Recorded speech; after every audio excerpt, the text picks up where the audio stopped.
It is Wednesday, 1:45. We back at it.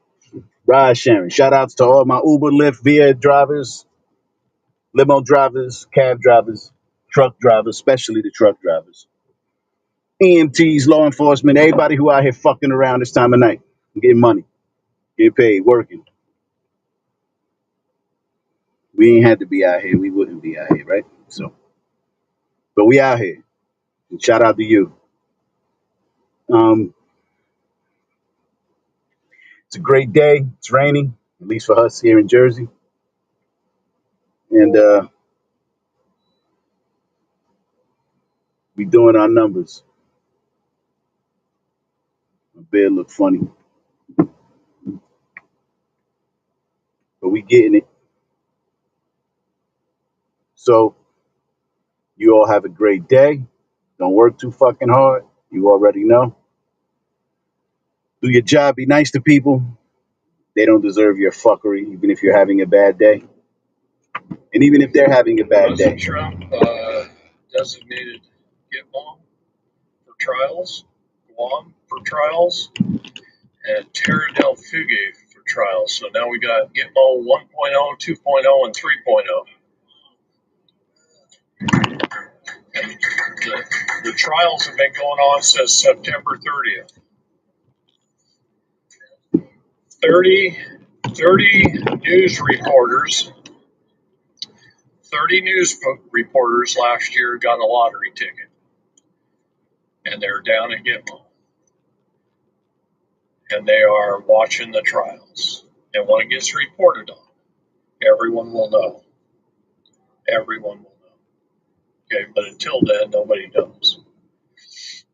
Well, except for me.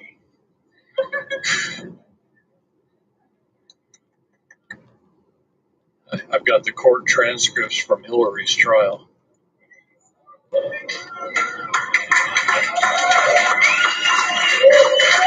I have no idea what the fuck this is. The evidence we pulled out from underground in Rockford, Illinois, John Brennan was just tried.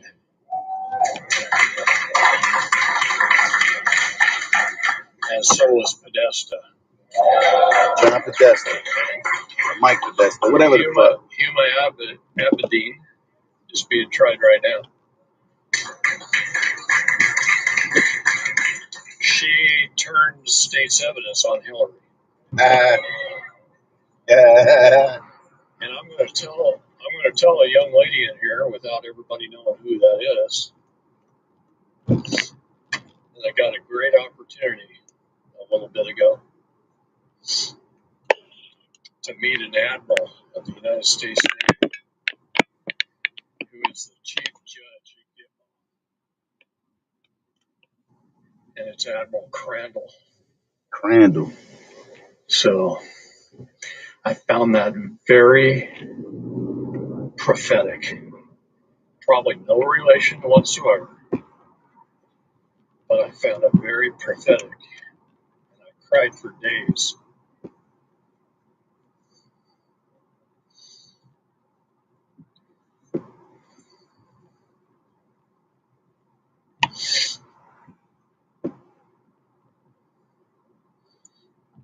And he had the privilege of trying Hillary. I don't even fucking about that. Hillary trials, Podesta trials, Huma Aberdeen trials. I have no idea. Let's see. Rations of food, like that would not work for me. Like people are starving, like their cars are falling apart, their infrastructure is falling apart. It's not your fight. This is okay. So what I'm listening to here, MD, how bad? this is a live on TikTok, right? And this is about whether or not black people should fight for the rights or the protections or against ICE for the Hispanics, and black people are saying no, it's not their fight. And it's fucked up, but I concur. It's not their fight. Organize, Hispanics, get your shit together. I mean, I'm a Latino, I'm not a Hispanic. There's a difference. Most people will say that there isn't, but there is. Uh, Um, No, we need that. Come on, come turn that in. You get locked up. So you can't even use your creative ability for free because they condemn you. Because anything that you do to set you free from this matrix, that you are looked at as a target. You're going to get exiled. You're going to get crucified. So how many, You got a how many patent. You got people, one. how many Do you people have would you one? say, so let's Do say I have what? Hold on. let's Do I say have there's what? Do you have a patent that you trying to patent that someone's holding you back for publishing? I'm not, ain't nothing holding me back, but I'm already doing these things. I'm not gonna speak about this shit on the internet. But why would you? You got the invention though. That's why I'm asking you working on your own. Yes, I am. Gardens, solar panels, all of that stuff. Because why the fuck would I want to be a rat in this system? What's your opinion on learning the trade? What you mean? Construction, like doing the trades, electrician, and stuff.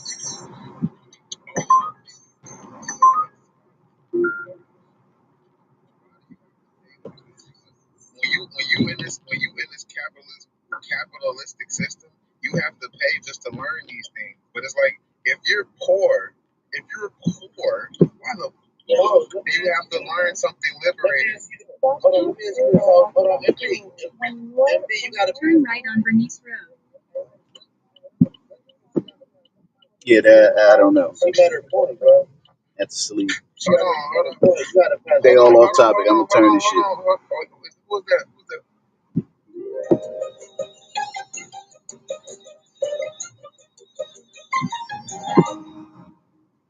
It's not their fight though. They're absolutely right.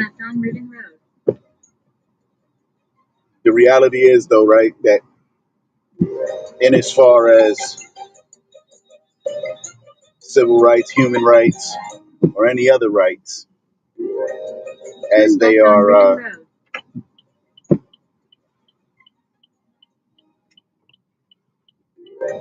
established, I'll just use that word. The only way that it's gonna really, really get popping is if black people get involved, right? But the reality is that if you're here illegally, according to, okay, you gotta understand, right? White Anglo-Saxon Protestant people and Spaniard people and Hispanics and Latinos are not Spaniards. Ask any Spaniard. That's like telling an African that African Americans are African. They'll tell you, get the fuck out of here. I know. I got friends in Senegal and Benin and the Congo. And they'll tell you, fuck you. Fuck you. They're not African. So Spaniards will tell you a Hispanic is not a motherfucking Spaniard. He'll tell you quick. Tell you quick. I got a friend from Madrid. He says, no, you motherfuckers is esclavos.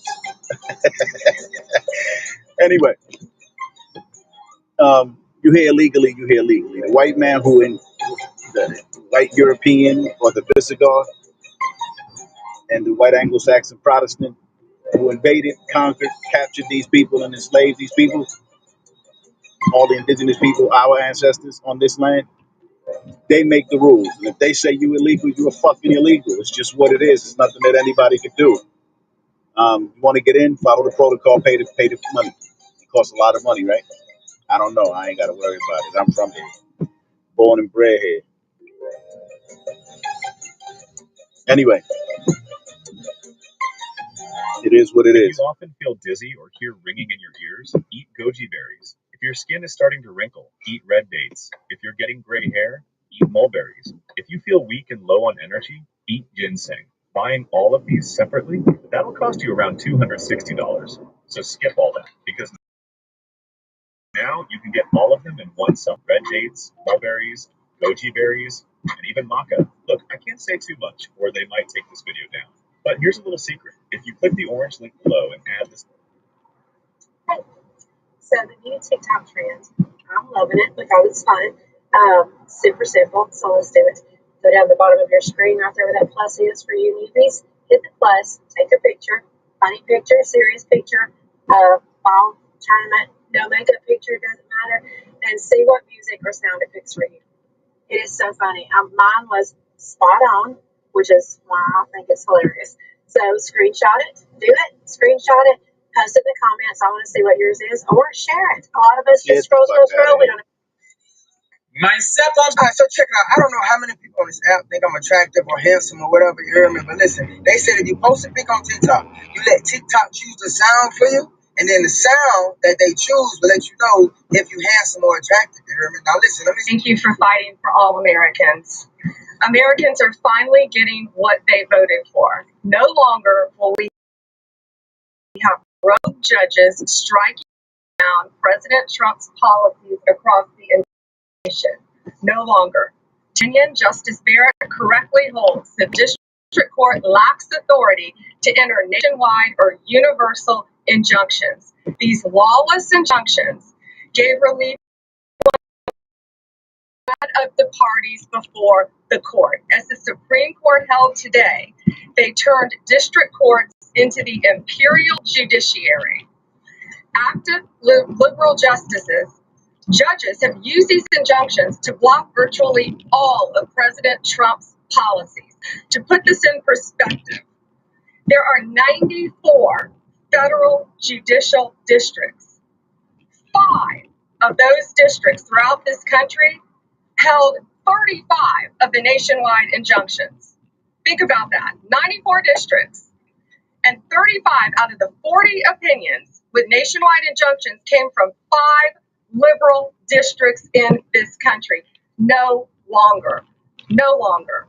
These injunctions have blocked our policies from tariffs to military readiness to immigration to foreign affairs, fraud, abuse, and many other issues. The judges have tried to seize the executive branch's power, and they cannot do that. No longer. No longer. And on immigration, on a side note, today marks 2,711 arrests on these terrorists and these gangs. Total arrests. Investigations. And thank you, Stephen Miller. Thank you to Homeland Security. Thank you to everyone working hand in hand with the FBI on all of these transnational gangs. TDA has been a huge terror to our country, as well as MS-13, as well as Sinaloa cartels. No longer. No longer. These injunctions have allowed district court judges to be emperors. They vetoed all of President Trump's power, and they cannot do that. This has been a bipartisan problem that has lasted 5 presidential terms, 5 different presidents, and it has ended today. We will continue to fight for President Trump's policies. I want to thank the Office of White House Counsel, Dave Warrington. You and your staff have been incredible. Our Solicitor General's office, John Sauer, Sarah Harris, and Todd Blanche and Emil Bovey. Todd's going to say a few words because we've had another major ruling today on transgender books and some other great wins that we've had. But no longer left on the street in our country. It is the president's authority under his executive branch to do everything to fight for the American people, and he will continue to do that. That's why he was overwhelmingly elected. Thank you. Thank you for fighting for all Americans. Americans are finally getting what they voted. Get your gold oil on a major double discount rate. Still. In a quarter mile, pick up Fiorella on the right. Still, personally, as people who are melanin, who understand that even though we're young people, we still have some struggles, in our lives. We are not unfamiliar with the struggles. As a personal people and as a group, do we still keep that same righteousness to where if we see a person suffering, do we still help? You know what I mean? And I'm saying this is more personal, not a group thing anymore, because we don't really have to march in the streets no more. We got internet. I mean, we're on a podcast right now. It's just us in here and whoever else is in here. And we all can have an intention, a righteous intention to help who we see in pain in our own personal lives. Do we still keep that up? Pick up Fiorella on the right. Like the so-called oppressive. And like I asked you that question earlier, host, can a person take something honest and use it deceptively? Are we going to turn into them type of people, or we take an honest thing and turn it and be deceptive with it? Or are we going to take that honest thing and keep it honest? So here's the thing, Righteous. I feel like you're kind of stuck on that part. You didn't really answer the third question to summon up your your answers to answer. Because the thing is, all right, when you come up here on the like, man, how do I say this? I don't want to be disrespectful. Bear with me. Hold on. I'm trying to use the correct words here. He probably doesn't understand the question, man. No. Matter of fact, did you ask me? No, hold on, guys. Hold on, because I want you to like see the method of madness, but I don't want to like be disrespectful as I say this. These questions here. Hold on, honey. You're next, by the way, so it doesn't matter. Just hold on. These questions here, I want everyone to like understand. I want you to understand your own train of thought as you're talking to not only yourself, but you're speaking to Hello, how are you? everyone here on this live. When you speak, I hear what you're saying. Head to your drop off at 65 Halstead Street.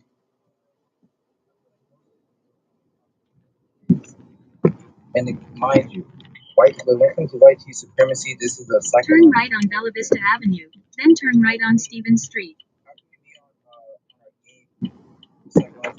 If you don't understand what Stockholm syndrome is. Turn right on Stevens Street. So with that being said, make some kind of noise. There it is. So with that being said, as you said, the righteous, right? Us acting out, doing everything for other than ourselves, right? Righteous, right? Us acting out, caring for everyone but ourselves. Didn't you mention that? No, I said we were not only the offsprings of the. In a quarter mile, turn right on Joralemon Street. That was an honest intention because they seen when these people were brought over here, they seen them suffer. So it was just natural for them to care for them people. That was an honest fight. But now over time, it's been used deceptively. That honest fight has been turned into a deceptive scam. It's a scam to just get somewhere, get something, and just run off. And the people that now we're also offsprings of the enslaved people. We also turn right on Joralemon Street. Disrespected. They look at us like we nothing. Hold on. Since when have we not been kicked to the curb? Not by foreigners like this. Talking about foreigners. Turn left on Cortlandt Street. So you're more focused. So hold on. Damn. You're more focused on the foreigners than white tea folks. Instead of, I don't even know why you even separate the two. No, white tea folk, that's automatic. I mean, they ain't never gonna stop. We already know them. The so-called foreigners are just now starting. In a quarter mile, turn left on Rutgers Street. Hold on. They're not nothing new. Hold on. I'm gonna say this. Hold on, honey. I'm gonna say this, and then I'm gonna speak. And I gotta let Are you biracial? Are you biracial? No.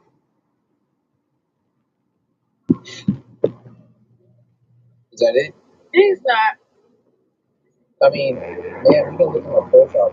Like, you look at my profile and like check. No, I'm just asking a question. Turn left on Rutgers Street. What the difference would it have made if he was biracial? Because it's a different aspect of it. Because if somebody is biracial and they don't come from a whole black experience, they will have a different. I'm sorry, I'm not having it.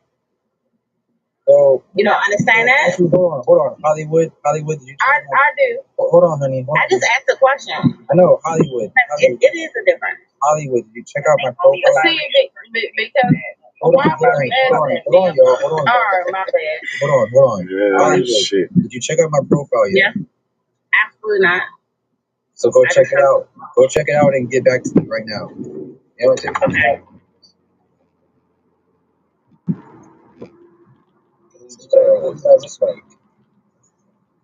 I know, I'm trying to get that even better. So Talking to me, like It don't matter though. Go ahead. yeah. hey, you know what? Let me tell you what's found with y'all that I'm gonna say I ain't never looked at your profile, and I knew it didn't matter. It doesn't matter if it's facts, it's facts. I don't be going to people's profile. Who cares? Tell them the truth. We on page.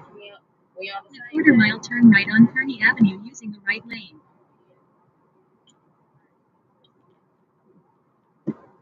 Man, folks are crazy funny. Okay, honey, mama, answer the phone, please. Who said that? No, that was you good. You good. Honey is an FBA. Turn right on Kearney Avenue.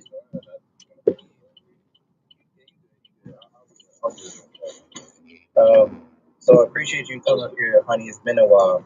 I'm glad you're here. What do you have for the prompt? Thank you, baby. You're welcome. What do you have for the prompt? I'm gonna just say this. I'm here as a foundational FBA, right? But I was listening to the man at the bottom. Oh, just answer him later. But just answer the prompt. When did the fight? I don't know what exactly when the fight started for us.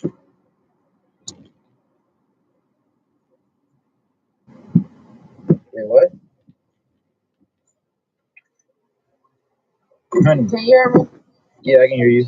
Hello? I don't know when the fight. I think when the fight. I mean, honestly, the fight started. Can y'all hear me? Yeah. Honestly, I think when It don't sound like you're answering the prompt though. when did the fight for black justice turn into fight for everyone? Is that what it's saying? Yeah. I don't know how to. I kind of don't know how to answer that. I feel like that's something that should have never happened. It did happen. We should have. It's everyone else. I know well, it should have never happened. So I don't know when it happened. I feel like it's something that should have never happened. We should have never been fighting with all these other groups of people in the first place. This conversation should not be. That's my personal opinion. That's what I grew up with. I wasn't raised to fight for all these other groups of people. No disrespect. It shouldn't have never happened.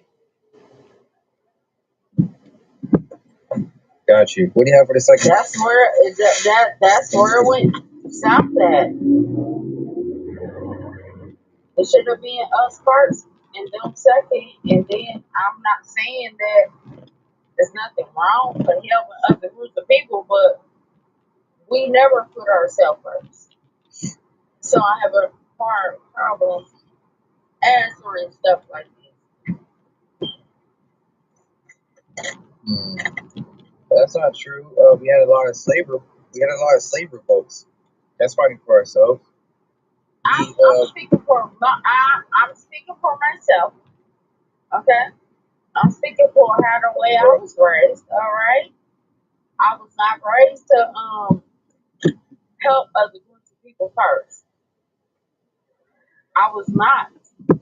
So I have a hard time processing that. I understand that it may be right or wrong, depending on who I'm talking to, but In a quarter mile, turn right on Halstead Street. I wasn't raised to put my people after other people. Because at the end of the day, that's what it is. You put other people behind you. Okay. Exactly. What do you have for the third question with Stockholm syndrome? Turn right on Halstead Street, then drop off Fiorella.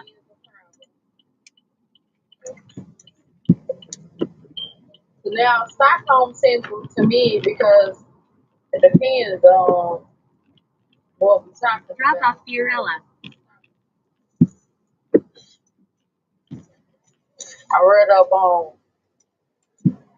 Have a good night. woman in Stockholm syndrome. That can be a weird place to go. Got you. All right, we're moving on. It's all good, honey. I appreciate it. We're gonna move on to Anarchy, LA Anarchy. How's it going? Just for the people in the room, just say what your ethnicity is. First, can I interrupt just for a second because I think people are struggling with the syndrome. Can I put that out there where people can probably come to a better understanding? So when you ask them certain questions, they can just come with it. Go ahead. All right. Stockholm syndrome is a psychological phenomenon in which hostages or victims develop positive feelings towards their captors. Yeah, that's why I said it can be a iffy place. So do you understand why I was focused on the foreigners now and not the YT? The YT have been doing what they are. And that's why I said, that's why I said thank you, that can be a. Hold on. I get it. I get where you're coming from. I get where everyone's coming from. It's just that my conclusions on how to handle things is just different. That's all. I don't get it. I don't get why the Stockholm syndrome would be focusing on immigrant people versus like white folks.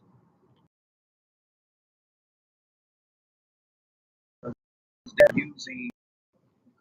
Have you ever looked? This was surprising to me. Somebody said there are certain foreigners that come over here and they put on their application as race white. Yeah. White tees. Say white tees. Now, I never that That's true. I mean, these people are darker than me. Specifically, Hold on. That's Righteous. crazy.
uh, system and white tea supremacy.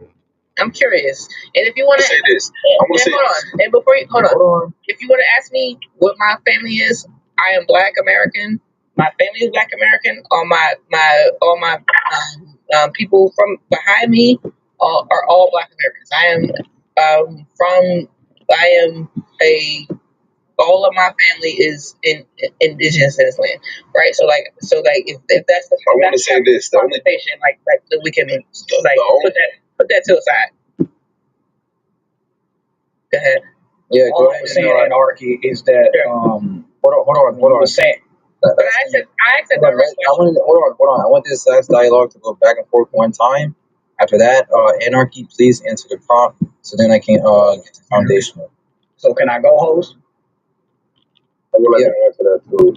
Hey, Anarchy. All right. So we'll have a I'm gonna try to make it quick foundation. That's your pickup on Newark TPKE. Because he never got to speak. Hold on. Turn right on Belleville Turnpike. You want to say what you need to say, Righteous? This is going to be your last response. LA Anarchy is going to be your last response. And I can go in the background. I apologize. Then foundational can rebuttal with that.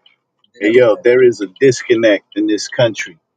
And I ain't saying white T-ness. I'm going to say the white man, right? The Caucasian, the white Anglo-Saxon Protestant, the WASP, the Edomite, the Idumean, the conqueror, the European, descendant of Europeans. He has attacked it, divide and conquer. And I'm surprised. I'm surprised that it's actually working between the oppressed groups, right? And it's been a tactic that he, the white man, has utilized um, against people, and it works. Black people, and when they're saying foreigners, they're including Middle Easterners and East Africans, um, but they're not really focused on them. Their whole thing is the Hispanics, and it's the Hispanics' own fault because they do identify or classify themselves as white people for whatever benefit they think they get. Um, it's unfortunate, but there is a divide. And when we finally look up after the turmoil, we're going to see that our numbers are so diminished that we can't stand against the real enemy. And the real enemy is those people in power. And be clear, there are no Hispanics in power. Not power. There is no power. And the Spaniards are not Hispanics.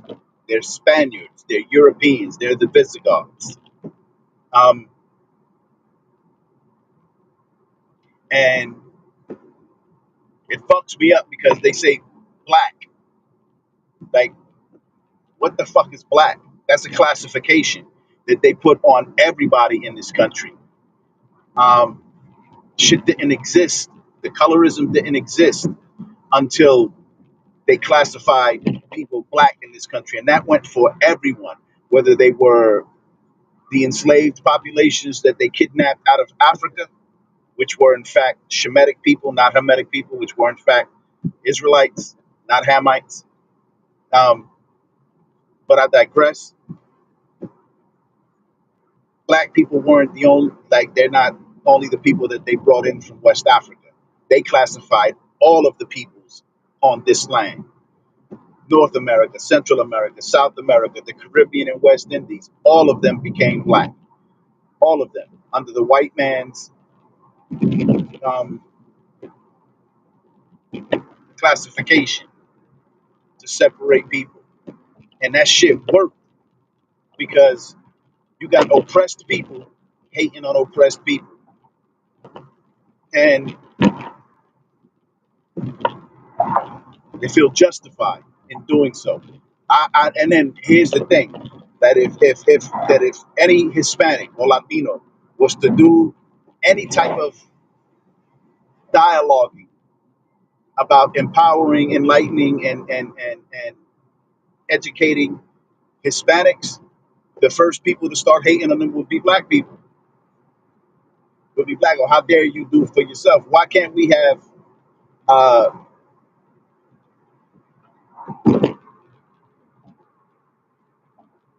like there's all white institutions and all black institutions, and there may be Hispanic and Latino institutions, but not on the mainstream. Like there is no equivalent for Hispanics of an HCBU or HBCU or however it goes. Historically black colleges and universities. There is no equivalent for Hispanics. There is one. There isn't one. And if we tried to, not we, because I'm a Latino, and I'm not even a fucking Latino. Yo soy Boricua, right? I ain't none of that shit that they put on me. My people call themselves Boricua. That's what the fuck I call myself. Fuck you if you don't like it.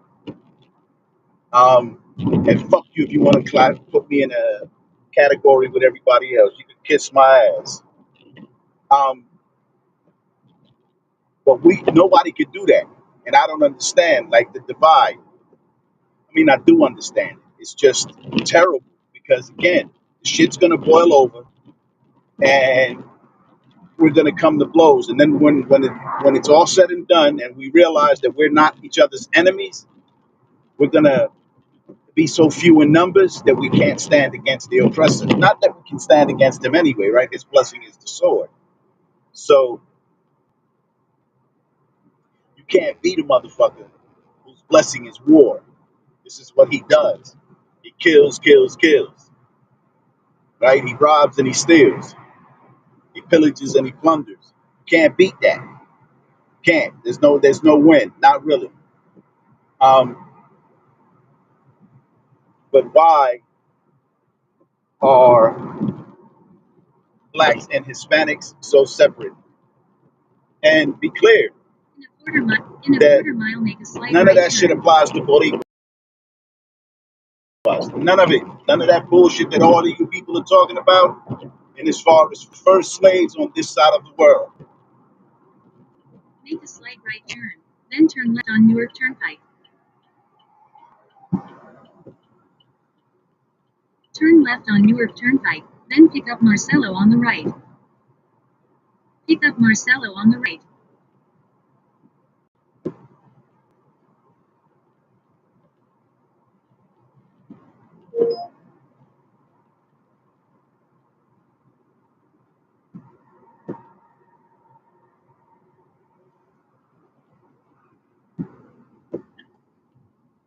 Turn left on Newark Turnpike.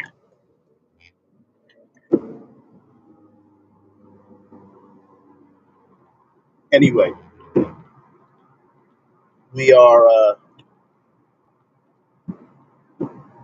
in a real bad way here in this country.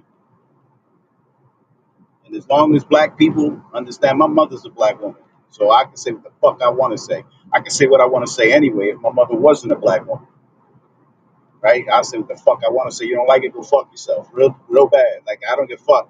Hispanic, Latino, black, brown, white, I don't give a fuck. You don't like what I'm saying, go fuck yourself. I have a right to say it. Nobody's going to take my right to say it. Nobody. Not black or white. Not Hispanic or Latino. And if you don't like it, again, I'm saying it plainly and clearly. Saying it plainly and clearly. Go fuck yourself. Keep right toward New Jersey 7 East using the right lane. But there is a disconnect, and it needs to be addressed. And they're addressing it. They're addressing it. I get annoyed by it because it's oppressed peoples. Keep right toward New Jersey 7 East. Hating on oppressed peoples.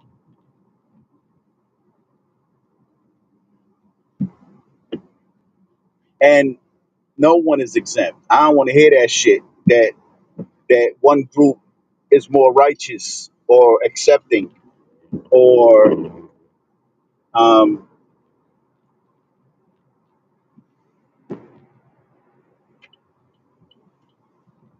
I don't even know how to word it exactly, but each group is guilty of its prejudice. Each one, black and Hispanic. East Indians, Africans, Asians, everybody. Everybody's on some dumb shit. Everybody. But the oppressed In a people, quarter mile, make a slight right but turn. they really got everyone convinced that there's a difference between North American indigenous people and Central American Make a slight indigenous right people, turn. Then turn Caribbean and left West on Newark Indian Turnpike. indigenous people. You're all the same fucking people. All the same people. All of them. Turn left on Newark And Turnpike. the white Then man pick has up made it to Marcelo on the where right. you motherfuckers really believe you're different people. Yeah, all of you are ignorant than a son of a bitch. Shout outs to Nathaniel Israel, who has an extensive library and who has exposed the truth of Pick the up matter. Marcelo on the right. We get back to you. I'm picking up.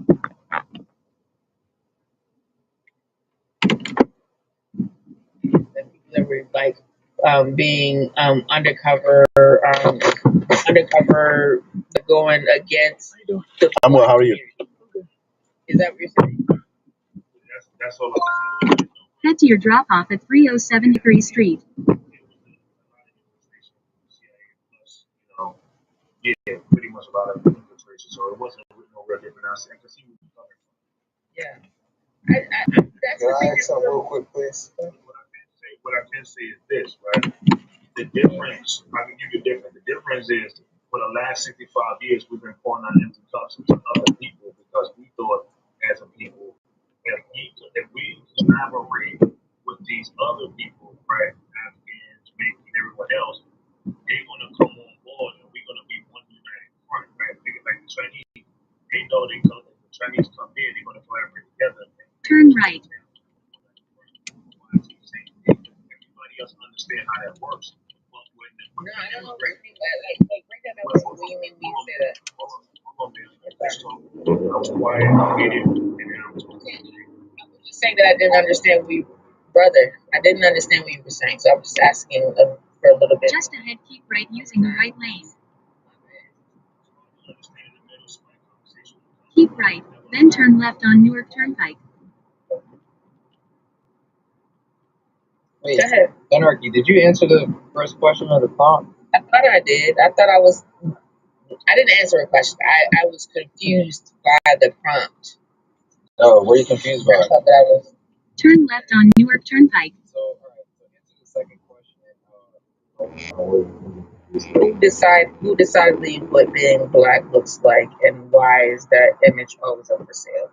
I don't know that image has never not been up for sale. I think that's a part of like a. I think that is a part of like, real. Okay, you asking me a question, right? I could be wrong. I'm okay with being wrong. No, you playing in our face. So, I ain't got time. You playing? Yes, ma'am. hold on, In a quarter mile, keep left to stay on Newark Turnpike using the middle lane. saying is been up for sale. Yes. I think that's selling. Like, No, I don't think that black people have been selling it. I think that Keep left to stay on Newark Turnpike. you know nothing about. I'm sorry. She kind of making me mad because. Okay. Listen, I'm not trying to be a dick. I don't think I'm trying to be a dick at all. Like, but if you ask me, when you ask some of these questions you ask when you talk about this whole collective blackness in the U.S., nobody ever speaks about this unity and the not-pan Africanism that is going in the 1.2, 1.5 billion that are in the continent. They don't speak about that. Everybody, when they talk about this, let me finish. When everybody speaks about this whole thing about unity as far as blackness goes, they always talk about North America, the United States. They never speak about the Caribbean nor the continent. There's a bunch of disunity there. There's not a collective unifying thing there. They go by tribes and ethnic groups. But everybody wants to talk about blackness and totality is everybody was unified when they speak about the United States. That's what I'm saying. That's why it's a propaganda to help me. me out where Everybody's going to push. It's not real. help me out where help me out where I said anything that was not that. Because you didn't speak nothing about when you came to this conversation, you spoke nothing about the continent of Africa that have 1.5 billion people there. Did you speak about that at all? Okay, well then tell me what I said. Because I didn't say. I'm telling you what you said. I'm Go ahead, sister. Go ahead. I'm just gonna keep it real. I understand anarchy why they be asking you where you from. Fair enough. I'm not. That's fine. I don't mind that. I'm more interested in us having a conversation. Bruh. The thing is, if every single time you don't agree with me, that's fair. First of all, I know where I'm from. My parents is black. All my grandparents is black. They all are from this place. So that's not for me. That's not a question. What I am asking is, what is the conversation that we're trying to have? If the conversation is around us saying like there's not a flat blackness, we're not all flat blackness. It's not about Pan Africanness. It's about like us sort of like having our own place. Fair enough, right? Is that not something that you've heard about before? Black. She want to know. There's not that in the continent which have more black people than anybody else. There's no flat blackness there. In a quarter mile, turn right on Bergen Avenue using the right lane. Y'all don't listen. You don't even know what space I'm in. Shit pissing me off.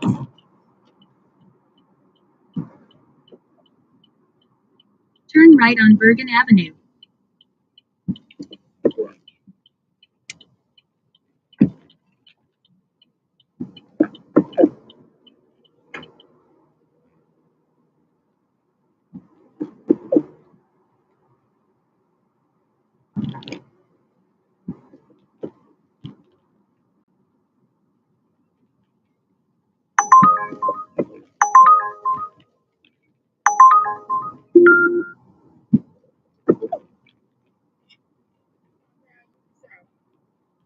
Yes, dude. Yes. So I want you to like actually answer this because anarchy. I've been listening to you on different panels. I know you're not dumb. Like I know you're not. Yeah, right on. I appreciate that. I know you're good. My intentions are good. So right here, I'm not gonna hold you. I'm kind of disappointed tonight. I'm not gonna hold you. That's cool. I don't mind that. Kind of off tonight a little bit. That's so fair enough. I don't mind that. So I don't mind that. Answer the third question we have. The stock. Rice you use. Earlier today, are black people sort of like lost in their concept of like, do they have an identity crisis? And that was something that I've been sitting with for a long time. And I'm sort of like stuck in that space and trying to figure out, are black people, and then when I think about black people, I'm thinking about Black Americans. That's where I think. This is why they turn right on Schuyler Avenue. Y'all talk about Black Americans. Y'all talk about nobody else. Can I say something? I've been quiet. Hold on.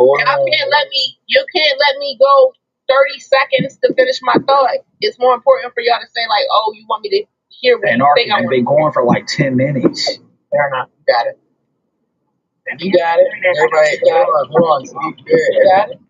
everyone kept interjecting. Hold on. To be fair, everyone kept interjecting. So stop interjecting. That's why I told her, just stop answering questions with a question because now she's leaving it for everyone. I'm saying that that's a hard question for me to understand.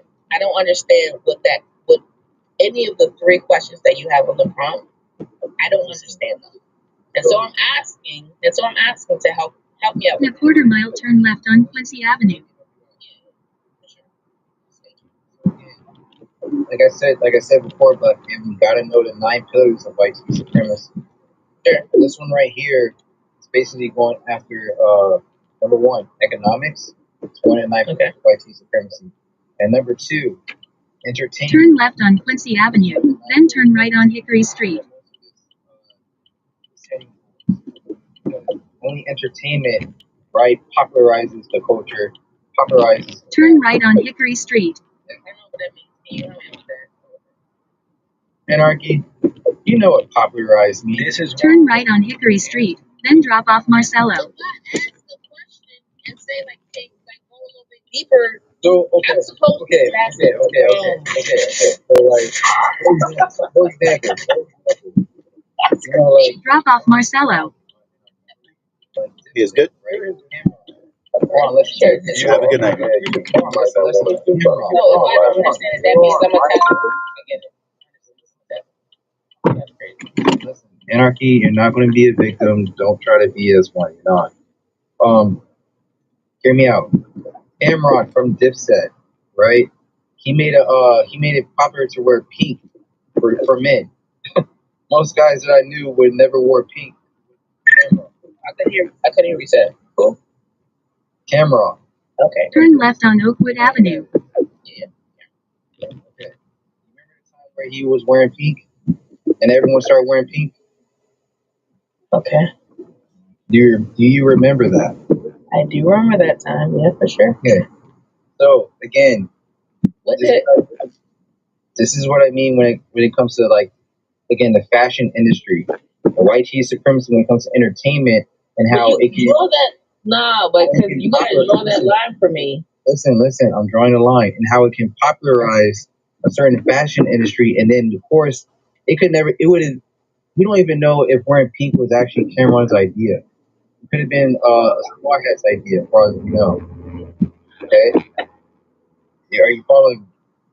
No, I'm not following you. I don't know how that has anything to do. In a quarter mile, turn left on Kearney Avenue. Come here with that.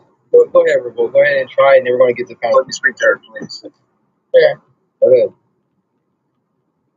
This is what I want to say to her, and I understand why people have these inklings about her, because when she says certain things, I'm just saying, it seems like it comes from not a real place. Because you actually, when you spoke about the whole thing, when you said, when they talk about black and having this identity. Turn left on Kearney Avenue. So when you say that, it lets me know that you're coming from a place that is not genuine. You're not silly. You're not a silly woman. Let me finish. Let me finish real quick. You don't sound like a woman that comes from an unintelligent place. When you talk about the whole, I don't understand this whole identity crisis. They only label that amongst one group. They don't do that from anybody else but us. And so when people ask you, when they question your background, I understand why they do. Because in this conversation, you've made several points that you act oblivious to. Y'all don't be wrong. I'm just saying, you act oblivious to all the time. Y'all be wrong sometimes. Y'all be wrong sometimes. Y'all be wrong because sometimes y'all. I wasn't done talking. I wasn't done talking. That's why they question anarchy. All right. I had enough. We're moving forward. Foundational. What do you have for the prompt, bro? We're moving forward. Alright, so when did the fight for black justice turn into a fight for everyone else? That's kind of what I was heading to earlier when I was talking about the fact that the last 5 years we've been pouring our empty cups into everyone else, right, and not filling our own cups, because we thought that bringing these other people in was going to be a benefit. And it's be clear that shit ain't got nothing to do with Boricuas. Ain't nobody black or white, focus on anything with Boricuas. Nobody. Because Boricuas, we have our indigenous population. We have our people, and we know, right, that the indigenous peoples of the Caribbean, West Indies, North America, South America, Central America are the same fucking people. You people are confused about that.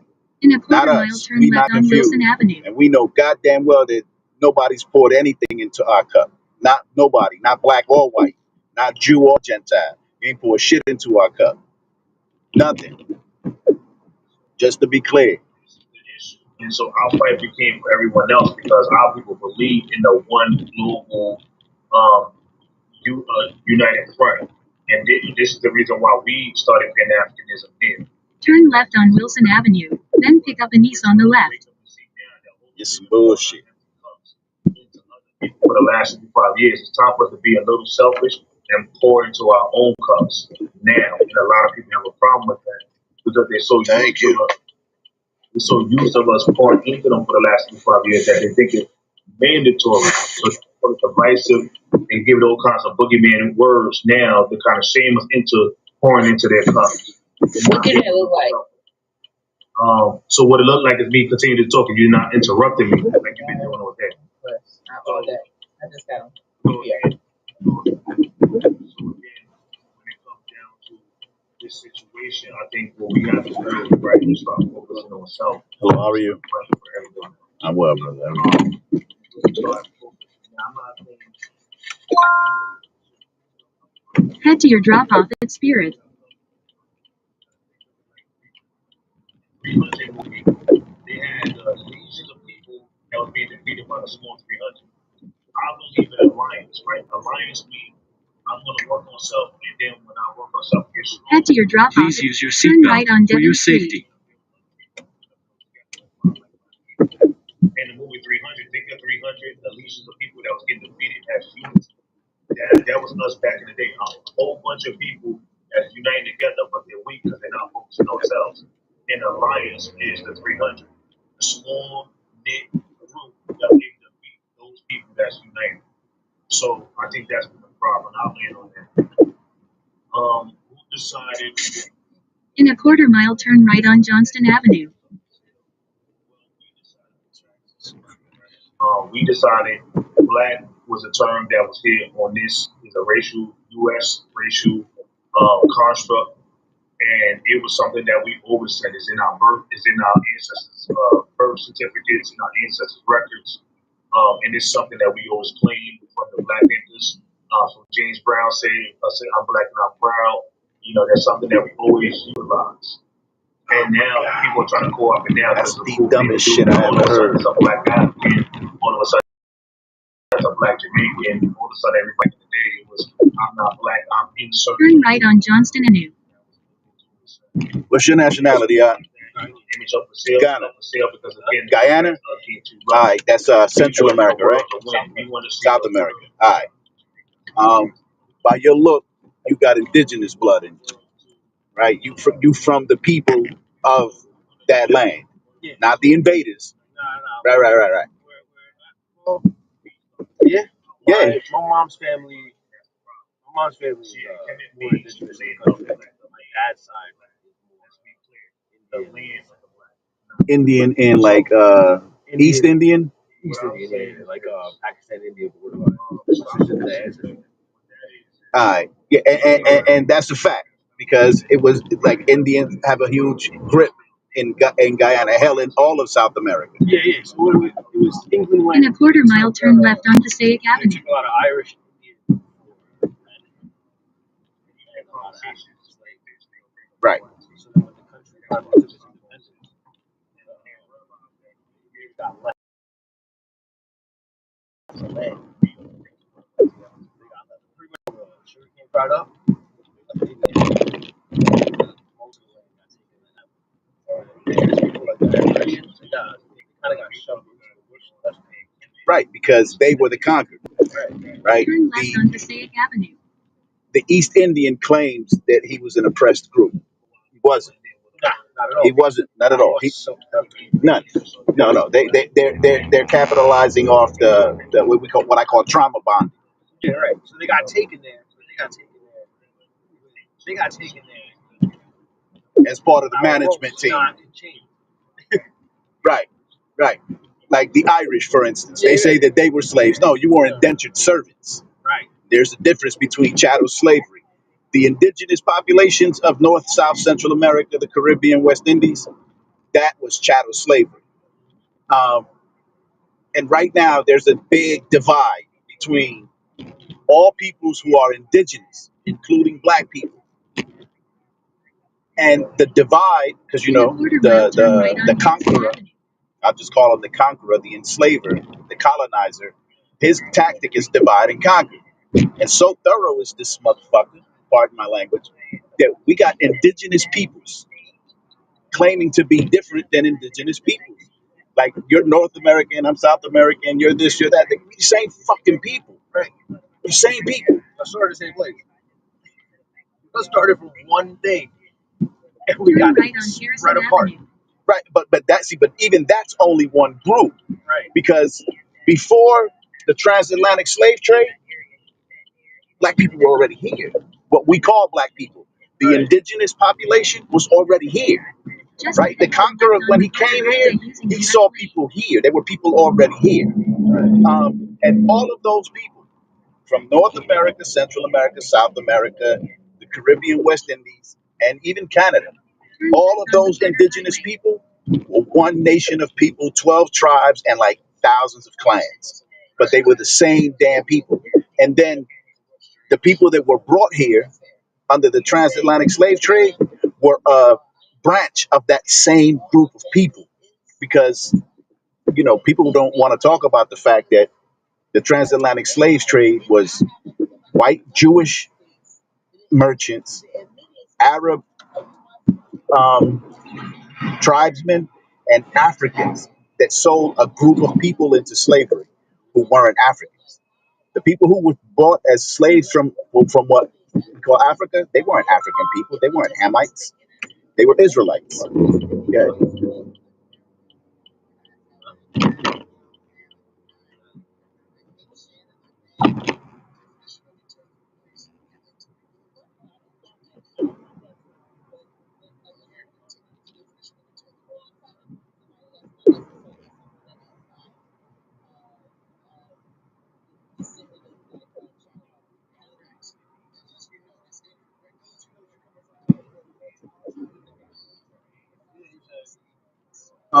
But anyway, long story short is that this term black, it's a fabricated term created by the enslaver. There was no group of people prior to the chattel slavery here ever called themselves black people, ever, ever, right? Because I'll challenge you. Every group here, like when I asked you, what's your nationality, say Guyanese, right? Um, so Guyanese American, Puerto Rican American, Caucasian American, even them, Caucasian American, African American is people from Africa. Where the fuck is black at? Where is this nation called black? That you can say that I'm black and mean that no one else, because I understand through historical documentation that everyone on the Americas, whether they were from the South, the Central, the North, the Caribbean, West Indies, were all classified black. All of them. So how does now one group of people say that we have the hold on it and then identify it to the degree where you think that everyone else, like to me, there's like this the divide is like the white man is so fucking thorough that he got black people believing that they're black. Like right here. Like the fuck. I get you on that shit completely. How does my country, it's no better than it is here. We have black Chinese, we got Chinese guys, and everybody separates themselves. And look, And the shit is so divided. It's divided to the point that we had what they consider a black president, and then we ended up with an Indian president, and then everyone realized after the hands changed that we were better off where we were. absolutely. Absolutely. It's like, damn, bro, like, we have all this shit to talk. The whole country as a whole, I'm not going to try to sugarcoat it, the whole country as a whole had all this shit to talk about. Oh, we want an Indian guy in the presidency. And then turned around and got shanked out. We gave Exxon contract. We gave the country back like 20%. Fuck out of here. You look at that bullshit. That shit was the worst thing I've ever heard. Look, Ever. a Chinese man. I met a Chinese Puerto Rican, right? And it bothered me because you're a Chinaman. For what you saying, I don't care where you were born. I can look at you and see Right. you're a fucking Chinaman. You are not the descendants of my people. So for him to be a Puerto Rican is offensive to me. Like a white man who's a Jamaican. Get the fuck out. You are not a Jamaican, bruh. You are not Yamaka. You are not those people. I don't give a shit that you say, boom, clot, none of that. I don't talk about none of that. You're a white man born in that land, and that doesn't make you those people. It doesn't make you the Amerindians, the people who were in those lands. You're not that. So if you're a Chinese man in Guyana, you're still a fucking Chinese man. You're not a Guyanese person. The Chinese in Guyana, they see themselves in that. They're like, nah, they were Chinese. Right. And so do the East Indians. And so does everyone else who has an origin. The only people who don't see themselves as that is the fucking people who originated there. buck. That's what we call it, the buck. Anybody who's from the bush. They come from the bush and they go back in the bush. They're like, I don't want to be in the city. I don't want to get sick from you city people. I don't want none of that shit. Like, they come out and bring out a basket of gold, they'll sell it and go right back in the bush. because they understand that, that's where they're from, Yeah, right? that's how they live. And before you came here, that's where we were. Okay, even the land that they call the city now, that was their land, Right. right? Okay, you took it, cool, you got that, no sweat, right? But the Amerindian people are all one people, no matter what land mass, because this land of the North, well, because they separate. Again, we're separate. North America, Central America, South America. Is it still not America? Right? Is it still not? And then knowing that it's not even the name of the place, because Americo Vespucci, they named this place for him, right? The indigenous population needs to really get past this separation, like Mexicans, right? Mexicans are Aztecs. Central America, I believe, is Inca or Maya.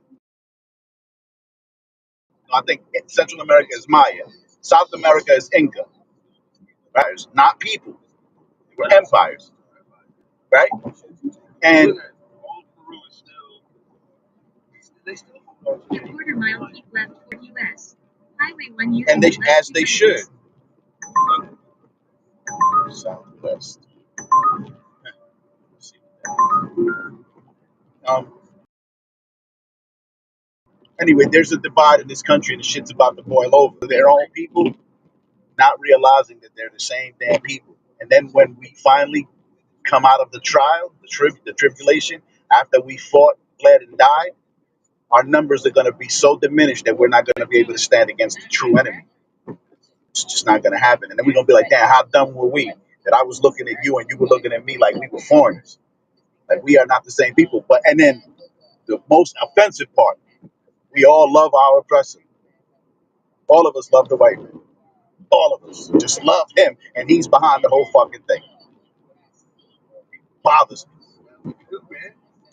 As much as they people say, like, yeah, you come together, as much as you want to, man. But no matter how much you come together, there's going to be somebody else coming together, too. Well, the thing is that we're not going to come together, right? We're not.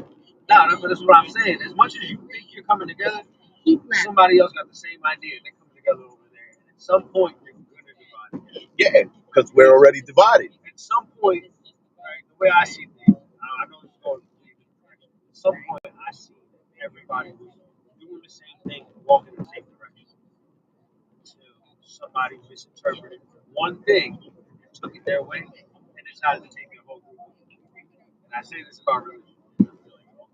One central point, and it got misinterpreted as a language barrier or something In a got quarter changed. mile, keep right on Express Road Well, you using know the right what? I lane. understand this guy better, so I'm going to speak behind him. Yeah. But when you really look at it, right, if you go all the way back to that, let's say that one source, you'll see that the divide starts with a group race, a group of people, right, who said, we are impoverished, but we will rise again and we will build the desolate places. Keep right on They were in a Express Road. cave for many thousands of years, and then they came out of those caves and took over the whole goddamn planet. In a And quarter mile, because we keep fell left for their on Express bullshit, Road using the right we lane. became the bottom when we were the top. When you look back at your invasion and conquest, the country was a great fucking rich place with a lot of culture and history and art and everything. These were not people who were primitive. There were major metropolitan cities in this country before the white man got here. Temples, pyramids. In a quarter There was mile, all kind of continue shit straight on here. Terminal Access Road using the right lane. Yeah, yeah. A lot of the good history in this country is there. Talk about it. Continue No, because straight on Terminal who's alive Access that Road, remembers it? then make a slight right turn. And then when we find a little bit of it, they give us their version of the history. They give us his story. Oh, Using well, the this right was lane, make a created slight by, right turn to our stay on ancestors Terminal when we Access first Road. traveled. Get the fuck out of here. We got here, we did this, we did that. Yeah. Using the right lane, continue straight to stay And you on niggas Terminal was horse Access and Road. buggy. Get out of here. You didn't do anything. Our ancestors built all of this. Just ahead, drop off Anise on the right.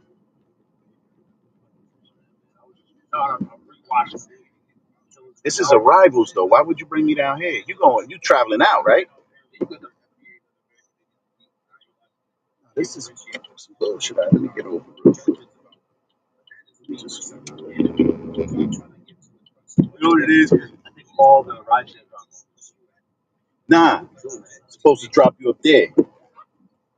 That's where, what's your airline? Yeah, that's right there. That's not down here. I mean, you could get it from down here, but dang. Brother, travel safe, man. thank you, man. Yeah, Good talking with you, man. big recurring thing for me now. Now it's like the work's coming in. It's coming in fast. And it's not traveling. Well, that's good, though, right? Yeah, it's cool. Now it's like,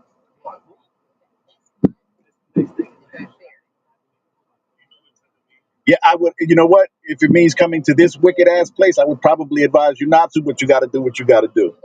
I feel you. I know. Be good, brother. Got to do what you got to do. I can dig it. You as well.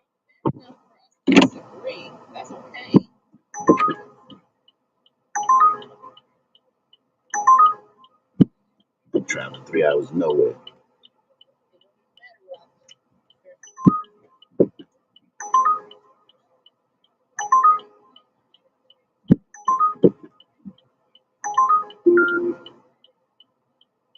Head to your pickup at Terminal A. Ride at pickup 9.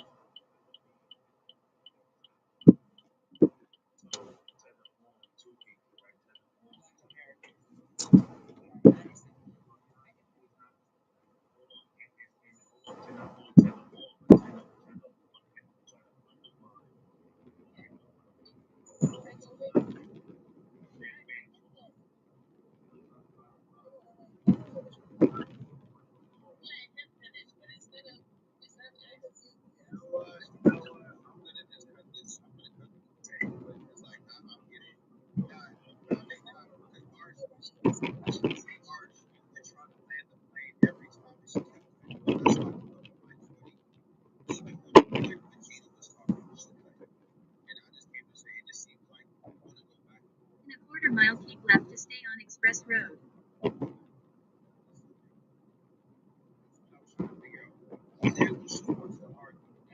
Done with that. We moving on. nobody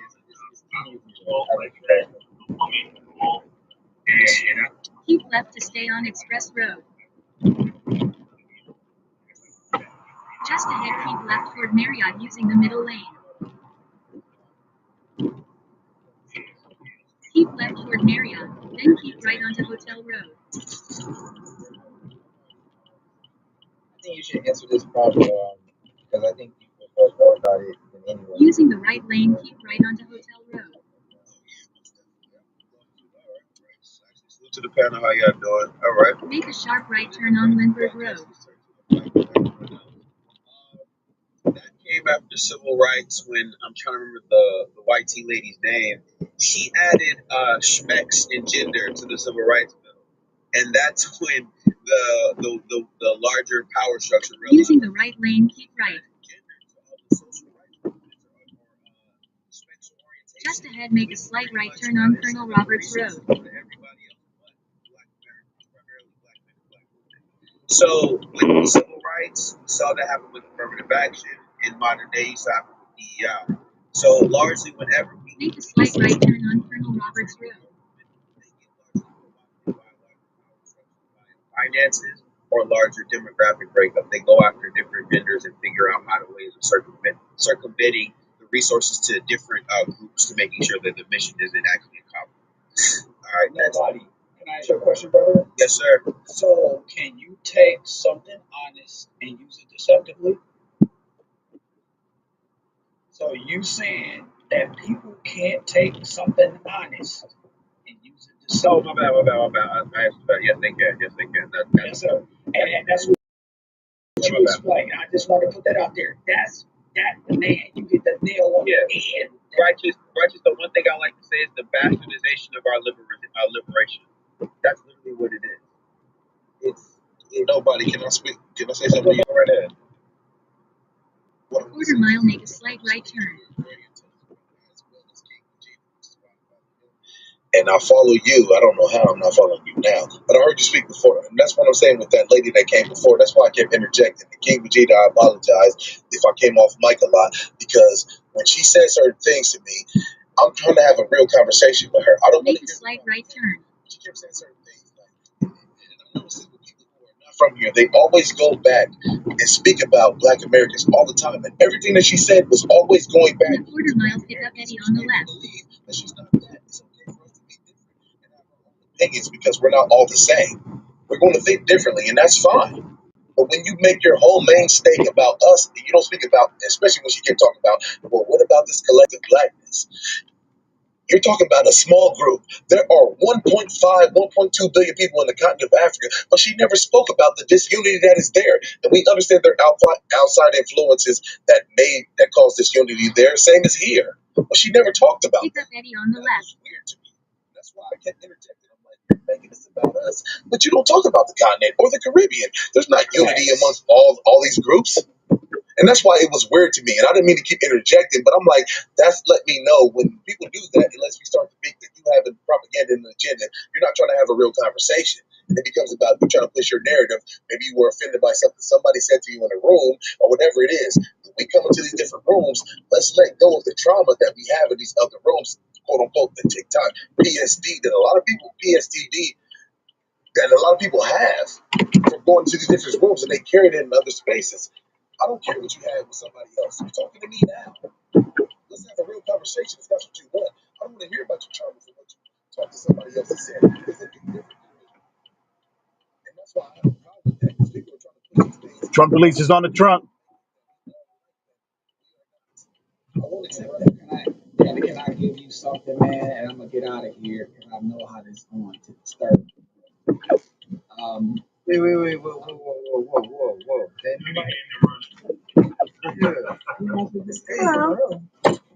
Morning, ma'am. How are you?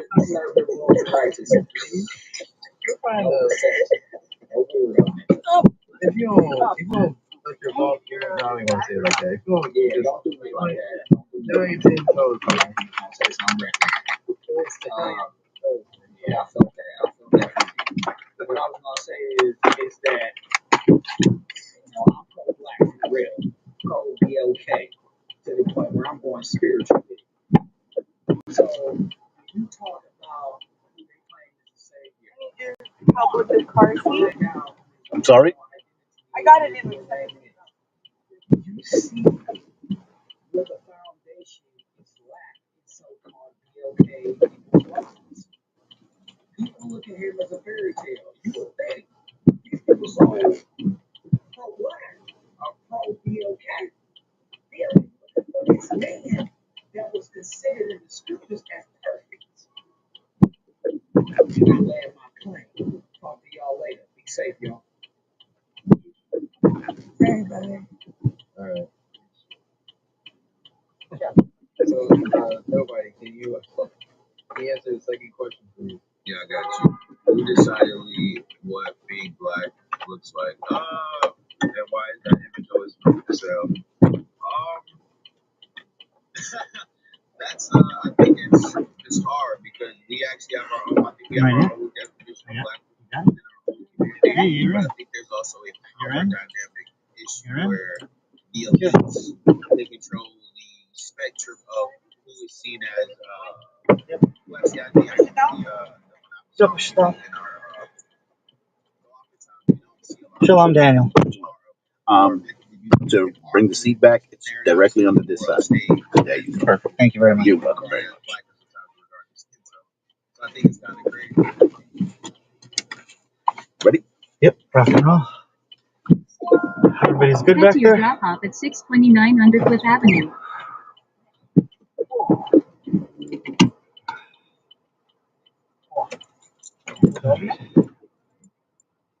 Now we're going to Edgewater, New Jersey. Please use your seatbelt for your safety.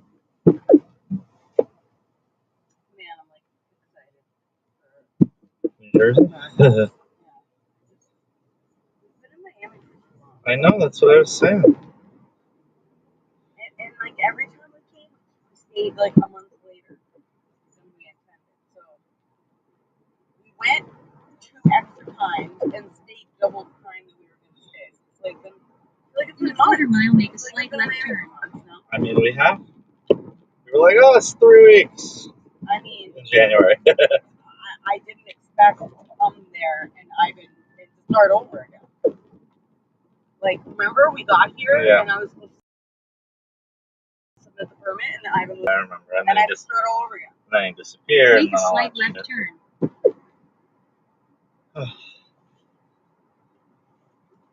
Down above it? Yeah.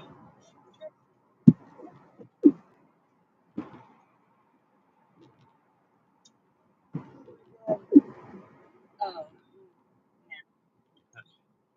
You want the Coca-Cola? It's a little late for that. No.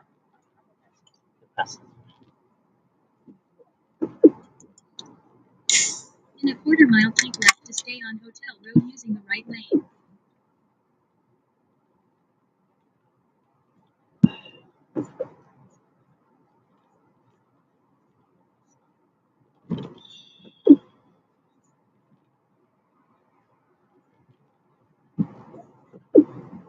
Keep left to stay on Hotel Road.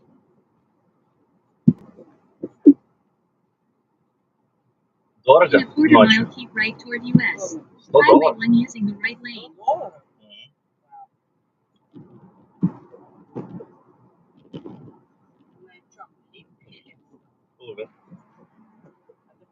Проверь лифт. Тоже.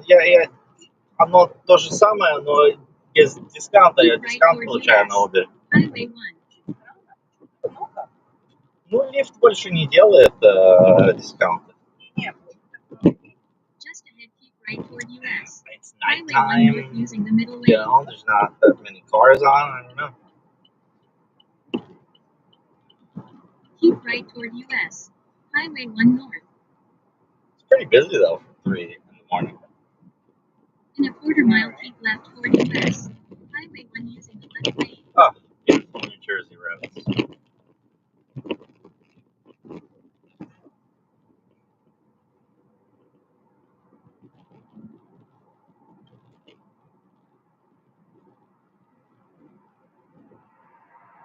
Keep left toward US.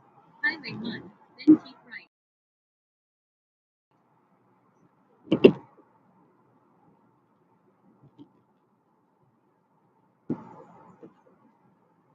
Important directions. In a quarter mile, keep right to stay on US. Highway 1 north toward New Jersey Turnpike using the right lane. Excited for this.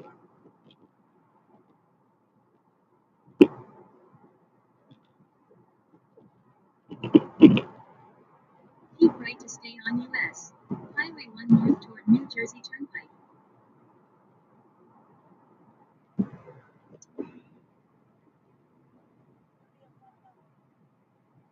It'll be good. Really miss nature. I really miss hiking.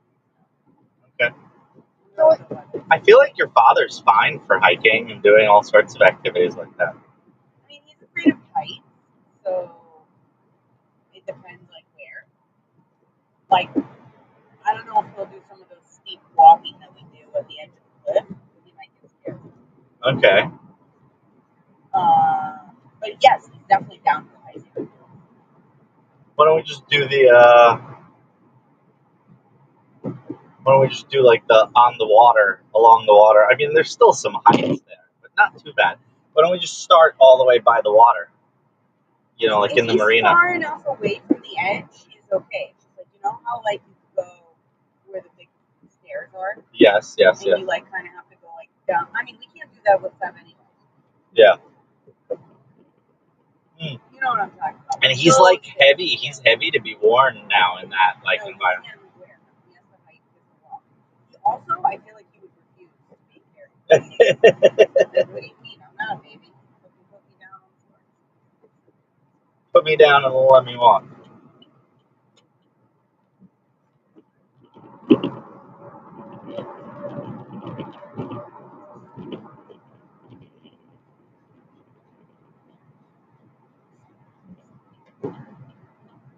Important directions. In 2 miles, keep right toward I-95 Northview.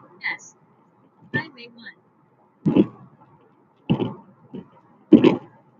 At least there's no traffic this time of night. Yeah.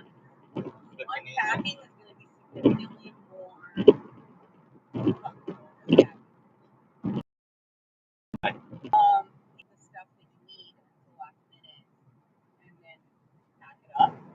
Unpacking, like they're like, what, like we're just gonna have boxes everywhere. You know what I mean? So unpacking is gonna be cool. Like I don't know if we want to have maybe like try daycare for that time. Yeah, I think that's what we have to do. We have to start daycare in Miami when we do that. Because like packing, you know, I can make your 2 boxes and you took them, right? Like you can't really do that with unpacking. Yeah.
kids, so there's some positive. I know they're annoying, but they still love them. And Hunter has really sweet moments. Like I was talking to my dad on Zoom yesterday or the day before, and Hunter like nuzzled in there into the image. I mean, that's great and all of the living there is totally different. Like I'm not visiting the kids that I hate them. I'm just saying, like, I get it. I get living it. there is a lot. I get it. Well, I guess there's no Mike right now, right? Mike? Yeah, he's gone. Well, I don't know if he's gone forever, but he's gone.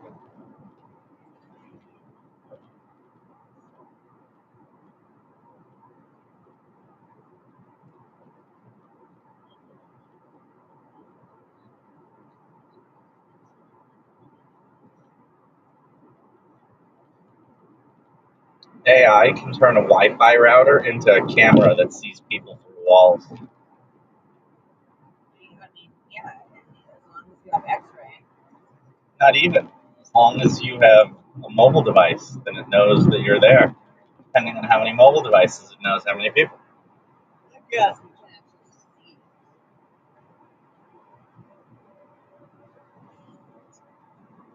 Through the mobile device, it can identify you, your size, your height, your weight, your position relative to the mobile router.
In a half mile, keep right to stay on I-95 north using the right 2 lanes.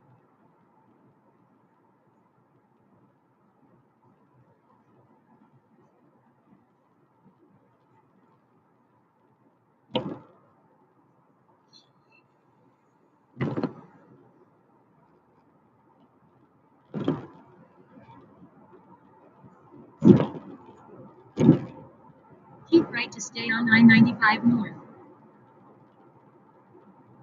In 0.8 mile, keep right onto US Highway 46 east using the right lane.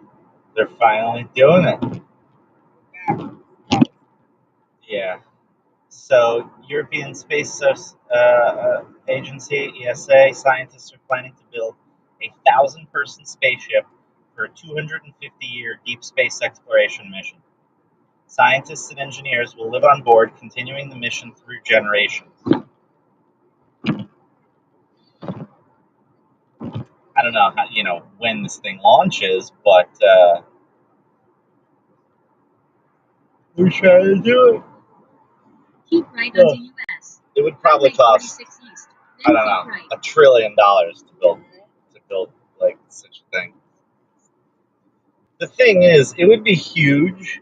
Using the right lane, keep right It toward would be US. huge. The artificial Highway 46 gravity East. thing hasn't really been figured out yet, and because it's so big, it might get hit by projectiles, like while flying through space. You know, if it's big, it'll get like nicked. One bad nick could, end the mission. Wouldn't that suck? Yeah, 153 years later, and like, it would take 40, at best, 40 years to just leave our solar system in current technology. Let's say that accelerates. I mean, I still don't see it on under 30 years it would take to leave the solar system.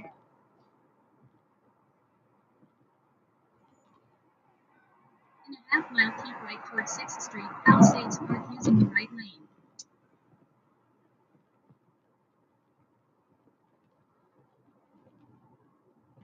It is really so much better not having to have keys. Like, we still have keys for other shit, like storage or whatever, but I don't think there should be keys for anything.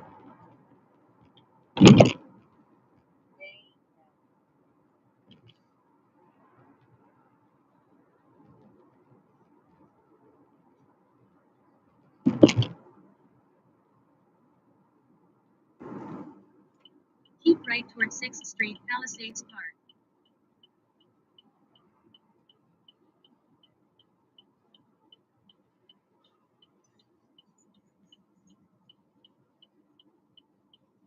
In a quarter mile, turn right on East Central Boulevard using the right lane.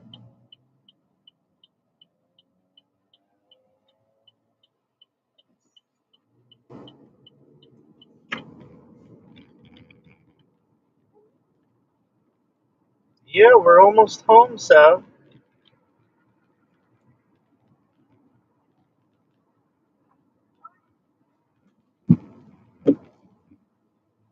Zav.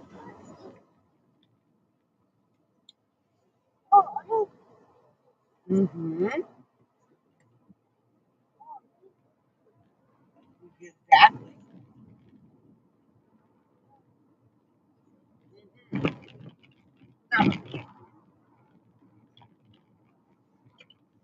Turn right on East Central Boulevard. Really?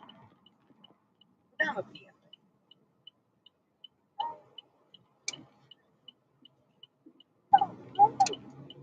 Yeah, 100%. You recognize this?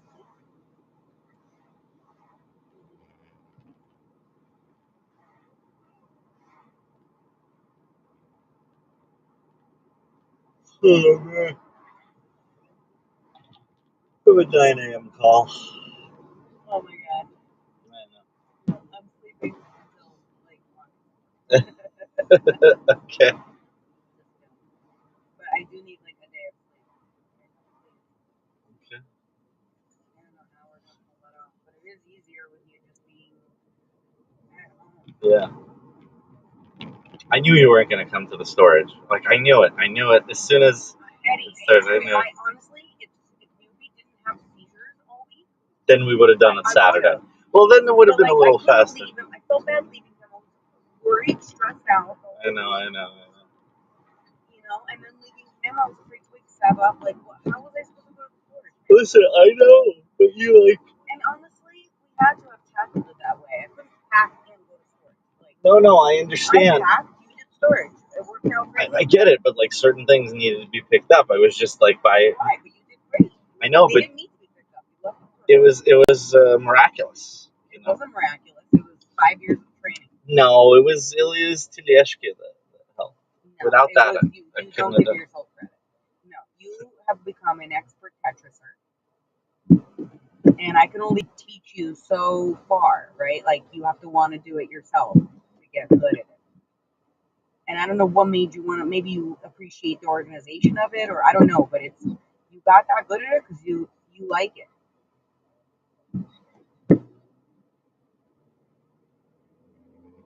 Well, I mean, in the absence of all options, what do you mean I like it?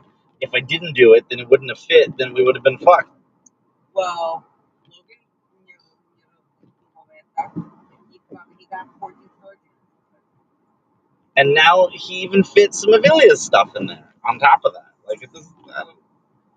I think he just didn't, think. I find it surprising now, which is what my reaction was. This week before, right? Like you were not just as bad, but you were pretty bad with like how things fit.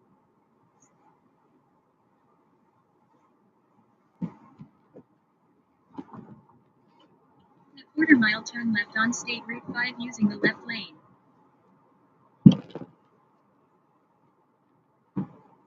Now you can't go back, right? Like now you're like, why would I ever do it? No, like you're already doing it. Why would you do it half-assed? You could literally go in there, Eddie, and figure out anything out of any box. Turn left on State Route 5. Yeah.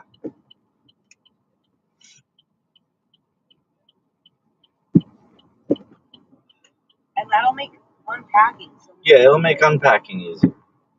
And it made packing easier because I'm already organized. So packing it was easier to begin with, than like having your shit all over the place. Because then unpacking it, now you've got like a cord and a phone and a box with toothpaste. And like, how do you unpack that? That's why it takes people months to unpack when they move. Because like you can only get through 3 boxes like that, I could unpack all of the barring that Seb is not there as an obstacle. Yeah. With Seb, forget it. Everything takes 3 times. Harassing you and picking stuff up and taking it out of the box. And no, the toys were my favorite. Toys, yeah. Because he puts them everywhere. How many times I've busted my ass? And like, because I'm carrying something I can't see in front of me, In a quarter-mile, keep left onto Undercliff Avenue.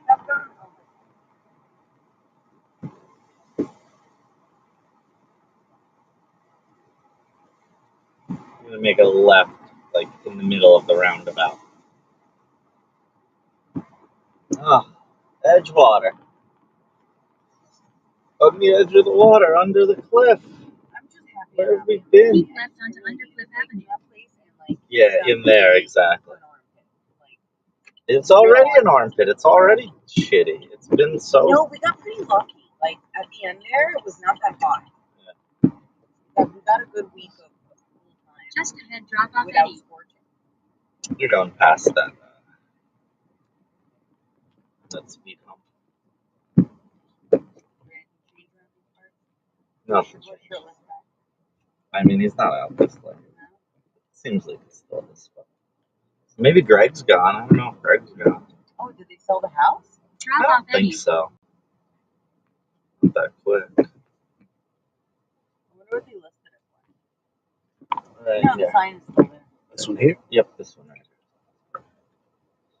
Thank you very much. You're welcome very much. Okay, I'll get the baby out. Hold on, let me see.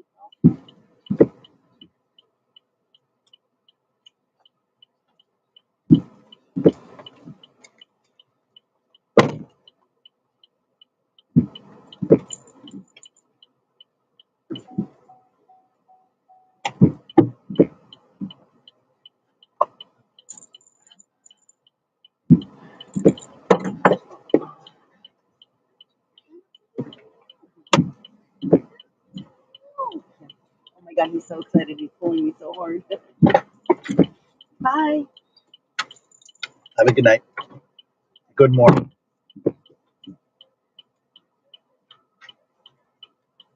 Hang on, I said don't pull away. He's still taking this stuff. Yes, ma'am.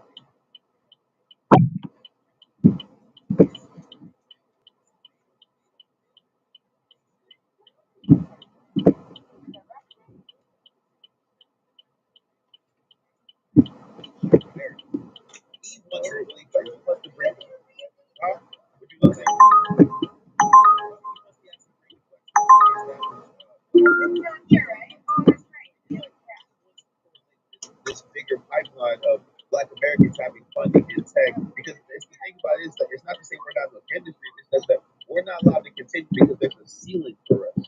They give us management. They don't give us any larger capital because they know if we flourish, we gonna lead them in the dust. The FDA sounds satisfied. Say what? FDA sounds satisfied with that last deal. No, I just said Jalen Brown. Did you not hear what I just said? Jalen Brown he's an athlete. No. I'm saying what Marshall just said. He is a athlete who is breaking past the norms of what athletes normally do and is trying to implement entire towns where Black Americans can actually have access to housing and also funding to tech. So I'm saying that's a widespread thing that a lot of different Black Americans are doing. But I'm saying in regards to it's happening in the elite, the middle, and the lower class. I would say in regards to contrasting in other countries, we're doing a lot better than everybody else. Thank you. You're welcome. Have a good morning, sir. We have other billionaires that still know that get that. Head to your pickup on Avenue at Port Imperial. If you look at the numbers, I think the number one billionaire in Africa, which is a Nigerian, right? We're going to talk about the elites and the class. If you look at Charlotte, literally they're swimming in water. If you look at some of the elite rich in Nigeria, they'll have a mansion house but have to use a generator, right? And the roads are not done. There's no plumbing system, but they live in a mansion, right? And so people have to walk on ground under the roads. There's no actual plumbing, right? There's generators being utilized because the electricity turned off, but they're super rich, not to bring it back. So if you want to talk about elites, that happens everywhere. I'm just giving you that as an example. I have people that are super rich, but they have people in Nigeria live in Nigeria that has to work with generators. Yeah. Generators, yes. Yeah, man. And that's just a split image based on. I wouldn't go with that type of energy because if you're drawn into American men and women that have money, you'll be pulled into that lifestyle. And even if you're an islander or an immigrant, as an American man, I would tell you don't do that because if you do that, you're taking up side for people that's native to the land. It's because it's a bigger landmass, and a lot of Americans have the ability to invent and do things that's kind of before a lot of people. But if you do the same thing that you see out here, you're not going to benefit. Actually, I descend from my own people from out here that try to pull that cool stuff because America's been brought up like that. So I wouldn't even think it's something like that at all.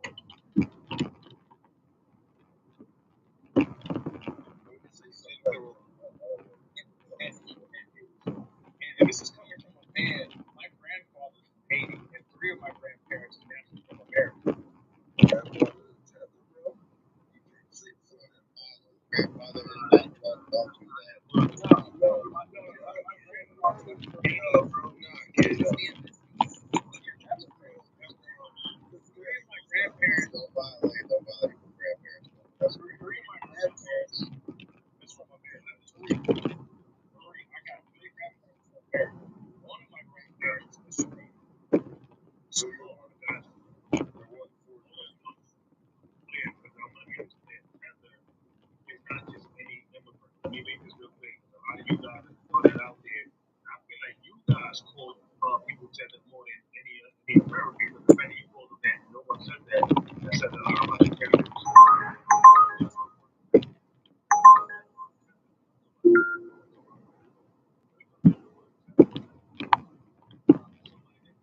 Head to your pickup on Martha Washington Way.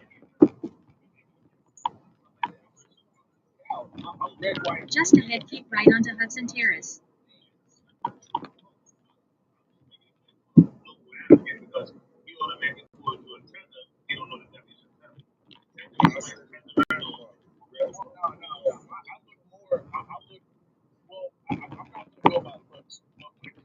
Keep right onto Hudson Terrace. And my grandfather, just like most people that's not from America, they actually come here to impregnate women from out here In a quarter-mile, turn left on Bruce Reynolds Boulevard South using the left lane. It's people that's native to America that's not doing the real things that grandparents actually natively were from out here to do. So if you see them rappers out here that's not dumping money into their community, that's fraud. You see a lot of them folks out here that's native to the 50 states and they're becoming masons and gangbangers, that's fraud. When they start doing things like that, even as an immigrant, that's not what America was done. My grandparents, my three grandparents. Turn left on Bruce Reynolds Boulevard South. That's not from America.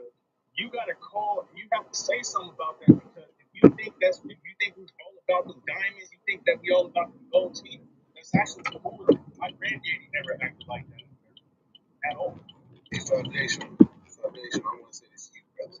Just ahead, turn left on Park Avenue using the left lane. It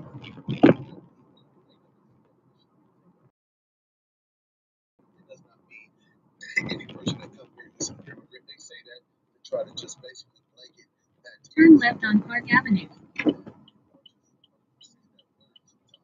Are basically saying that everybody is like that. They know that's not what it means. As we know, people use definitions. Turn left. That definition it means not to know. It doesn't mean what they blanket it as it is. So a lot of them who say everybody's a tether, he's a tether, they know what it means. Come on, we don't gotta educate them on that. They know what it means. They just do that on purpose. Pick up Andy. Which I don't use that word, but I know why it needs to be applied sometimes, especially with the girl that was on the panel earlier, LA. She was doing those things. So he knows what it means. Don't you go? Hello, how are you? Tether means. Hey y'all, hey y'all. What are you talking about? I'm not. Head to your drop-off at Allwood Road Park and Ride. Turn right. Set up for all the illegal immigrants and they get arrested and they got alligators. Out they put a whole bunch of alligators surrounding the detention center. And it's Please use your seatbelt for your safety. Turn right on Lemoyne Avenue.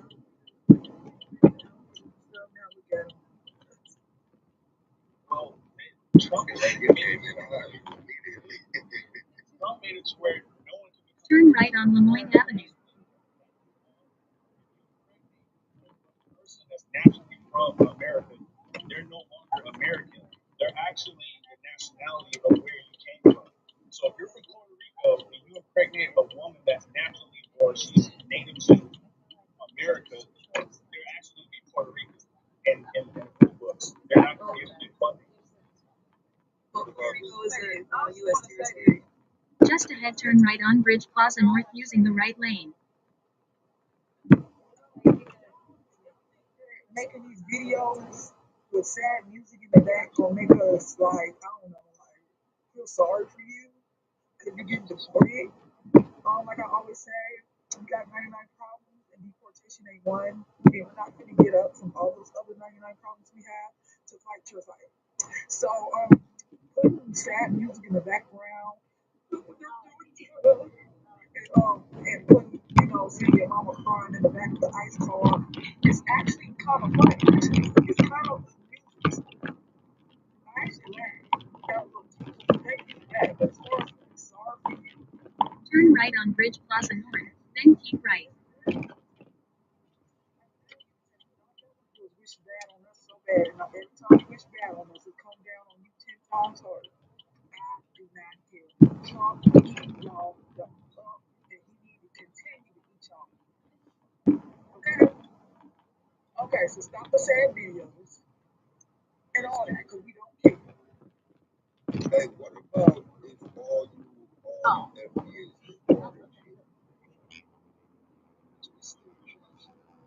Okay, what you talking about orange?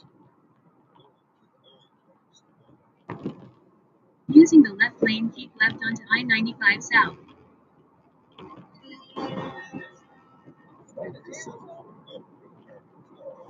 Important directions. In a quarter mile, keep right to stay on I-95 South using the middle lane.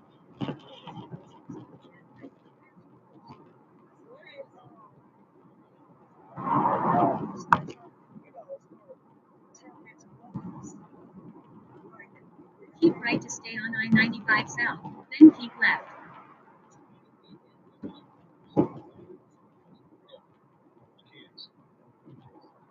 Right, we gotta just say to distinguish ourselves from what we are.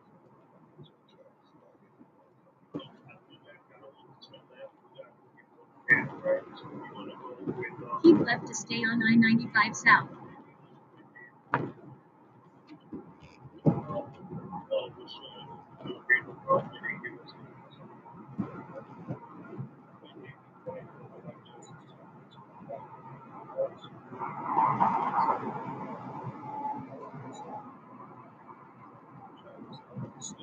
In 2 miles, keep left onto I-80 West.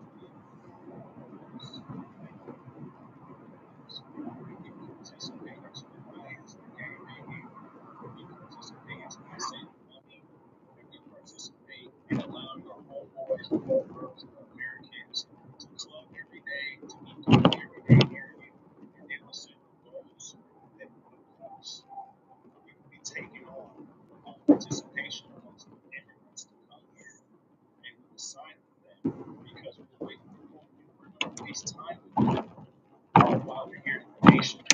Why, when did we fight for the black justice to turn into black criminals? We did that, like I said, we didn't want to save the money, start the business, and do things for one another. You waste time doing that when the government knows who the true Americans want to get them out. You know what you're going to do? You're going to literally go to the street and say, "This is my brother too. This is my brother too," which is American of us. It's very American. But I noticed that most of our people are fairly racist, trying to get into the streets and trying to literally keep people here in the country. That's how good of a people we are. But it's a waste of time because what's going to happen is you just see. In a half mile, keep left onto I-80 West using the left 2 lanes.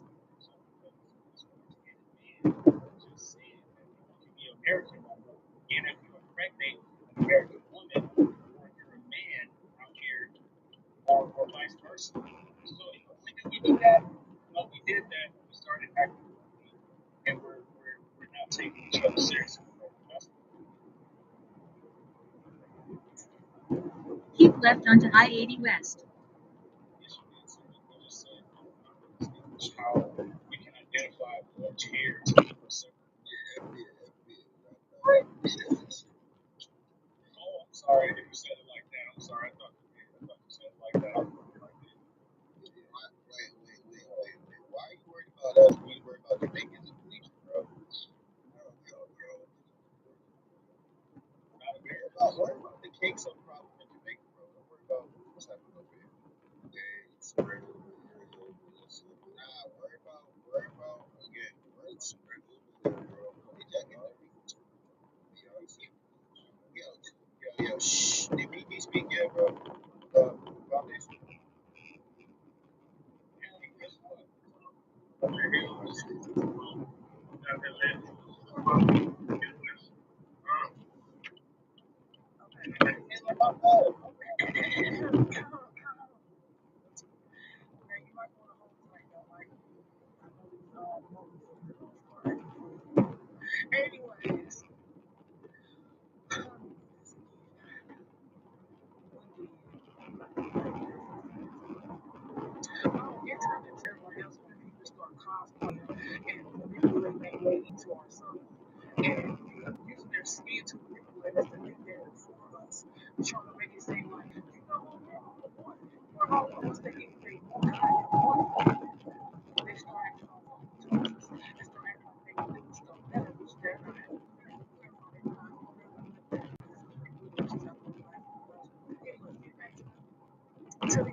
to want to stand for something. And we all would have been like, yeah, everybody deserves it. They would have been all open in arms. But yeah, they manipulated us with their skin and I guess their hair texture to make it seem like they were us. We're going to keep doing that.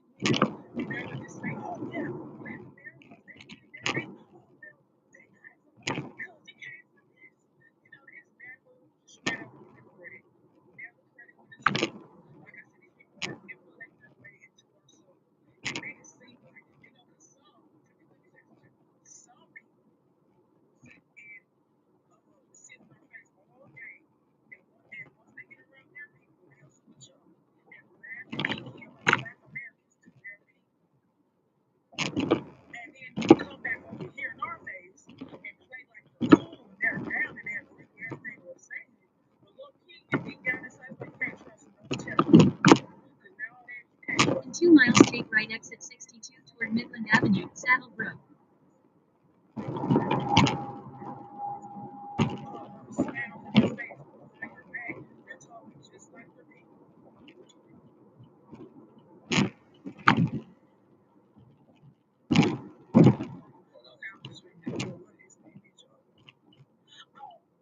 Actually, I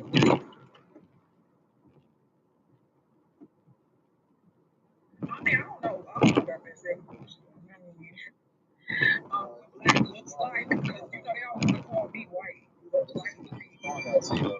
The second question, the answer to that is the small hats. Now, the deeper question is, what did the small hats do to manipulate the system to brainwash black people to act and perceive a certain stereotype? That's the thing.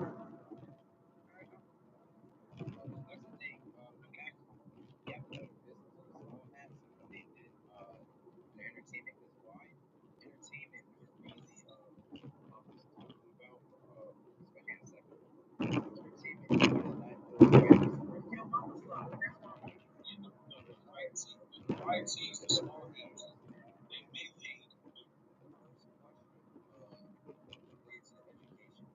Take right exit 62 toward Midland Avenue, Saddlebrook using the second lane from the right.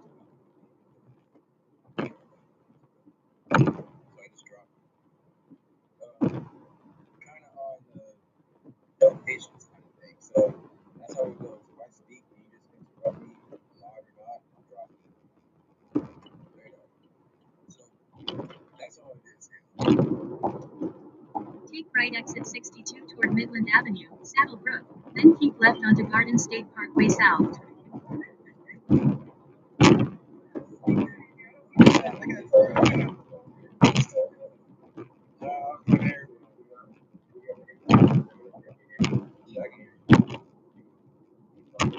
Keep left onto Garden State Parkway South. and not know the facts or anything more. I don't know about the small hats, the things that he was saying. I mean, look, everyone speaks out, okay?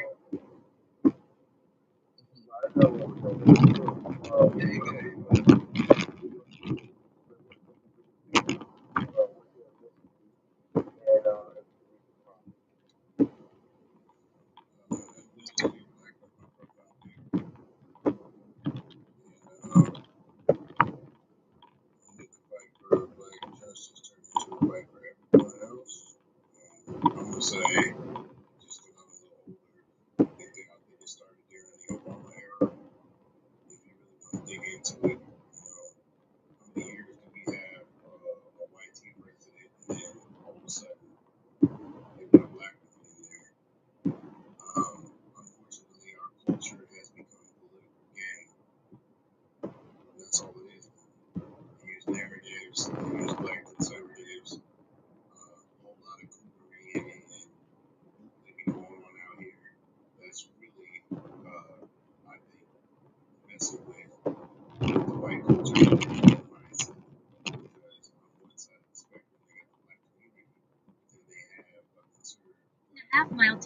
exit 157 onto US. Highway 46 west using the right lane.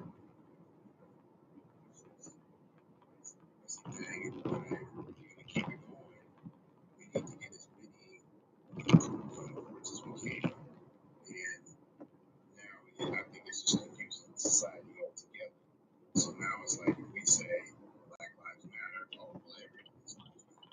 You know what I'm saying? Which Black Lives Matter does not originally. Take right exit 157 onto US. Highway 46 west. In 0.7 mile keep right onto US. Highway 46 west using the right 2 lanes. But they flipped the narrative because they brought politics into it. They brought the two-party system with the Republicans and the Democrats to kind of divide. So that's where we're at with that. Who decided what being black looks like and why is the image up for sale? Well, that's kind of a step from that. I mean, in mainstream entertainment, that's kind of what you see. Black culture has become an outfit. It's a mask that you can put on if you're not black. You can go out in society, you can wear that mask, you can talk, you can say the N-word, you can do all the things that black people do. People can take it off. Unfortunately, black people, we don't get to take it off. We just share that.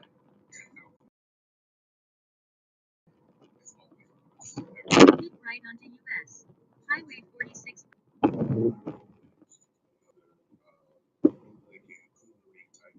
of mindset.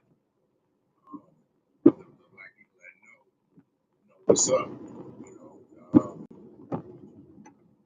we're in a system where they want us to think that we're outnumbered.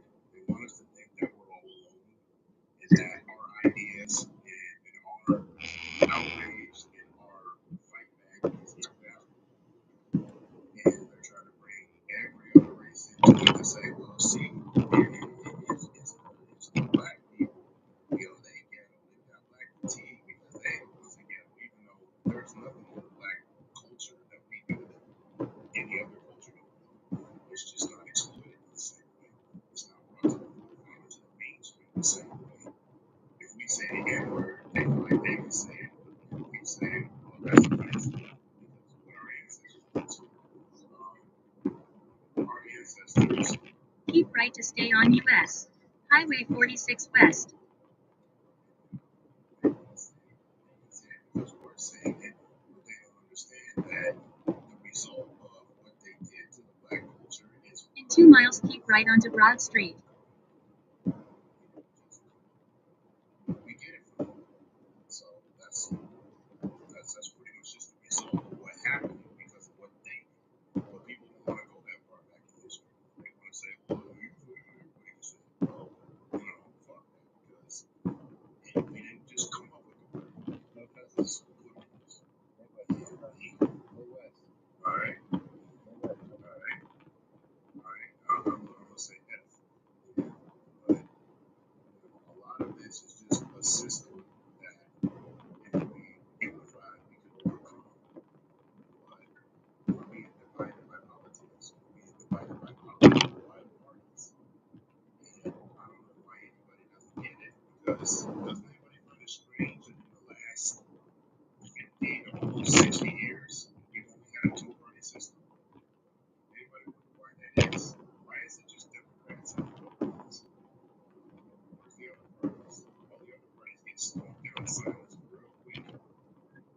That's part of white supremacy. They work together, they work in tandem, and they attack constantly the black community.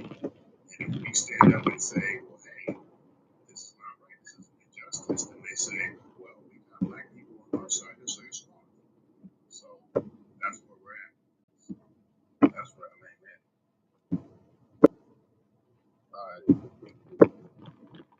All right, go ahead. What's your ethnicity, please?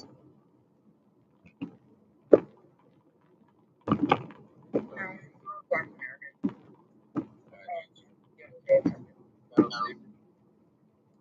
One more time. So your folks been here since chattel slavery? Yes. All right, what do you have for your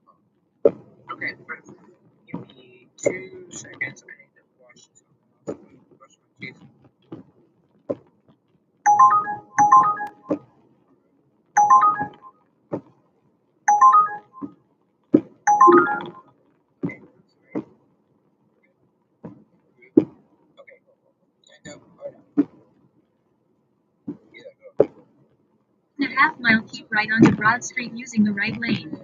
I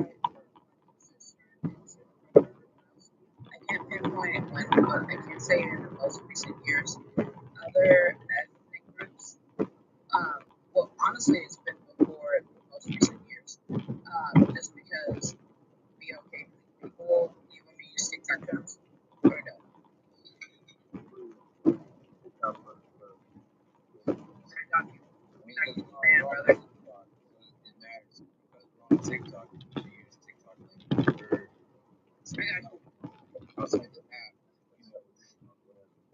Okay, I got you. Keep right onto Broad Street. Decade or so, there's been other ethnic groups that have benefited from BLK people's movements to try to get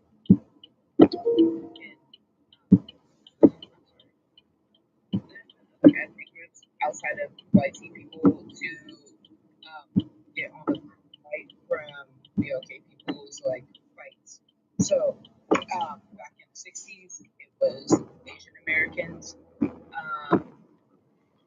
in the 90s, we had Latinx Americans, and early 2000s, we had Arabic people, descendants, and sometimes Arabic Americans, and then it just goes into a full circle. BLK people have always been the ones that had started the fight and been so pro-fight for everyone else. But when it comes to us, no one wants to be on our side or try to help our plight. As of right now, with the United States, we have Latinx people primarily and other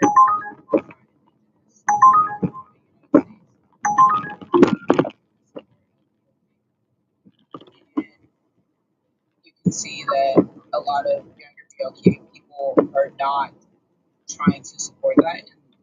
And to me, that's fine. To me, that's fine because you have them being pretty much racist. Can I say that on TikTok or no? Okay, cool. Being racist towards BLK people or discriminatory or just not liking people with a darker hue than them or out like with darker features or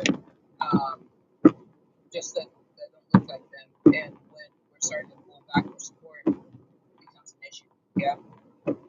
So it's always been us trying to fight for the other guy, but when we need help within our communities or we need help for a bigger plot, no one wants to show support. Or if we do need help with something else, it becomes a mockery to me, like the Black Lives Matter movement. People were doing that without. I don't know, like, how I can say that clearly, but like, there were people like making songs or just like, to me, In a quarter-mile, turn left on Garden State Parkway using the left lane. circumstances, and they were just trying to get their moment off of that. Now that we're going through what I'm sure it looks like a crisis in their eyes, they're like, where y'all at? You know? We're fighting our own place. We're trying to protect. Turn left on Garden State Parkway.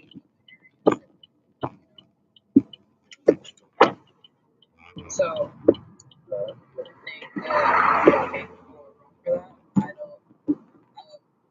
Just because to me, if we go anywhere in the world, people don't like us. Just ahead, drop off Andy. This one here? Right. To the right? Yes. I think we should do everything right there. Like, and what image is always. Which is your vehicle, dude? Yeah. I don't know the answer to that. This one? The white car, yes. I don't know. You're welcome so much. Have a good morning, dude. Yes, ma'am. I don't know. Think about it.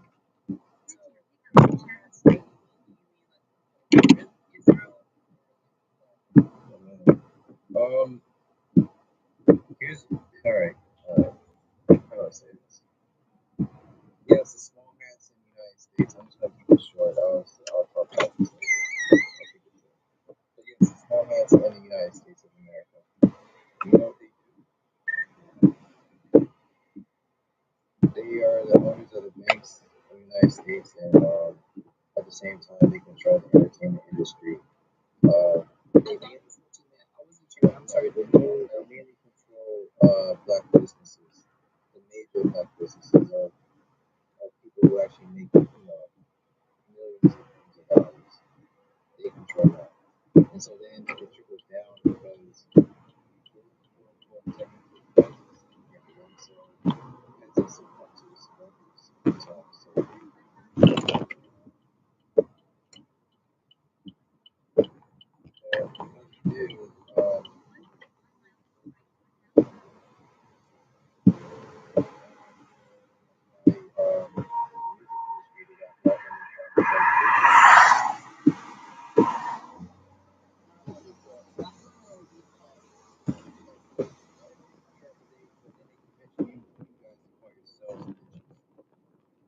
they convince you to call you what type of bitch you want to be.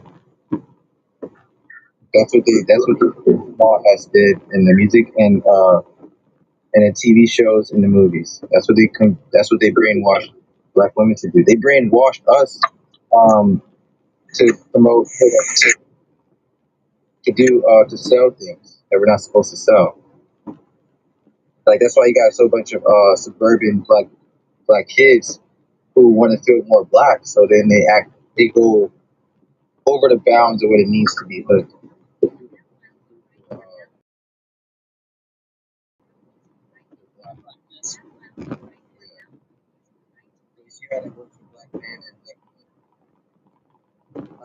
See why you say that, but I also see like you see it though. What I'm saying.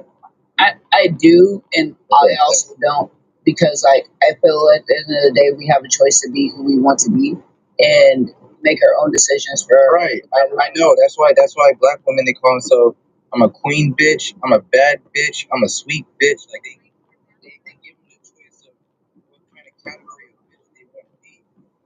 No first, because that's gonna trigger the people. I got you. Yeah, it does now. They like updated the whole thing, so it does that now.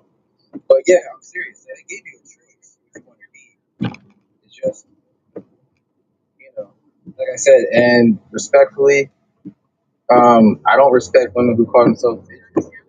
Because if you call yourself a bitch, then yeah, I guess I will treat you like one. Because at the end of the day, you're still a bitch. And real quick, family, we gotta stop. Oh no, it's just that's the point I'm trying to prove, because I'm not trying to make it sound sweet. I'm not trying to make it sound cool. I'm saying it exactly how it is, because that's exactly how they look at us. That's exactly how they look at y'all when you call yourselves that too. Why do we care about what, if we're talking outside of BLK people? Why do we care about what the other thinks? Because the way we treat. Because here's the thing: the way we treat ourselves is a reflection. And then they be like, "See, you deserve it." When reality is, you don't. Because but they're gonna look at that. They're gonna look at you like that regardless. Talking. There's different kinds of black people. You have the niggas, and then you have black people, right? No. And unfortunately, yes. Unfortunately, the niggas mess things up for black people. In a lot of different ways. Nah, listen, I ain't messing nothing up for nobody, yo. Because you're not a. Yeah. So as I was saying before, this is what happens. This is what they do.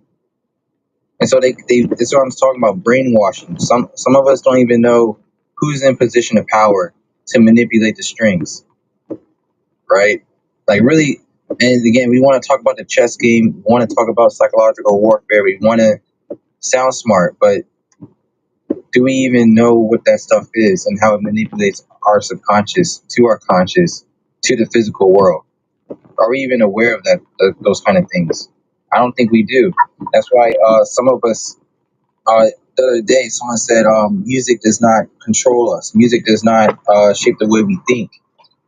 But music very much does control, shape the way we think and how we perform and act. It very much does. Um, Especially with the power of the sound. Okay, so I want you to be aware of that kind of thing. And again, the movies, for example, it's like, for example, a scary movie. You seen it, you watched it, you go to sleep, and then next thing you know, you have night because what you seen goes on into your subconscious mind, into your conscious. The brain is like thinking about that stuff. It never stops. It never stops thinking. Never stops working. So it all depends on what kind of music you're putting into your head that your subconscious is going to keep on playing over and over and over again to shape your mood and whatever may be in. Continue to perpetuate that cycle. Correct. I think that's accurate if you're like easily influenced or like you're still young and still trying to discover who you are. No, Like you got grown ass. No, you got grown ass people being suckers for it. Grown ass black women who are like 30 plus years old. Matter of fact, 50 years old. Probably somebody's grandma. They still call themselves bitches. There's no other way around it. It is sad. So that's where I'm going with the second question. And all of a sudden, how does this image make you more black? The other, not too long ago, you just mentioned it. Someone said I sounded like someone questioned my blackness because of the way I talk, right? How so? Simple, because I don't sound black enough. What is that? What is black enough though? Exactly. It's a good question. Listen to some of the civil rights leaders and police call it. Yeah. So it is what it is. Do you even know what's upbringing? Like, I bounced between the Midwest and the South, and my family in the South praised that I had a different vernacular than them, and like my parents encouraged more education because they didn't have that growing up. So I'm like, about the not sounding black enough. I don't think the way that you speak defines your blackness. Period. I think when nuance. Yeah, I know it doesn't find me. But what do you have for Stockholm syndrome? For Stockholm syndrome, I think that black person that's connected with their roots personally does have Stockholm syndrome because of chattel slavery. Can I say that on here? Yeah. Okay, cool. From chattel slavery, and then we have the civil rights movement, and then we have Jim Crow, and then we have the 90s with, it wasn't necessarily Rodney King, but it was Rodney King adjacent. Brutality happening towards black people even to today with, I don't even want to say Trayvon Martin because Trayvon Martin isn't the only Trayvon Martin that has brutality. He was just the one with the spotlight to these type of brutalities. I don't think black people have, I don't want to say catch a break, but have caught a break. I think that from the moment that we were brought over to America, all we've known is trauma. So when you start from right there and get to even today, that's all we know. I think black people are in survival mode, period. I would like for us to like have a different light, even in our media. our media is only trauma. Like, when's the last time that you've seen a black rom-com, you know? Where just people are happy and just What did I say about entertainment?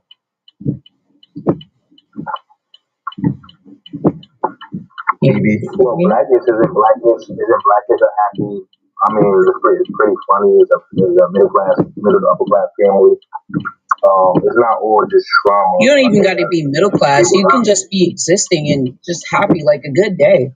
Like, yeah, but that's what I'm saying. The show Blackness is a prime example. I think we have a lot of shows just like that. I think people just have to filter what they watch. To be honest with you.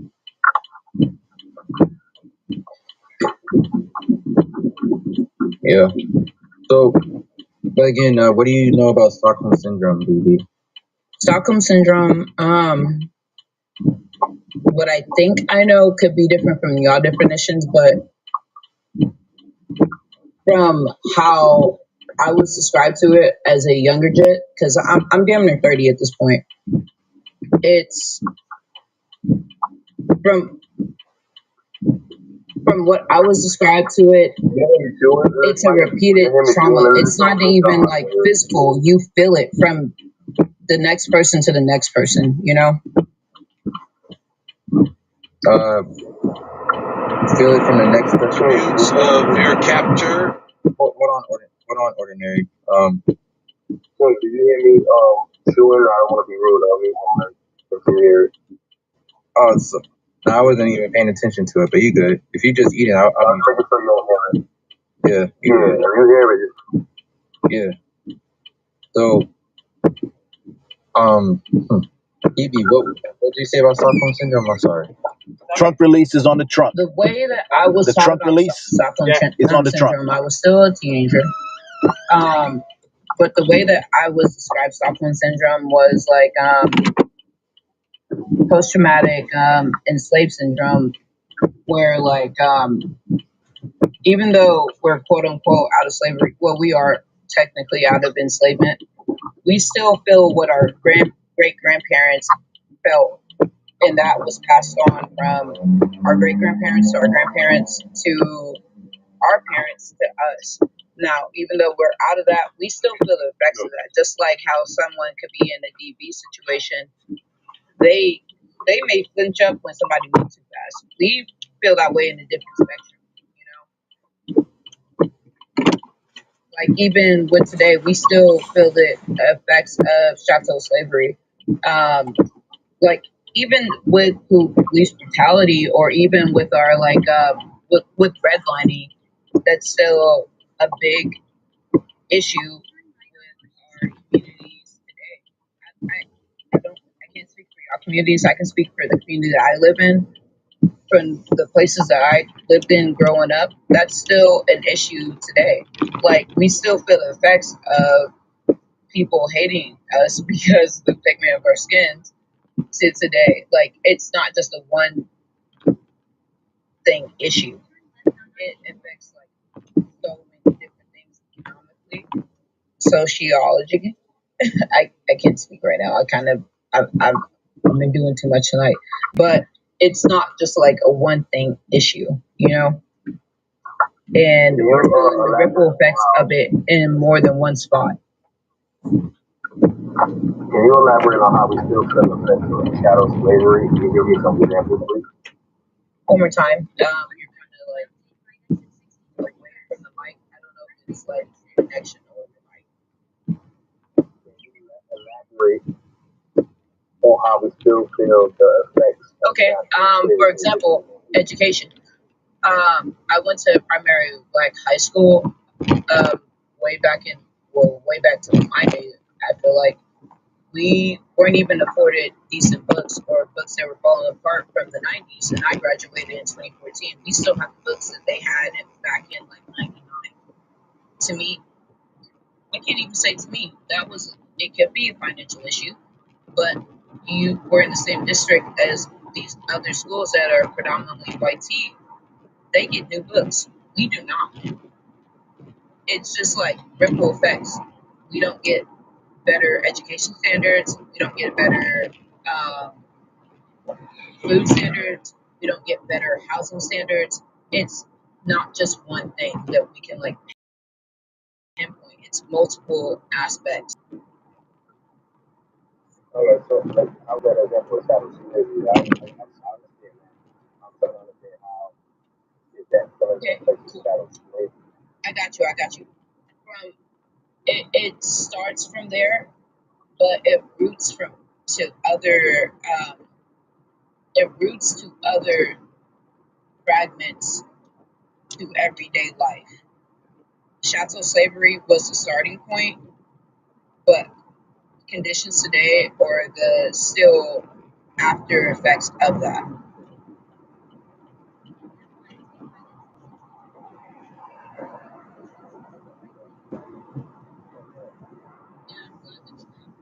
Now, just one more exchange, Marshall, then I'm gonna go to ordinary.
It's cool. Like I said, it's to be expected. So now we stand back like, what? No, it's time for you to catch some of this. My dad, my grandfather, my great grandfather, they already called the thing. My dad's birth certificate says Negro. My grandfather says color. Been called the thing. So I just think it's entitlement, expecting us to always go to the rescue and be the doormat. And people are being smart. And they want to talk about that we don't own anything or this or that and the third, but there are more black doctors. There are more black entrepreneurs. There are more young people seeking out higher education in whatever avenue that is afforded to them, right? So that's my take on that part. And I sit back and I do feel bad on the humanitarian part for women and children and XYZ, but I understand what's going on. And so that's why I respect everybody, but we're sticking together on this, and what's to come is just the creation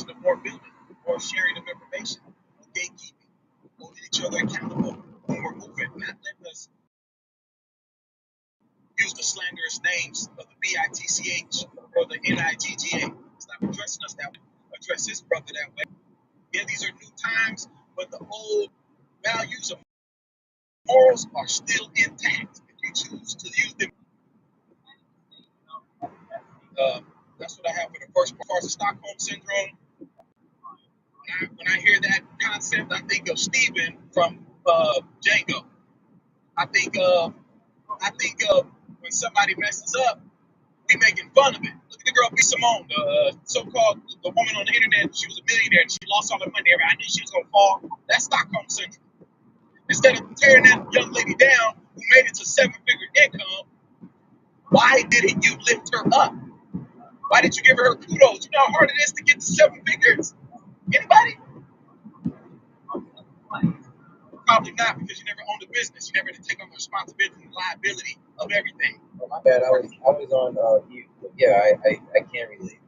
Yeah, it's a few people that are on this. Yeah, I can relate. Go ahead. I got you. You didn't with the Pelican Black man on the panel, but I got you. Oh, go ahead, Ordinary.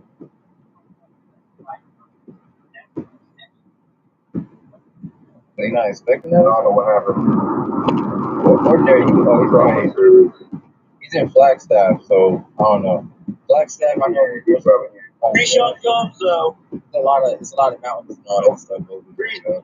Yeah, no problem. I must say this thing. The reason why you go to shotguns home. Bring them home. Bring shotguns home. Yeah, we got you. We're gonna bring you home this time. Don't worry about it. The reason, one thing I want to say is this: when it comes down to be small, and I don't believe in knocking anyone down. To be honest with you, so it's you. But I think a lot of the backlash is because she said that she would never go for a regular dude. She felt that she was too high and mighty at the time that to go after a regular person or to be a regular person. And so, yeah, that's why I think that she got so much of a backlash at the time. And it's sorry, go ahead. And it's not even just because of that, which I know she got a lot of backlash for the 9 to 5 comment, which I kind of understood where she was coming from, but it was just the wrong delivery. Has a preference. I got you. And I think it's what she said recently. So she had a best friend who was struggling for quite some time, and they were, discussing like, what she had went through. And B Simone had money at that time, and she watched her friends suffer while helping other people. And then when she finally got, a call for like an opportunity that later made her successful, B Simone felt envious about that. And she kind of side-eyed her, and she caught her back saying, I felt angry, I kind of feel weird about this. And her friend was like, why? And it was because she wanted to be a part of it. She wants to be a part of her friend's success, so that way she can trademark off of it, she can benefit off of it. So she's been problematic for some time. I don't think anyone is purposely trying to tear her down. She's just always been problematic. Says. Yeah, I want to say last thing, but I got you. So the one thing I'm gonna say is this: like, she's the type that want to get in with who's great, right? If you are somebody of status, you're gonna put money into you, you're gonna invest in you, she's gonna make sure that that's gonna get something back from the return, right? Being around it. But if you're a regular person, she feel like you want to do it for her, so she don't want nothing to do with you. She's not gonna help you. She don't want nothing to do with your growth. You have to get it up on your own, so that bring that up on your own TV. Now it's like, why? That's kind of what she's a leech. She got, again, I'm not one for those people, but what you put out to the world is supposed to be done. So that ordinary something. Nah, you good. I want to say, I'm pretty sure there's some things behind the scenes. We're not catching all of it. There's two sides to every story. There's your side, my side, the truth. 3 sides. No, but she actually spoke about it with her friend. Like, they recorded their conversation, and you could see that's one conversation. You can't base an entire relationship. Let's just say you were friends with somebody for 10 years. Does that one moment define your friendship entirely in its entirety? I don't think so. right? No, but Because again, we They don't spoke. burn down. That's the point. They spoke about their friendship and how B. Simone watched her friend suffer and didn't even try to help her, and she was successful at the time. But she As felt far weird. as No, because her friend was homeless. She got her car taken away, repossessed. A lot of stuff. we don't know the context. They explained it. That's what I'm saying. I'm gonna tell you my personal And she's experience. trying to profit off of her I success was now. making I was making over a $250,000 a year when I had my business a year and a half ago. Okay, I'm helping my family. I'm paying for rent. I'm paying for parties. I'm doing this and that and the third.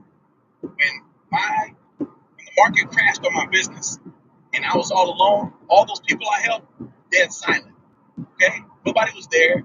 All the glitz and the glam is gone. The phone's not ringing anymore. I'm solo by myself. Now, am I bitter about it? No. It just let me realize I gotta catch me. Sometimes if you're the breadwinner in your family or in your group, there's no one there to catch you when you're trying to catch everybody else. We have to draw a line between helping friends and family, taking care of ourselves, because at the end of the day, if I'm at the top of the food chain, who's there to set me up? So that's why I can look at that and say, well, there's got to be more to it than just that. But here's the part you're not hearing. She's trying to profit. No, hold on. Here's the part you're not. No, hold on. You're not hearing the rest of the story. She's trying to now profit off of her friend's success now that she's successful after being down for so long. She felt jealous. This came out of Beast.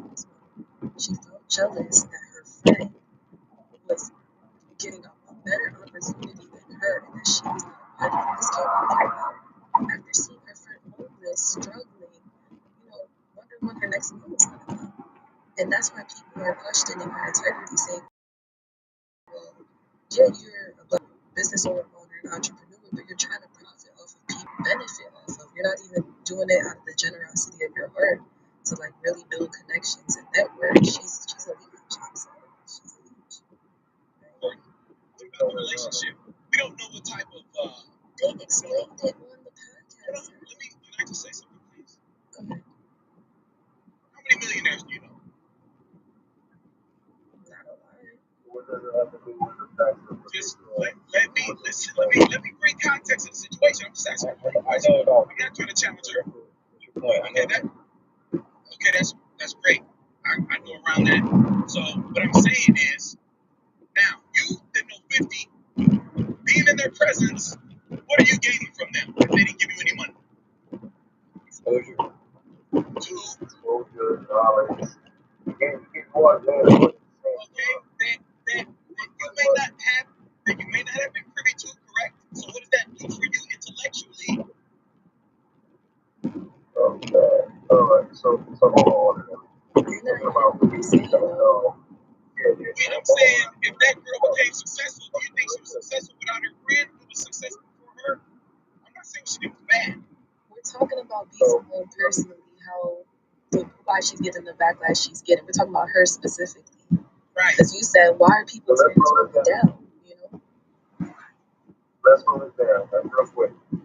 We gotta understand that you're talking about millionaires who don't know, like that I'm talking about friends, right? We don't know that you're trying to either learn from, you're trying to develop yourself from, or just be in a network circle.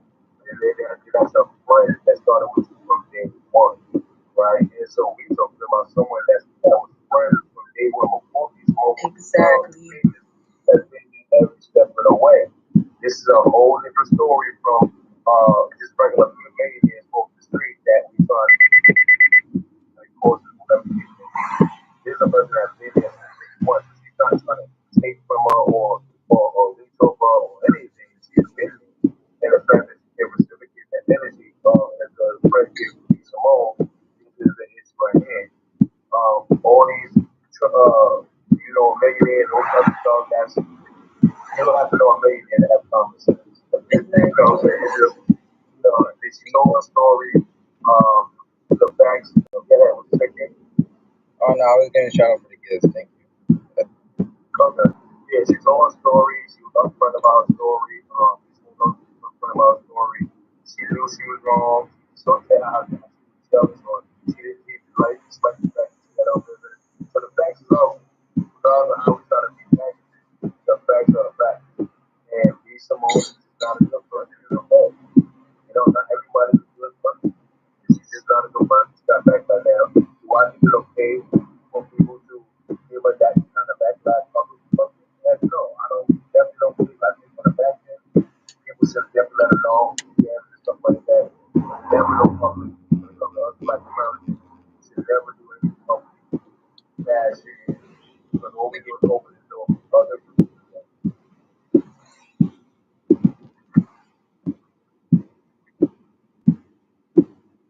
Oh, my bad. So I don't know if you're talking about it. No, my bad, Mark. I just. No, I understand. No, I understand. I get it. Yeah. So that's all I'm saying. I get what you mean about I definitely 100% get what you mean about the millionaires, because you do benefit from being around those type of people. Right. The exposure to their knowledge and how they assert themselves and how they move throughout the world. That right there is money, not tangible that second, but that information is very valuable if you know how to ascertain it, keep it, and use it right. I agree with you 1,000,000%. Because just being around them, it's going to lead to, if you're around 6 millionaires, you're the 7th, right? That's a fact. That's just how it works. Right? So, I get what you mean 100%. And I didn't know that.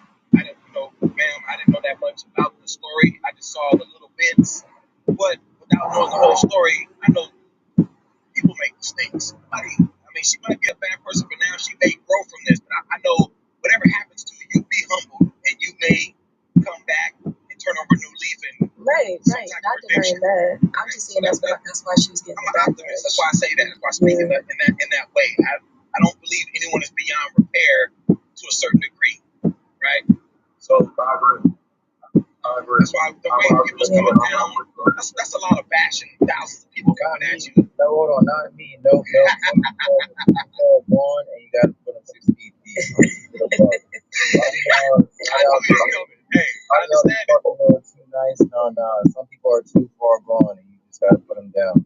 Yeah, and that's the hard call. You know what I mean? Because I've talked to parents whose children have been a burden that way, and they love their children so much they can't stop giving them resources or helping them when they're beyond repair. You gotta let go, let God, because they start to be energy vampires to you and take you out of your element, and you start to down spiral too because of the love that's extended. Nah, your kids are a different story, Playboy.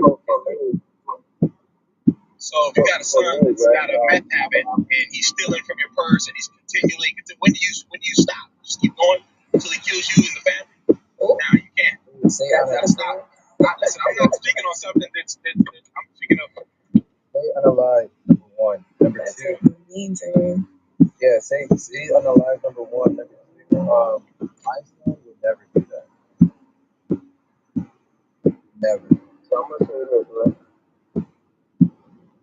My bad, K. No, it would never reach that extent. Because you would realize, I would show him to many people what he would look like. That's the thing. So anyone with a brain, yeah, they would know better not to do that. If he chose that on himself, then guess what happened? He's gonna unalive himself. He did it to himself, not me. Sometimes if you do, you gotta carry it on your chest. And that's it. But I'm done. Yeah, my bad. I got a delay. If I keep telling you what I don't purpose, I have a little delay. But what I'm gonna say is, I'm an optimist. Yeah, I'm an optimist also, right? And I believe that there's, to give people a chance, because if we have that mentality of not giving people a chance, then Malcolm X wouldn't have had a chance, and he would have been still to the criminal that Muslim did come and reach out to him. He was a robber. He was a stealer. He was a criminal. He was drug addict. He didn't know, right? And so if he didn't get that chance as a Muslim to come up to him and see the light in him, then, he wouldn't be able to be the icon that he was then. If you look at Mike Tyson, the motto that you see something in Mike Tyson and see that, okay, there's something great about him, there's a light about him. So Mike Tyson was robbed and he was lost. I think we've been in jail more times than any adult that I've ever been, really. Like, I think we've been in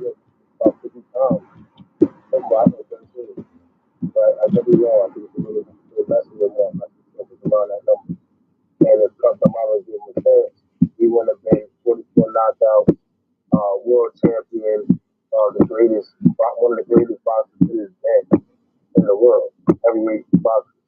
So I'm a believer in giving people a chance, and I believe she's Simone.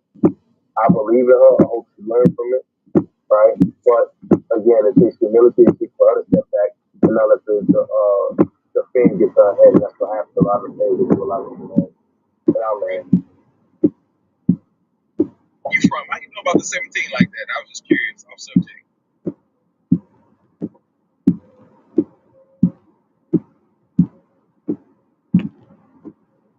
They go. Yeah, I think he stepped away for a little bit. Yeah. But Oh, my bad. What's good? What's up? What do you know about the 17 like that? Talking to me about the 17? You mentioned in Flagstaff, you kind of pretty much laid the land out. So I was wondering, curious to how you do that. Oh yeah, I used to live in Arizona. Part.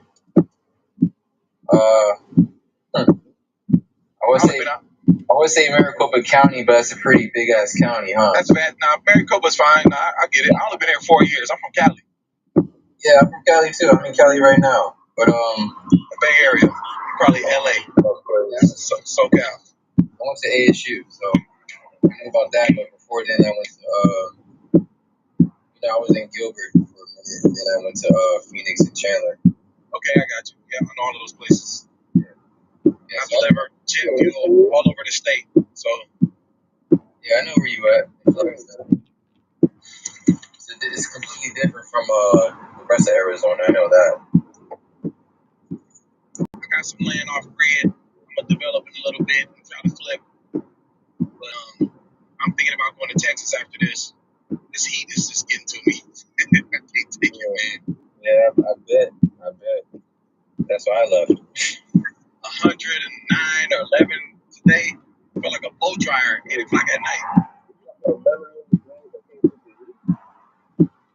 Nah, bro, it's Marshall. It is hot all the time, bro. Like when it gets at nighttime, it might get hotter. It's tolerable, but damn, yeah. Imagine having a blow dryer on your face. Nah, bro. Maybe because you live in New York and it's like cold all the damn. It's like a freezer up there all the time, But out here, dog, it's like a damn oven, bro. Like take it from me. I used to live in the East Coast too. You know what I mean? Like I used to live in Delaware too, but dog, I'm telling you, it's too hot, bro. It's like when the sun goes down, you expect the heat to go down. You know what I'm saying? Like because you've been dealing with the heat. Like, bro, it ain't that. Yeah, it ain't. Yeah, man. I mean, you can be cooking your food outside. You know what I'm saying? Just throw your steak on the side. Like, That's why the East Coast is better. No, that's not the West. That's the West Coast is better. East Coast is better. Nah. We have to deal with the. That's the Southwest. That's not the West Coast. West Coast, you can surf and snow in the same day. Ski and surf in the same day. Let me say it like this: a bunch of Arizonans, they're a bunch of haters of Californians because they know that we're better than them in every way. They know that we're better than them.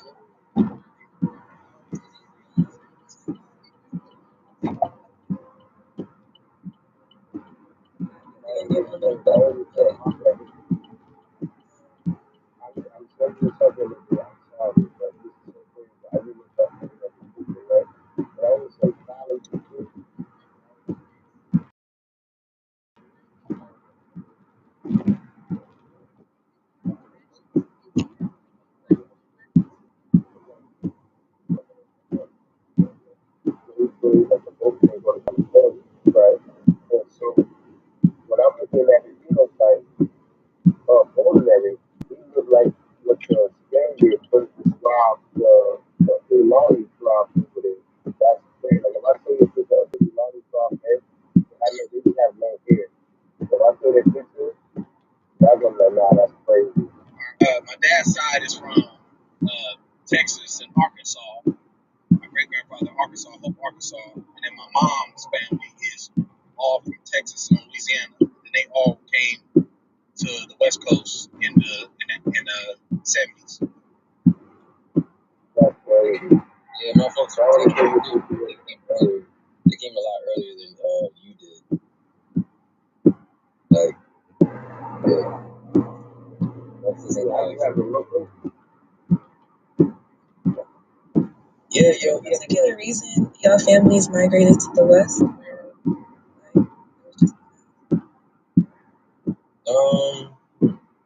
I never really.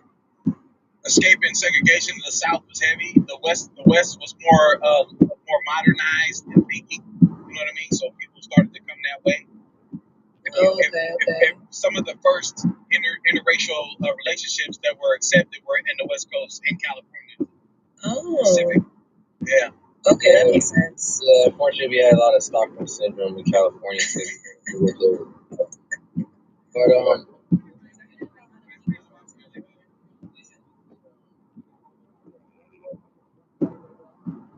yeah, we do have a very distinct look, you know, as Californians. I ain't gonna lie, we do.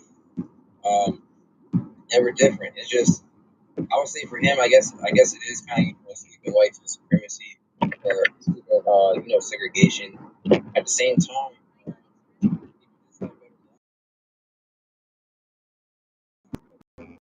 people were actually schools.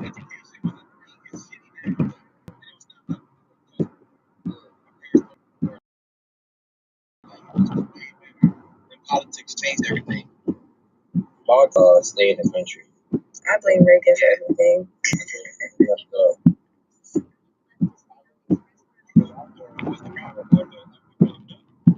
Of course, the nigga was the governor out there.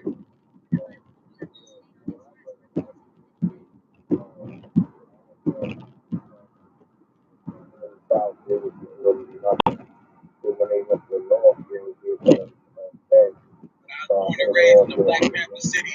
Oh, yeah, I heard a lot of people from South Carolina moved to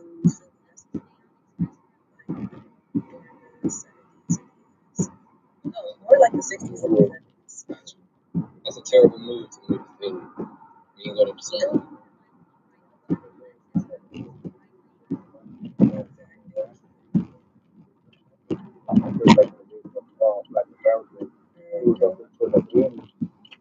After the 80s, after the education,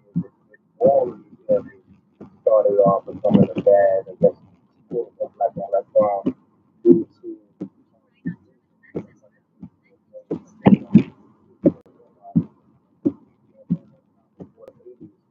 when we started playing far right, and we started using Level 2 or level 3?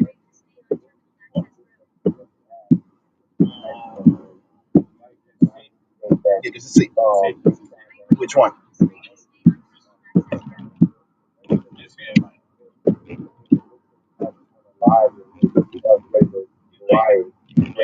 Yeah. The whole terminal is united. El terminal entero is united. Yeah.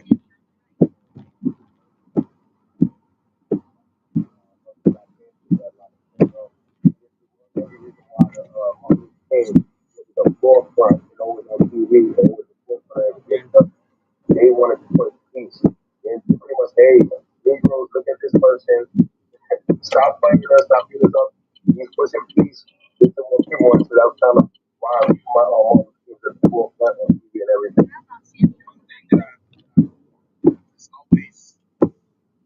Messed me up. I had an aunt, Della, she was 94 years old, and I had an old iPhone, and she sat down and broke down everything for us. And somebody stole my phone, and I lost that video. I didn't have it. She told me about working on the plantation and washing clothes. She did the whole. Her memory was phenomenal to be at that age, man. 95 years old. That's something that hits my heart. Yeah, I went to the area where I dropped it out of my car into the stores. I said, man, I'll give you $1,000, $2,000 if you guys give me that phone back. And I won't report nothing. I can't. And that's something that hurts me to this day. That happened about, I want to say during COVID, around 2020, that happened to me. Man, I did. I called Apple and all the places. Can you guys upload this? I lost it, man. I sat down and did an interview. I literally did an interview with her. Like, somebody covers everything. You know, so damn. It's it was crazy that you did that because I always encourage people. You still got your grandmother, you still got your grandfather, you still got any elder. Man, I'm telling you, that was huge for me. Yeah, hide the camera.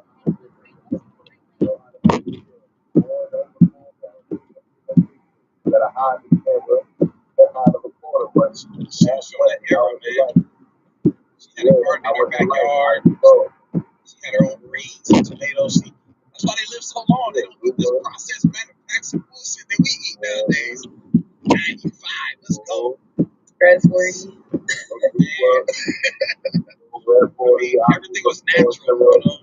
Everything she cooked was right out her garden, man. You know, outside of the butcher, she would get like different things from. But I really miss her. You can't even pronounce the ingredients no more. It's that bad. That's how you know. Yeah. But back to what we were saying, foundational, about what I don't know if you're talking about with Philly specifically with, you know, the music, enticing everyone to kind of unalive each other. But I think it's more of the rug and pew-pews that were planted amongst the community as well. I think, especially in the 80s, it seemed like the 80s. Yeah, the crack era. Yeah, oh, you gotta see Wack. Yeah. Older than y'all, man, so I'm trying to get hip. Oh no, because TikTok guidelines. Yeah, but yeah, I think that played a huge shift because again, it was purposely planted there because they knew the progression. Yeah, the outfit people. I don't know if we can say that. Can you say that? The C boys, yeah, you know. But yeah, they put all that. That was inserted. That was a plan to sabotage. Exactly. Everything. It just was, man. Just think about all the stuff. Man, the 80s and 90s was rough. Everybody don't want to give us the credit. Like, we just, damn, you know what's been happening? Like, how many years it's been going on for? And, like, in the different continents, they're just now eradicating their stuff within the last 20 years. Damn, it's no credit. Yeah, it's a lot. It's a lot to endure. You know, people don't understand. Imagine something happening to a child in their adolescence.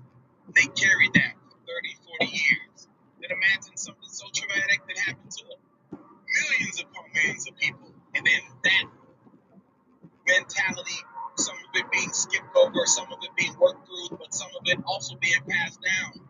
And then trying to find ourselves again, find the proper place. Because you got to think about it. In the 60s and 70s and the 80s, to go out and get counseling was a stigma, right?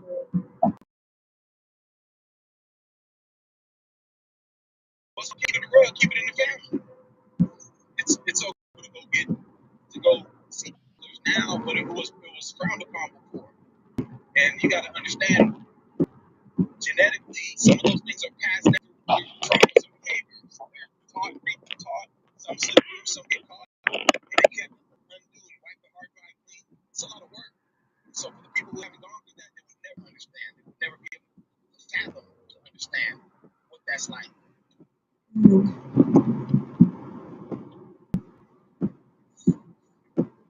Yeah, you right about that. I'm gonna head out there. All right, Marshall. But I appreciate the conversation with y'all. Hope you have a great day, great night, great morning. You have a lovely day. All right, cool, brother. Take care. Be safe, comrade. Oh. Yeah, man. I want to answer the prayer. Yeah, hit it. Talk the whole time. But what did you call me, my friend?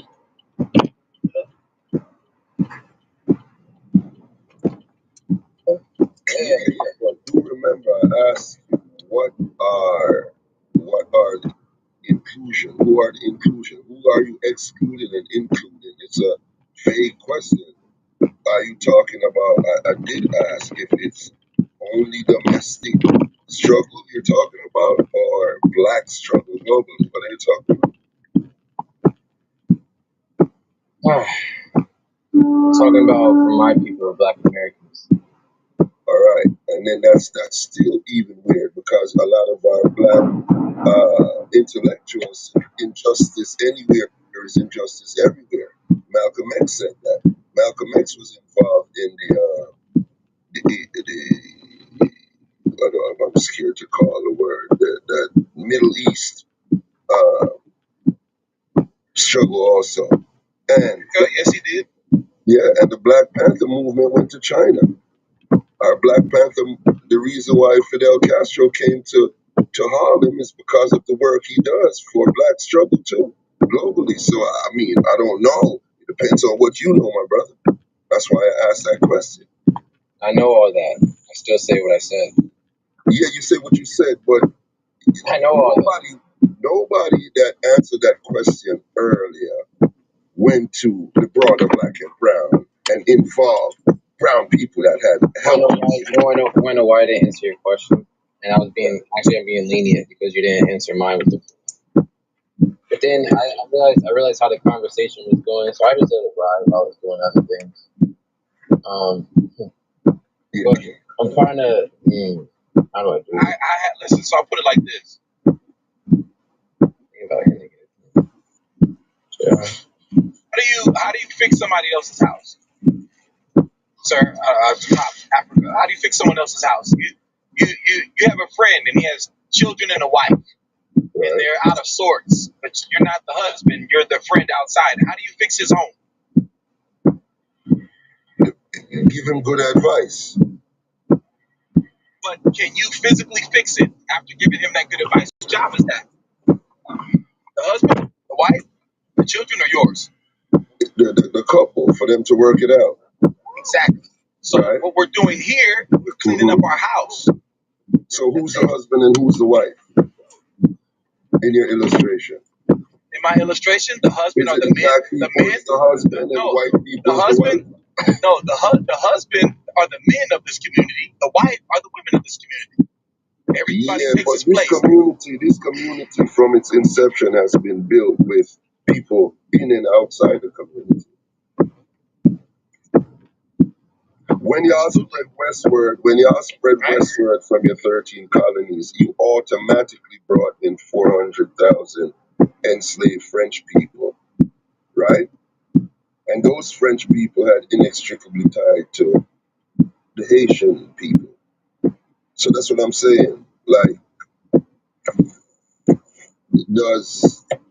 has been colonized in one form or another, whether it's the Sahel region. We're talking about America. And the husband and the wife, but I'm saying some of the husband and some of the wives are people from outside. It's not only as such. Do they identify as such? Do they identify as such? If they identify as people from the outside, I'm saying within the struggle of, you said what, domestic? Yeah, domestic, yeah. Because you gave an illustration about the husband and the wife. Right, because I'm talking about the cleaning of the home here, the black community. Because there's being arrow shot from every direction, from different groups. Yeah. Right? Mm-hmm. Now, not everyone in those groups have a ill intent, and I understand that as a human being, as an intelligent man. I know this. Mm-hmm. I can't blanket statement, not any group. So has it been more arrows than assistance?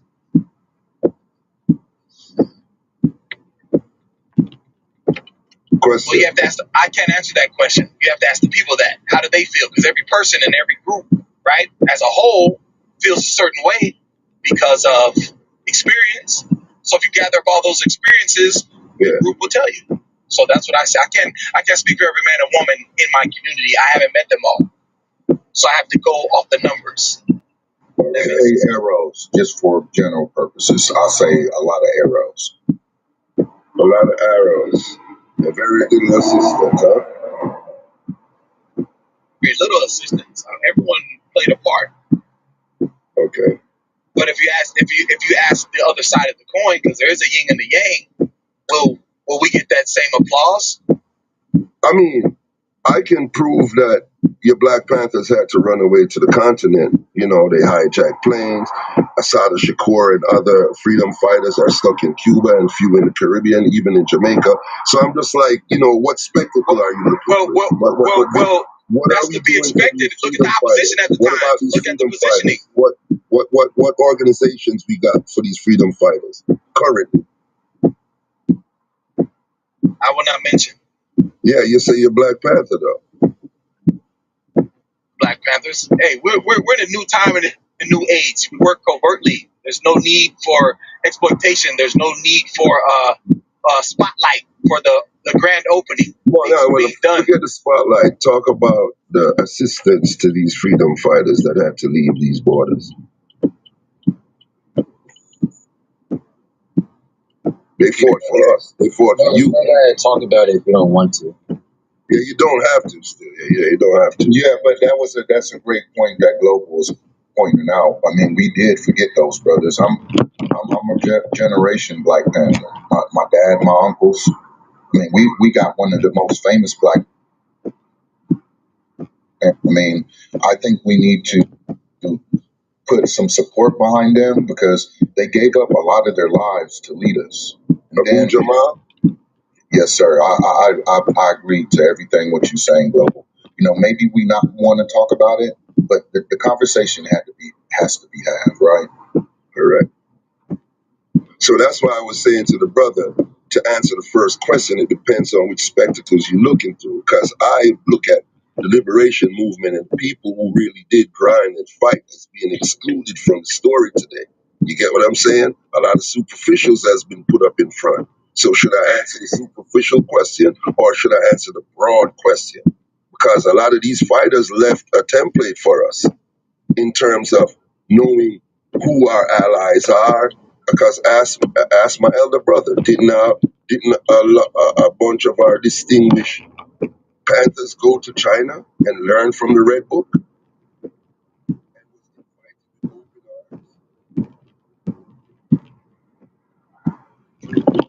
All right, so you know that's what I'm saying. It depends on what spectacle. But I don't think King Vegeta think I know this Black liberation history like I do. You know what I'm saying? No. Are you trying to call me out on something or? No, I'm calling. No. Sir, can I say this? Are you 50 plus older or more? I'm right on the half a century, brother. So that's why you're more versed in a lot of these things. And I wouldn't even say more. I'd have yeah, my bad. call one of my elders to help this conversation in the right direction. If that makes sense. Yeah. So even the second question, my brother entered the view of the JEWS, right, Vegeta? You saying our image is compromised, and one of the main source of it is that group, right? Small Hats. Are you there, King Vegeta?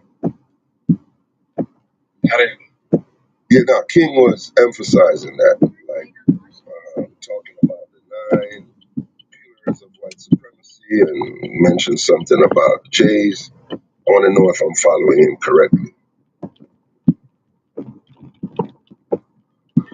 Where's the host at? Or where the sister at? The sister could have probably told. But what I wanted to say. He might have taken off. Yeah.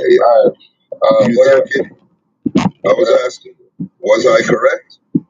Correct on what?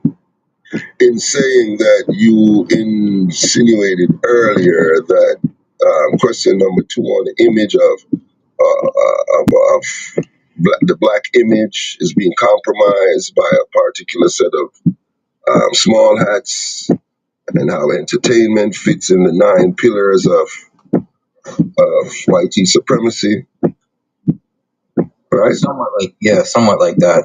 But it can range from many different areas depending on what you know.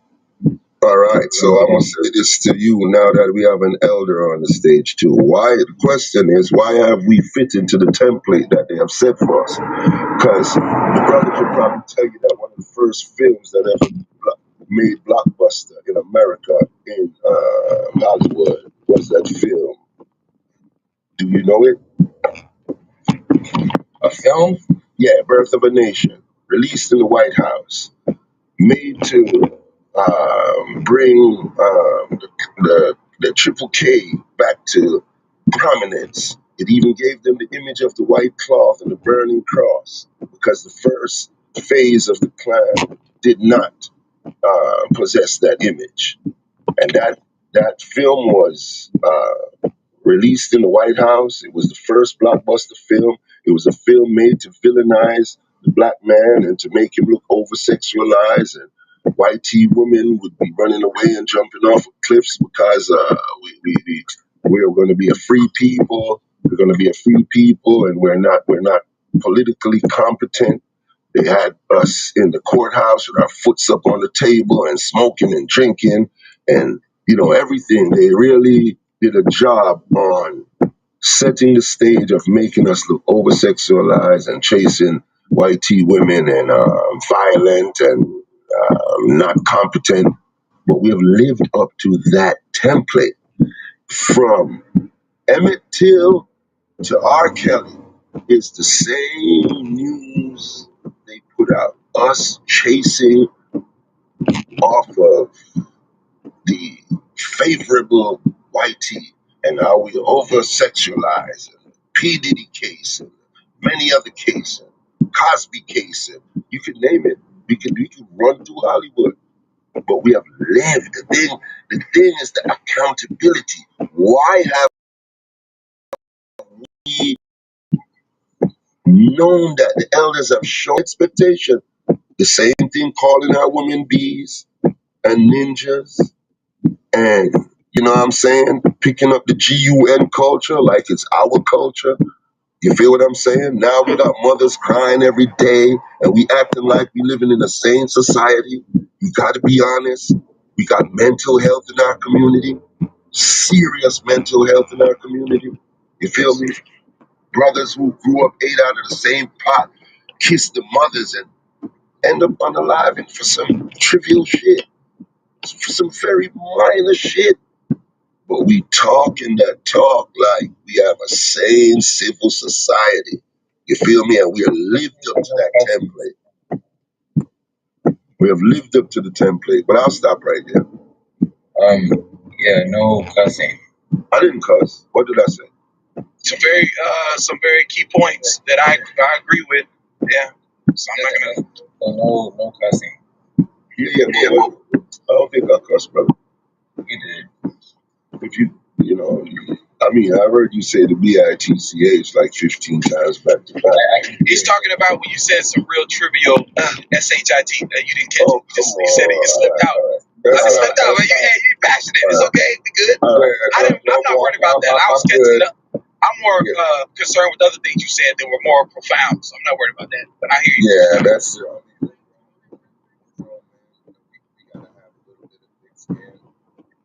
Saying shit is not even cussing. It's profanity. Hey, I'm not trying to get my page banned, bro. Stop cussing. That's why, yeah. I didn't. Like, stop cussing, man. I'm trying not to get my page flagged. Like, that's what we're doing. Like, damn. All right, yeah. We got it. But as he said, when you speak passionately, a word or two is gonna jump out. That's why I was like, the BITCH should have got your page in some kind. It was said like 15 times. Let certain things slide because they don't have a problem with us calling each other that. So they'll let that go through. You notice on Instagrams or different social media platforms, they let certain words slide through that allow us to bash one another in some type of form. And they let the other stuff slide. You can't even say like dumb. Right? But they let that go through. So, hey, Global brought up some great points, about what this agenda is. Do any of the brothers, yes, sir. Do any of the brothers heard of a man called Edward Mendelhouse? Nah. Educate me. Edward Mendelhouse, over 100 years ago, sat with a sitting president, Woodrow Wilson. Yep. If you remember when he was there. That's not the guy who created the birth certificate, is it? No? Yeah, yes, sir. And this is what we must understand about the United States. It's a de facto government. It's an insurgency. I mean, it's never been called out like this, but we have to call it out. Yeah, what they did to us with the Social Security Department and with the birth certificates is illegal because they didn't notify you. They didn't even tell you. They didn't divulge information, so you were not privy to that. So that's fraud, and you signed away your rights by doing that, signing their paperwork. Correct, and that's what a lot of correct, and that's what a lot of the Black Panthers and a lot of like the Marcus Garveys were trying to expose. Okay, a lot of the information was being passed around, but it didn't get to us all at one time. A lot of us didn't come to the understanding of what we know now.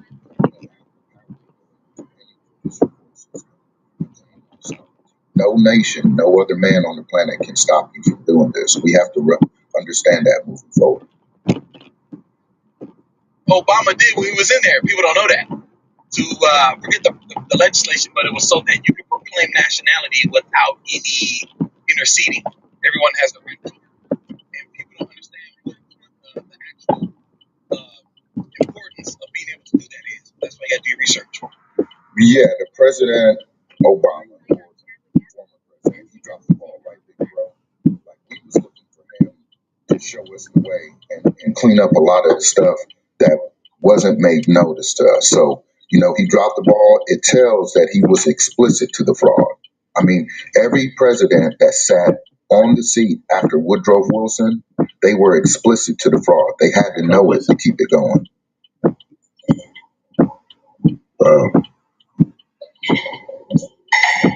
To the court systems, and actually the UCC1 that was upholding their fraud actually ran out, and we actually went to the court system.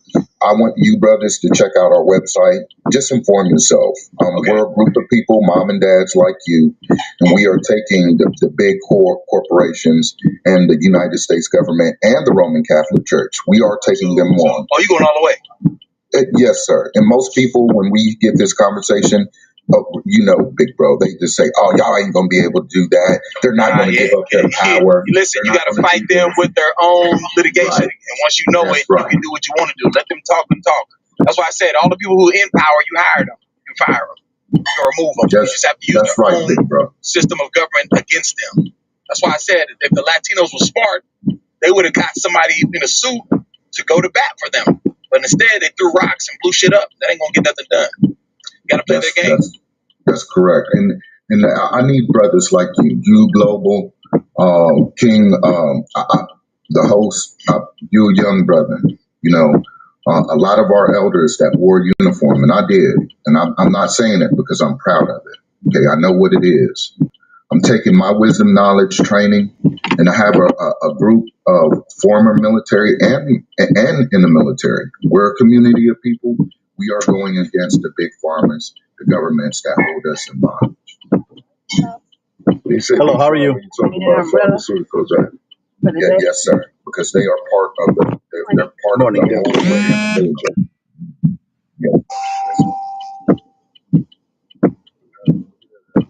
And I'm also happy that you gave Brother Garvey his fair representation, because often I hear people in these spaces misrepresent. He's a nationalist. He was for everybody. He wanted to see people rise together. They try to spin him off as a one unit, one person. Everybody make contributions. Yeah, if anyone knows who the Noble Drew Ali is. One of the major things what the brother just said, though, is Garvey's meeting with the plan and what he said about America, telling us that the very leaders of this country are fully infused with the policies of the plan.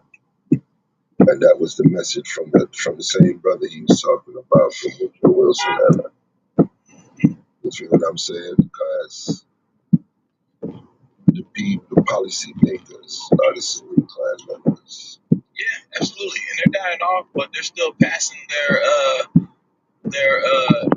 BS down to the next of kin. And it's only to preserve what they have in place, because they know that there's a fine job for 400.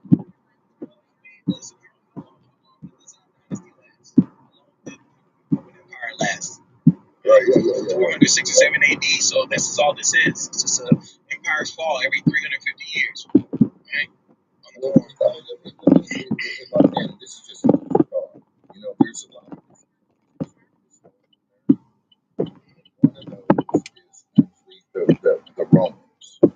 The Romans were put on the earth because, again, there was a history that was created that didn't have ties to long historical, say, narratives like us. So they created their own form of history. That's how the Romans were created. Now, again, the Romans were there with the Italians and the Greeks. Okay, on their continent, and just a perspective, they wouldn't have disappeared the way they do, and there wouldn't be no Romans around. Gentlemen, I just got to the jet loading refinery. I'm gonna be listening, but I can't say anything. I'll get in trouble, but I'll be here. Yes, sir. I'm about to load this jet load. Okay. Yes, sir. So the whole Roman aspect was given to us to cover up true identity. Okay, so they made up Romans to cover up who you are in that region.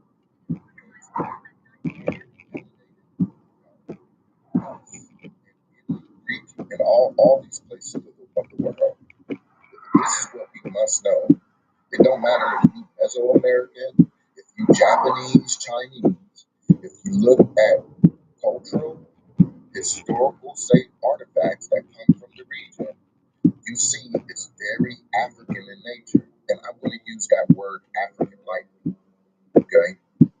Again, we're talking about a group of people. We're not talking about a landmass. Okay? Because we did discover every land on the planet. We are the original people. This is why you have certain artifacts on every part of the planet, because you traveled there, you made pottery, you made jewelry, and them are your fingerprints that no one can wipe away. So right now we are restoring the really historical narrative of who we are. Okay, so Romans have to do with fraud, has to do with lies. This is why the Roman Catholic Church.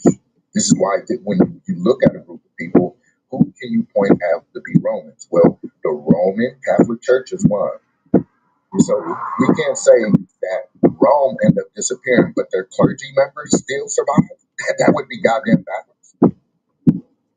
And then on top of it, when we look at artifacts that are suggested to be Roman, they don't have no indication of Rome or anything. There's no, say, word that says Rome. Coins that are made from that, don't even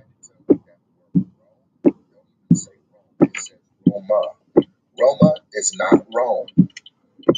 Again, you can look at the historical artifacts of who Roma was. They are not Roman. And you don't have no building over there that is so-called supposed to be Rome.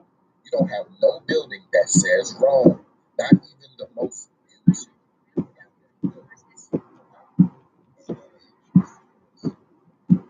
So, On the subject of Stockholm Syndrome, would you define black people loyal to America as Stockholm Syndrome?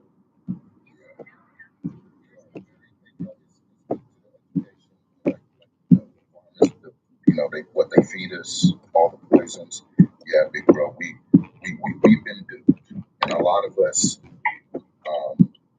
carry this false patriotic pride. But I'm with you. Go ahead. Yeah, I wanted King to hear that. You heard that, King? Yeah, I'm like, no, stuff like that. Hold on. Yeah. I just wanted to know if you heard that. I'll let you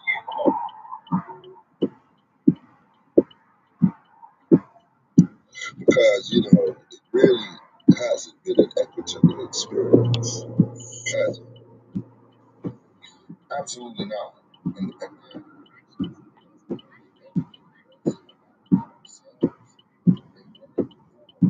they weren't honest about it, right? They left us out a lot of historical narratives, and we were there. We were here before the great discovery of the 1777s. way before the Americans. See what I'm saying? So there would be no way in hell, God, green earth,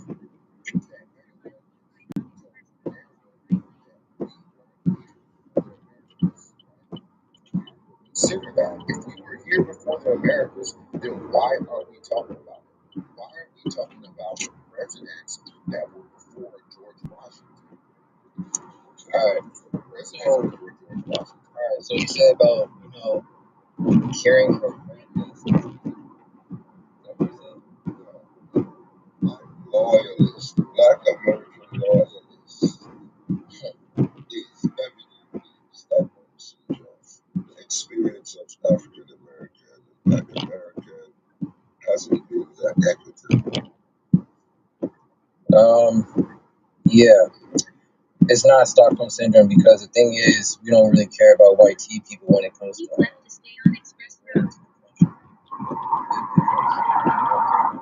Folks only care about ourselves for our people. In a quarter mile, continue straight on Terminal Access Road using the right lane.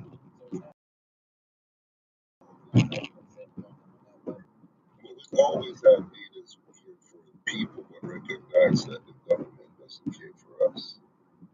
No, no. That's the thing. We don't have leaders that care for us. The closest one that we had was Continue straight on Terminal Access Road, then make a slight right turn. First, second, and third level, man. That wasn't really our Using the right lane.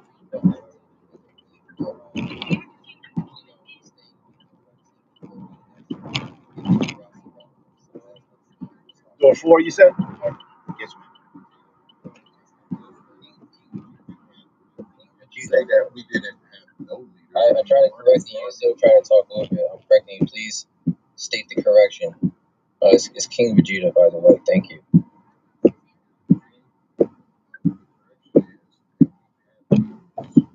Outside of the person that's this one, right? Was a leader. Again, we had Marcus Garvey. We had community leaders. I was talking about the president of the United States. We don't have those kind of leaders. You as well, Who actually is the government that would actually try to do something for us. We don't have that. Correct. I agree.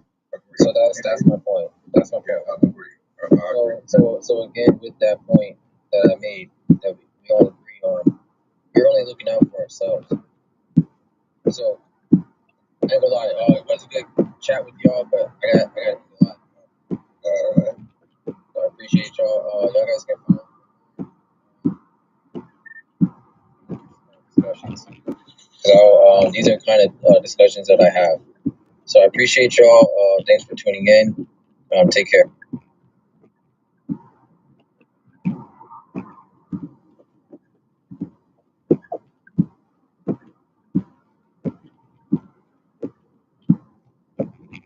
Or addressing Africans, and we're not having that same energy with anybody else. And we've established to you we do have that energy with everybody else, but the reason we're having this energy with Africans is really because a lot of them have the same, if then more intense energy with us. But you didn't frame it as if this is a blow for blow. You framed it as if we're kind of picking on the little guy. That's how you framed it when you initially came up here. Okay. I completely agree with what you just said. That's the way it came across to me as well. Am I able to address? Somebody asked me if I knew. Somebody asked me in the comments if I know what akata means, right? And so, in order to address that, I will say, like, from my understanding, like, that's a Nigerian American word, right? So, before coming to America, I had never heard that word before.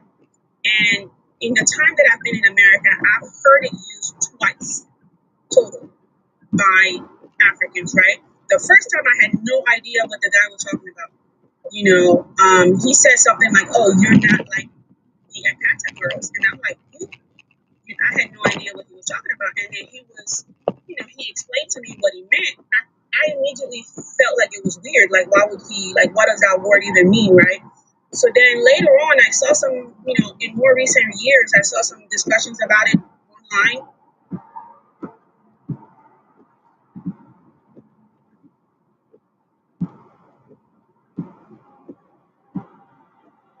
a lot of Nigeria. And I immediately told her that, that's kind of like not a positive word to use. And she wanted to, initially she was kind of like, no, it's just a joke or whatever, like my Nigerian friends use it. And this is what I told her. I said, have you ever used that word in presence of the Black American? And she said, no. And I said, there you go. So like, the reason why you've never used it in the presence of a Black American is because it's a negative word. And she immediately acknowledged it. She was like, oh, I never thought about it that way, right? So those are the two times that I've heard it used, because somebody in the comments was saying, oh, everybody uses that word. And I said, no, that's not from where I'm from. So one minute. It's not a Nigerian. The person who brought it up in the comments just wanted to acknowledge the fact that the word Akata is used as a slur in these spaces, not just these spaces, but other conversations, podcasts, Twitter spaces, all of that stuff. And Akata is not only used by Nigerians, and there are other words, but those are slurs that are used against us. And they brought it up, the person, because I saw when the person brought it up, they brought it up because you brought up the fact that there are slurs that we use against Africans. And when it comes to Akata, a lot of people try to downplay the fact that that is a slur in the first place, or that is even ever brought up. Right, and it's not a Nigerian American word, it's a Nigerian word. It originated. And then the Somalis have their word and stuff like that. Your country will have access to that. With anybody from their side, you just have to take you at your word, right? But we do know where Hakata is a Yoruba word, being a lost or stray cat. However, it becomes derogatory when they only use it against Black Americans. So what does the continent or the diaspora usually say about us? We don't know where we come from. We don't know this. We don't know that. So when they use the term Akata, it's disparaging to us. So that's the issue with that word, right? You didn't know. Right, and I was just explaining how I had to educate someone, about it. That, initially the person was trying to say, oh no, it's just a joke, and I said, no, if it was just a joke, or if it was nothing, you wouldn't say that behind, Black Americans, right? But, okay, now you acknowledge that that is disrespectful and offensive, right? Right, of course. Okay. Yeah, I've never used that word. So now that I'm telling you, I want to get your opinion on this. I want to hear what you have to say about this. Now that I'm telling you, Akata is used as a slur against foundational Black Americans, and there are other words that are used as slurs against foundational Black Americans, right? And it's a lot of disrespect. It's a lot of stereotypes. It's a lot of things that are used as disrespect towards our lineage. And what you're seeing, and you said you came here based off of what you're seeing. What you're seeing is that we are addressing and reaching the same level, reaching the same energy that they're reaching. Because a lot of things y'all don't know where y'all from, y'all got issues in Chicago, y'all slave babies, all of this stuff, the negative, stereotypical stuff that we've heard is now being met with the same energy. So now that you know that it's going on on both sides, let's say they're both wrong, what do you have to say about it? What do I have to say about like the whole discussion? Yeah, in the spaces that you've heard, let's say the space you heard, as wrong as it is, there is also a space hosted by an African that is equally as disparaging and disrespectful. Mm-hmm. What's your question? So now what do you have to say about why we're addressing it? I don't think I understand your question. Okay. When you first came in here, you were making it seem as if we were disparaging them disproportionately, and we were only focused on them, and it seemed like it was for no reason. Now that you understand what our reason is for addressing their disrespect, now what do you have to say? I guess I understand, where you're coming from, like I said, I do respect, your history and everything like that, and your culture. Like, one example that I always give is like, when an African person dies here in America, killed by the police, guess who is there supporting and marching for them, right? BX, who Amadou Diallo is? He was from my country, and it's Black Americans that helped his family fight, because that was in the 90s. It happened. He got shot like 40 times. Okay, wait, whoa. You're using a pernicious type of language. I do understand who Amadou Diallo is. I know who Abner Louima is, both from Gene. Like, I know their stories. I know that. We're gonna start wrapping things. We're gonna wrap things up. It's like 4:30 in the morning where I am. So like, the sun is on its way up. The sun is right around the corner. Let's start wrapping things up. Did we answer your question? You did answer my question. Good morning, sir. It's kind of like a matter of, you're pretty much matching energy from your perspective. So Now that you know that there are Africans who are doing that, are you going to go in their spaces and are you going to address them the way you addressed us? well, I have been there, and I've had people attack me. Yeah. Well, if you've been there, you had people attack you. How are you confused about why you're making this space? No, like, I had never asked a question to an FBA group, because I had went on like an FBA group, and like they were literally cursing me. Like I think that the girl Halo, it was her. She was like Okay, very hold on. aggressive. Now you went to an African space and you addressed their disrespect. I've spoken on there and have been attacked. Yes.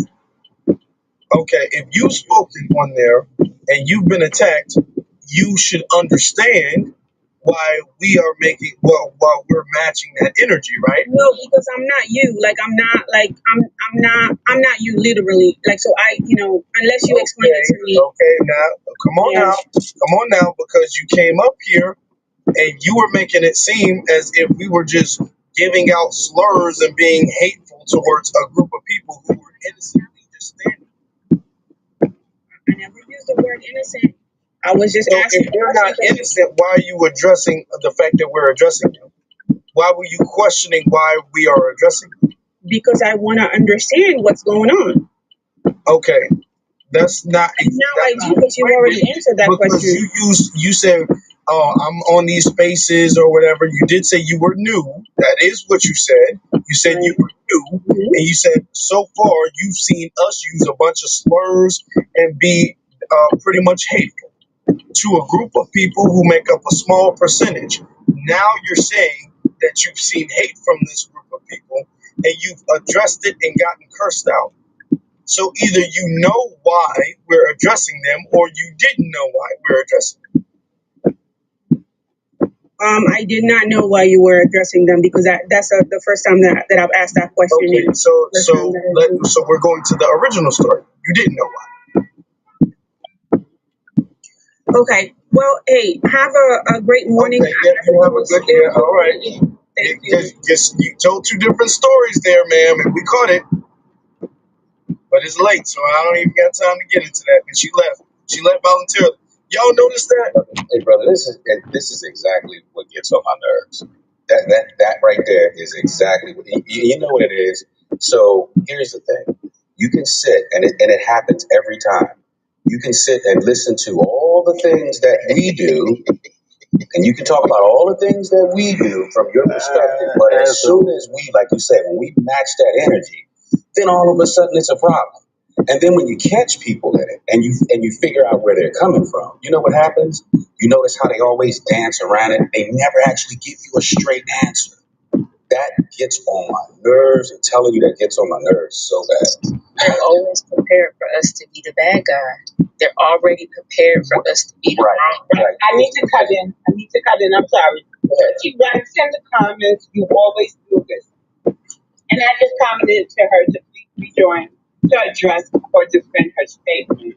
Because she's speaking to Afro, he doesn't really be on this app unless he's going live. And the reason why he may go live over here as much as he does, because I say, Afro, you have a face over here. Please come host the live for us on TikTok, right? So she needs to come up and address that because when she said, well, you always do this, but I thought, you know, it's weird. Here she goes. She can tell us what she. Yeah, so what I meant to say, like the host Afro Elite, like he does kind of let people speak, but then I've noticed that, you know, even with other people on this live, it's kind of like you let people speak, but then you wanna, you know, start like, you know, picking at like everything the person said and like, you know, try to find like another, like, I don't know how to. My first language is French, so I don't even know how to express it. But you know, you try to find something negative about the person, like, oh, you have a hidden agenda. Oh, well, you contradicted yourself. He's been doing that, which I mean, that's fine. I do appreciate your platform still. I think you're very open. I like, you know, a lot of the things that you said, but I'm not going to address you keeping, you know, like if you continue to ask the same question. I already told you that, you know, it's a genuine question that I asked you. I asked you two questions. I said, how do you feel? How do you view the people who are supportive towards FBAs, who are not FBAs and supportive toward FBAs? The other question I asked is, you know, when I look at the numbers, you know, it's not a whole lot of Africans in America, right? I said it's a whole lot more Hispanics, right? And so there's the impression that there's like a disproportionate like focus, you know, on the FBA, you know, lives on Africans, right? And you did answer that question, and I'm satisfied with that answer. That's all it is. Hey, okay, you mind if I say something to her? I'm not trying. Hold on. Let me address that. I'm not trying to do no one up on people or anything like that. When people are interrupting you, I drop people and I try to let people speak. I don't do that to everybody. But the thing is, if we're going to have a movement where we're going to make progression and have this space not just be entertainment but progress, we're going to have to be genuine about what we're saying. We're going to have to be genuine. So when I see somebody say something in their initial statement and then they counter that stance with a follow-up statement, then I can tell either one of those statements are disingenuous. What I've been picking up is when I hear people tell two different angles or two different stories, or you're saying one thing in the comments and you're not saying anything, I'm not going to sit up here and allow you to be disingenuous, because this is why we don't solve problems. It's because we got a lot of people coming up online. We have a lot of people coming up telling stories and having secret agendas and different angles. I often give people the benefit of the doubt, so much so that people get upset with me for being too graceful. But I give people the benefit of the doubt for that reason. So nobody can say this is an echo chamber or whatever the case, or I didn't hear anybody else. I heard you out. The reason why I got on what you were saying is because you said you were new to these conversations, and what you've heard so far is slurs from Black Americans towards Africans, and I didn't stop. I let you finish.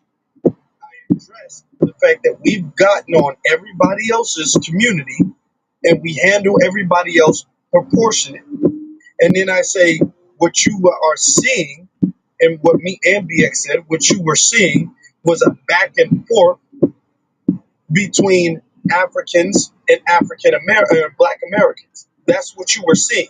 And that they also use slurs. Slurs you acknowledge. You acknowledge Akata is a slur. So you acknowledge that. You also witnessed disrespect. You said you witnessed disrespect from Africans towards Black Americans. And I said that's very interesting. Because your initial statements, you only acknowledge the disrespect Black Americans gave towards Africans. And I addressed that. Okay? Because what that means is that either you're changing your story or you omitted that, you didn't add that in when you first came up to say something. And that's disingenuous. That's why I said that. Okay. Yeah, I do feel like you're twisting what I said, but that's fine. Like I'm okay with it. I'm not twisting. Where am I twisting what you said? Because, you know, you're basically saying like you are an FBA platform why would I ask you questions about what is being said on somewhere else? What, ma'am?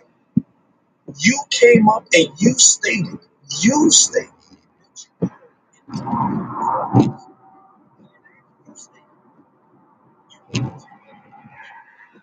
volunteered the information from an angle that we were doing them wrong. And when I addressed that and said, okay, well, they're doing Like, this. you're putting words in my mouth. I didn't say you. I didn't say you said that, but your angle was what your angle was. And I specifically said I haven't heard, the monkeys and colorism type comment. I haven't heard that.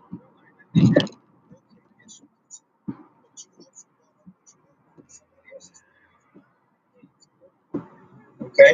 So some of those people want me this time. You say you heard slurs. You said you heard a couple of times. And you said you heard slurs towards Africans on those lines. Yeah, the types of slurs that the white tea people use, like monkeys. Okay. You said those things, and then we addressed it. We also said there are very similar lives hosted by Africans that have the very same disrespect that you're questioning us about. Okay? And then you said you've seen that. And you've gone in those rooms and they cursed you out for defending us, right? Right. So if you're saying that you see them being a problem and us being a problem, why did you initially frame it as if we are the problem? No, that's your perspective and your understanding. That you're the one that's coming up with that narrative, right? That I framed it that way, right? Because I'm asking you a very specific question as an FDA, right? I'm not asking you the same question that I would ask you. Okay, I'm going to say this and we're going to be done with this conversation. Right. You didn't just ask a question. You also gave what you said. You also gave your perspective of the situation. Okay? Now I'm losing my patience. Okay? Because you didn't just ask, hey, what's going on? You gave a perspective. And in the perspective that you gave, we were the bad guys in the perspective. That's what you said. That's why you brought up the fact that we were using slurs and whatever the case. So I said, okay, fine. If we're going to say that, then you also have to acknowledge the fact that there are African spaces that also use slurs. You said, okay, cool. I said, if that's the case, why did you bring that up in your initial comment? Because the perspective that you was that we are the bad guys, ma'am. That's what you did. Hey, can I? That's the part right there. And you're going to sit up here and act like I'm. Remind you that you also told me, you acknowledged the fact that me as an African could get offended by some of these things that I've heard, right? You said that. Uh-huh. Okay.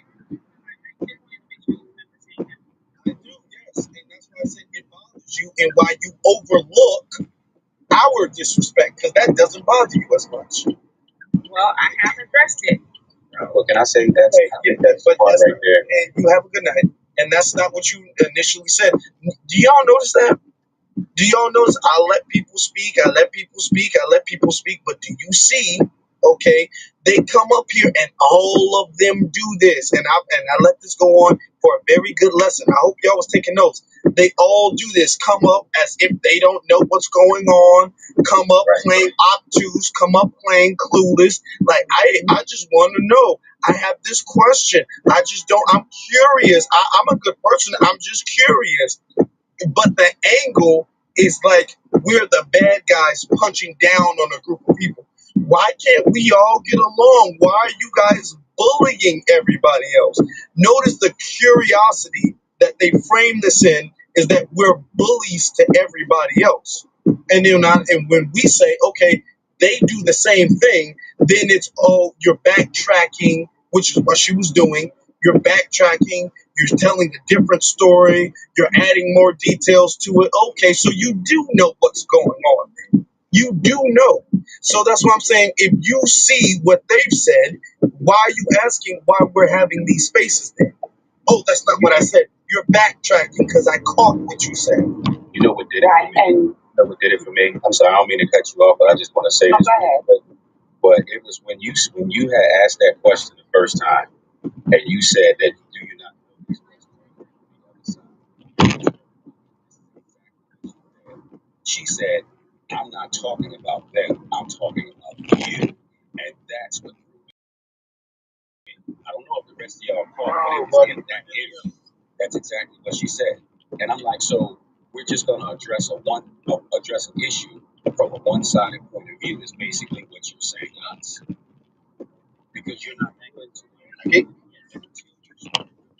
vete para adentro. No, But from the beginning, she did no, not. buen She día. did not. She also said in data, she also gave stats talking about how in population wise Africans were a smaller demographic, so that it made no sense for us to be Correct. focused on it. And we're not focusing on it, we interested in everybody. Right. Right. That's exactly. So here's my issue. I heard that she said she was new, and then this was the first time on your platform. But then she gets in the conversation that she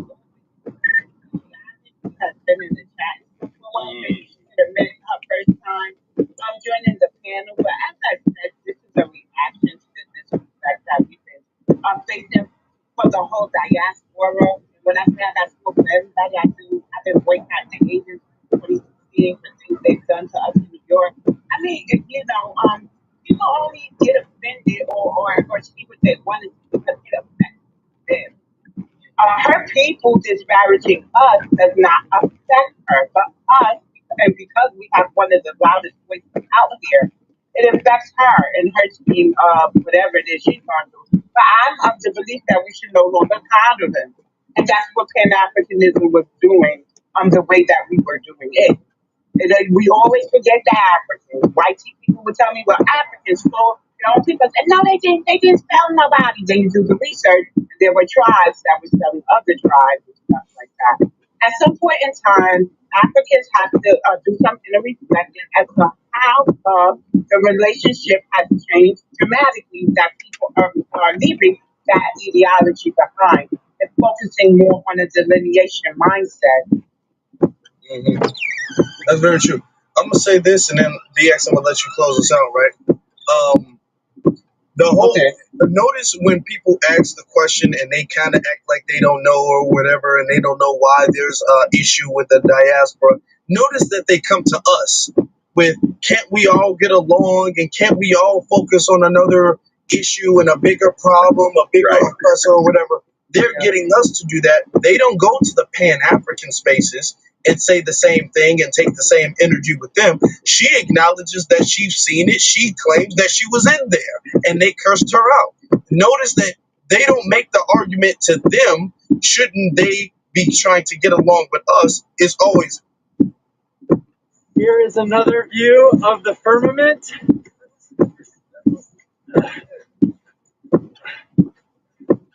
Here is another view of the firmament.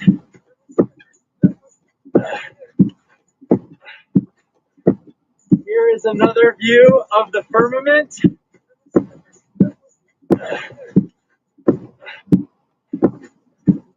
Here is another view of the firmament.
Thank you for taking the ride.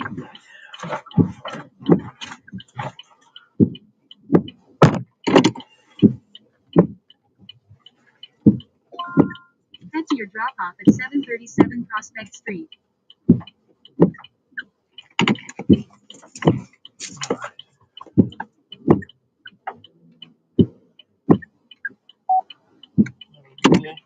So far, Absolutely. so they don't tell you where the rides are going. Please use your Never. seatbelt. For your safety. Does Lyft? No. Well, yeah, it does now. Lyft does. Yeah, Lyft didn't used to. Now they do. Uber, when they first started in New Jersey, would tell you where you were going. No, they won't. Now they won't. Why won't they tell you? Because we'll turn it right down. Doesn't make economic sense to go anywhere outside of Jersey because we can only pick up in Jersey. So I can travel to New York and I can't pick up. TLNC commission in New York, that medallion cost $1.5 million, and they're not really trying to, allow us to compete with them.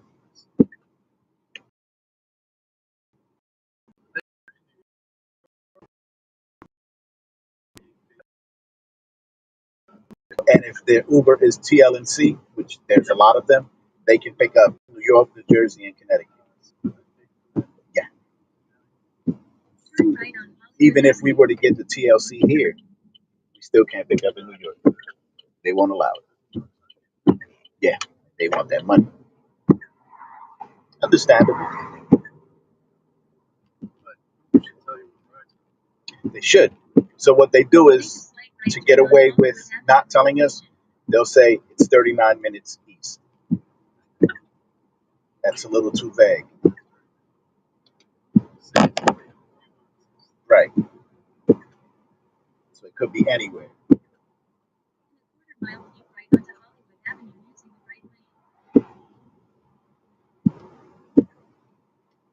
Like up here, Pearl River is just somewhere near here, right? That's New York, right?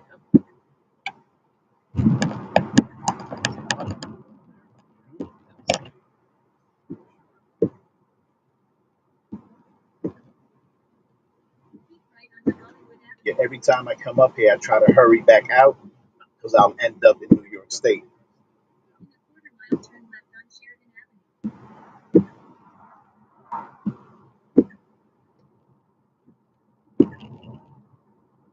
Yeah, I've been as far north as Buffalo. Yeah, from Jersey. And then, it was from the very bottom of Jersey, Jersey City. 7.5 hours. Yeah.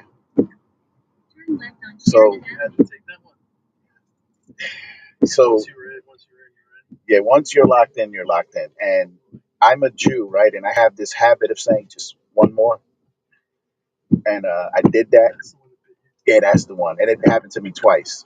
Once going north to Buffalo, once going south to North Carolina. No. Yeah. Someone took an Uber? Yes, she did. North Carolina? Yes. Oh my gosh. She How didn't. much did that ride cost? I have no idea what it cost her because they don't tell us that. Tell you that either? Nah, hell no. They don't want us to know what they're paying. I know that I made $1.55, which wasn't nearly enough, and I lost it coming back. Wait, you made how much? $155. On that trip, you only made $155. They didn't take into account tolls, time, or anything. Oh, that's your debt after tolls and time. No, that's what I got. I had to pay tolls and everything coming back. Lost tremendous money. Gas? I had to pay for gas. So that's why you text. Now it's to everyone.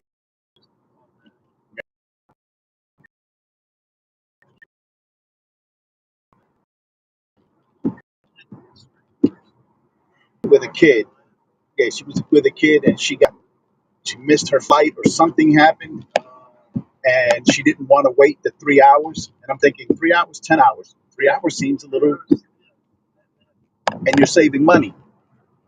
But she would have had to, she said that she would have had to, because they canceled. Either something happened to her flight, she would have had to buy another ticket and yada, yada, yada. She just Ubered to North Carolina. Yeah. That's a telltale sign. Yeah.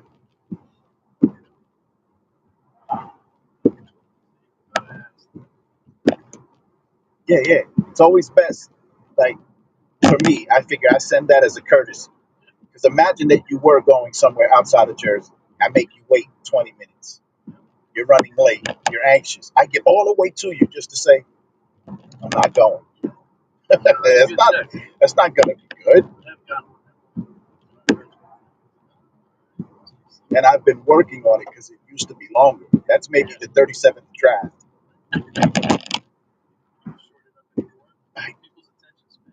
Right. Yeah. If it's not a 10-second short TikTok, I could. I did that, and someone cursed at me. I get a 50-50 with it. Right? Some people absolutely love it, others absolutely abhor it. Right.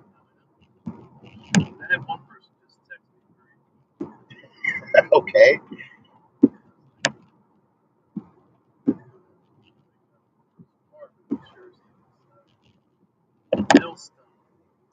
And look, I'll go anywhere in Jersey. That doesn't matter. I'll go anywhere in Jersey. I'll even go into Philly because that's Trenton, right? To me, that's like 7 minutes across the bridge. That's nothing. I could do that. But outside of Jersey, I'm just not doing it anymore. Buffalo did me, and the person wanted me to go across the Rainbow Bridge from Buffalo. I was like, I'm not going any further. Just not doing it. I got you here. That's it. He wanted to go into Canada. He wanted me to go across the Rainbow Bridge. I was like, look at my face. You see what I'm going to pull us over right there? They're going to be like, you get out of the car. I'm not going. Yeah, I knew that. I was like, brother, you talking Canada. They're going to take one look at me and be like, oh no, baby, Bin Laden. Pull it over there. And I can't exercise rights in Canada. I don't have any. Yeah.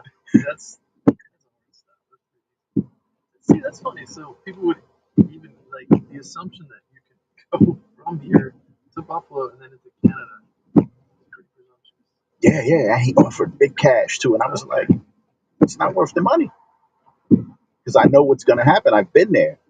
I love Canada. I know what's going to happen. They're going to take one look in my face. They're going to see the beard. They're going to be like, pull it over, buddy.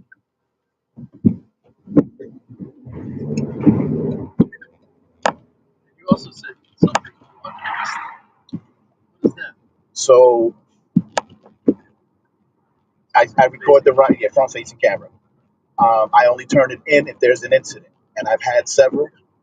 Um, and right, because normally I would have to go home, edit, upload it, and then send it to Uber. This way, it's being uploaded. I can't edit the video. There is no way to doctor it, right? So it's for protection and accountability for both of us. I say something crazy, you say something crazy, it's up on the cloud. Right.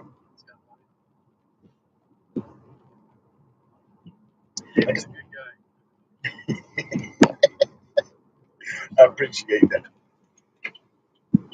Make a slight left turn on Prospect Street.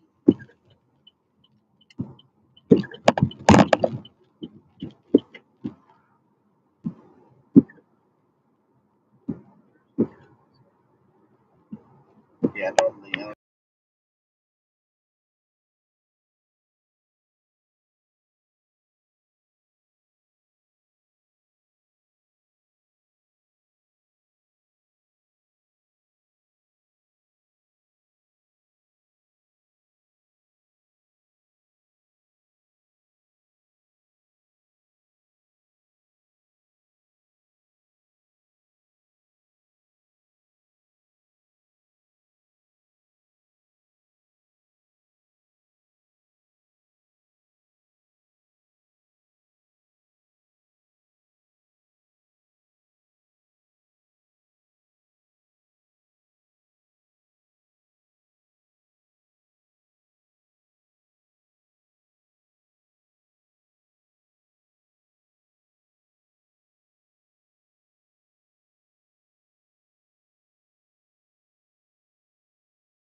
Las Vegas.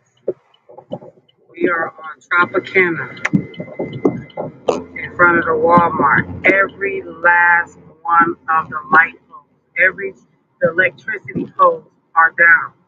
This goes for miles. We ain't got no power. I don't know what the hell is going on. This goes for miles, y'all. Look at the cords on the ground. It goes all the way down. Miles. What the hell?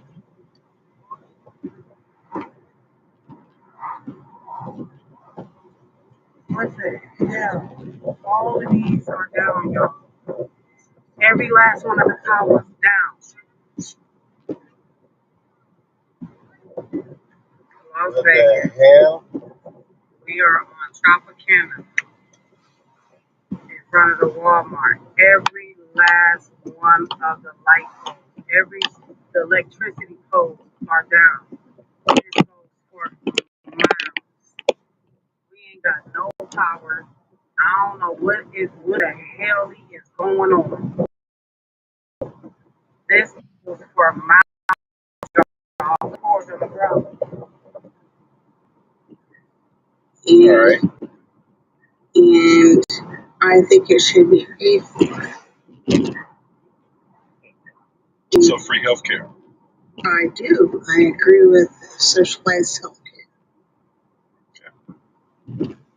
Yeah, that's how it is up in Canada. They got the whole free healthcare thing going on. Yeah, I mean, it's okay if we pay more taxes for it. That's fine. I mean, we already pay a bunch of taxes anyway. Why the fuck do people in Asia have energy all fucking day? Clear. Y'all, TikTok is wild. I want you to try this. Go to the plus sign and take a picture of yourself. Let TikTok pick the sound. It is freaking spot on. Let me know what you think in the comments. You're welcome. Y'all, TikTok is wild. I want you to try this. It's fire starting lens, which 99% of the time you're not going to have. The purple lantern is actually bigger than the Hulk. So it's the best lantern. Now the red is a lantern also, and it's the only lantern that has the ability to start fire. So it has a fire ignition lens and the lantern option. But I love the purple one. The purple one to me is a really substantial, impressive flashlight. Yes, the purple one has the digital screen. You see that there? That tells you how much battery's left. And you can also get the purple one in green if you wanted to. It comes in purple or green. But the red one does light really well. As I'm standing here smoking and not lighting. Jeez, there we go. So the red is one that had the fire, but I think the purple is actually a better. So they're both 1300 lumens, but the actual lantern I think shines brighter on the purple one. Let me come around so I can hold it closer so you can see. But I don't know. Let me come around this way and hold it backwards and it's real confusing me. Okay. I'm gonna turn off my ring light so you can see.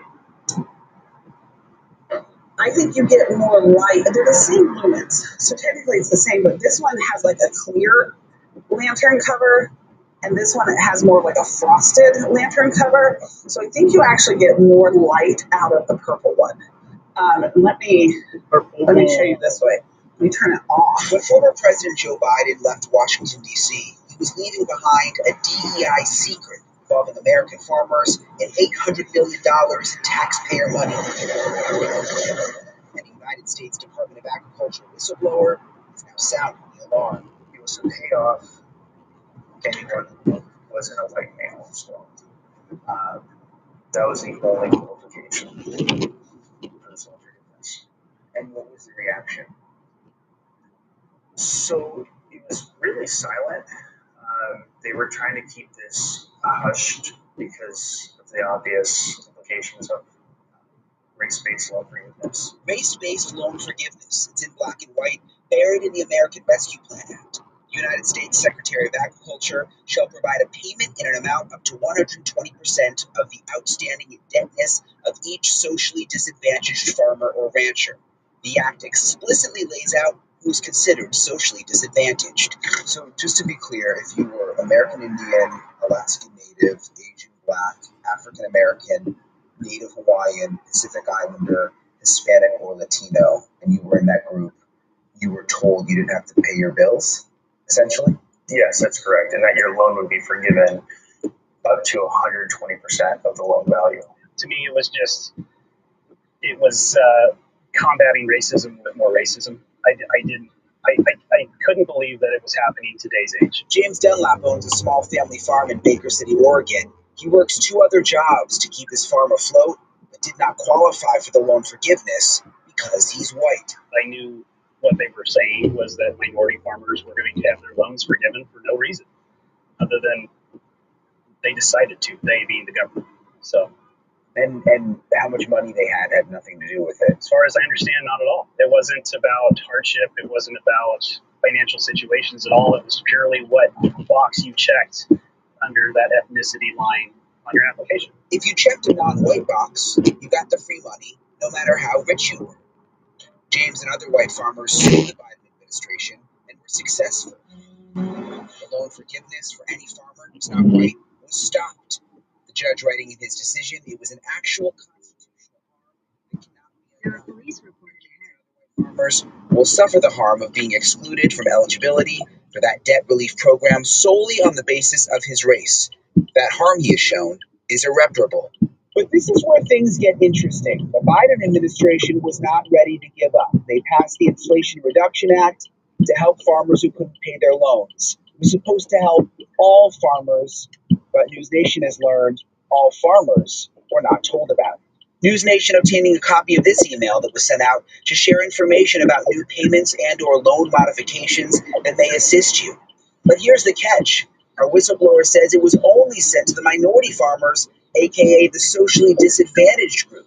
And he says USDA workers were even instructed to tell that group to stop paying their loans. The whistleblower says none of the white farmers he works with received the email. They got nothing. You know, it might not meet the legal definition of fraud, but it isn't right. It's discriminating, it's discriminatory, it's unethical, and people who question this still in charge of the agency. They're still in charge. It's at our national office. They're still. Trump hasn't got rid of them. When former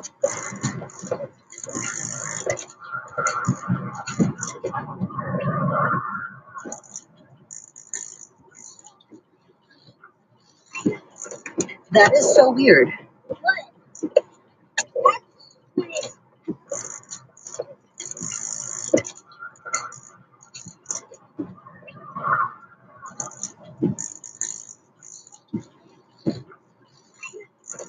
That is so weird.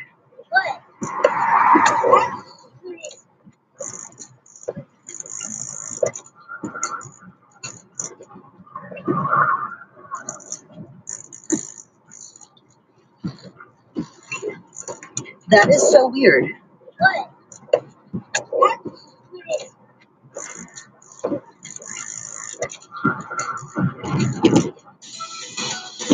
They have just lowered the price on this ADHD cleaning planner. Planner's amazing. It gives you a daily cleaning routine, weekly, monthly, annual, all sorts of checklists and a different answer from what the others were saying. I do agree with why courting has been so hard. I know as a woman myself. LiDAR is a remote sensing technology that uses laser light to measure distances and create detailed three-dimensional maps or models of objects and environments. By combining the measurements from different laser pulses, a point cloud, a collection of millions of individual points in 3D space, each representing a location with XYZ coordinates and additional attributes such as intensity or color, is generated.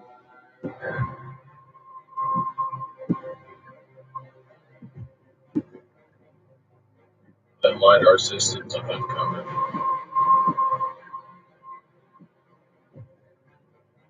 LiDAR is a remote sensing technology that uses laser light to measure distances and create detailed three-dimensional maps or models models of objects and environments. By combining the measurements from different laser pulses, a point cloud, a collection of millions of individual points in 3D space, each representing a location with XYZ coordinates and additional attributes such as intensity or color, is generated.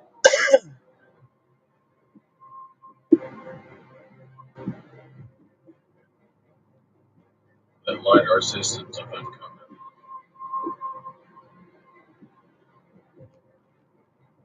LiDAR is a remote sensing technology that uses laser light to measure distances and create detailed three-dimensional maps or models of objects and environments. By combining the measurements from different laser pulses, a point cloud, a collection of millions of individual points in 3D space, each representing a location with XYZ coordinates and additional attributes such as intensity or color, is generated.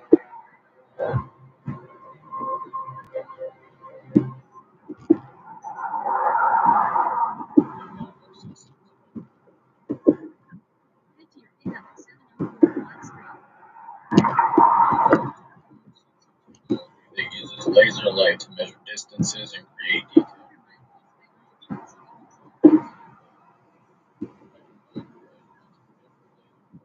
point cloud, a collection of millions of individual points in 3D space, each representing a location with XYZ coordinates.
Good morning, ma'am. Head to your drop off at 1401 Broadway. Additional attributes such as intensity or color. Just ahead, turn right on Van Houten Avenue using the right lane.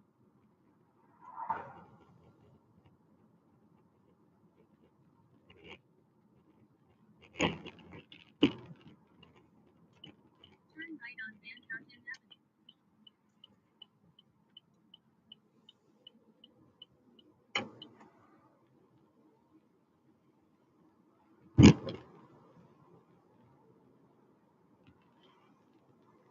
In a quarter mile, turn right on Grove Street using the right lane.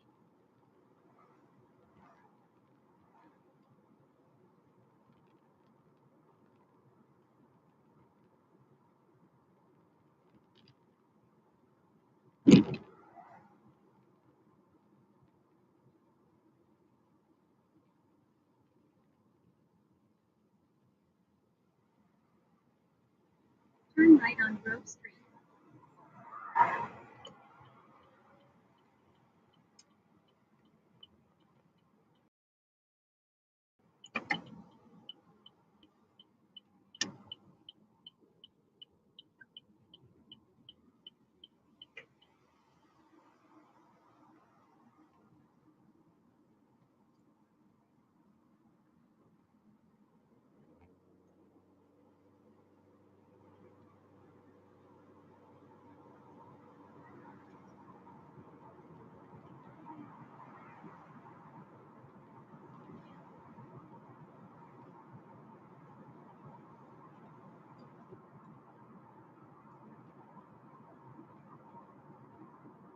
In 2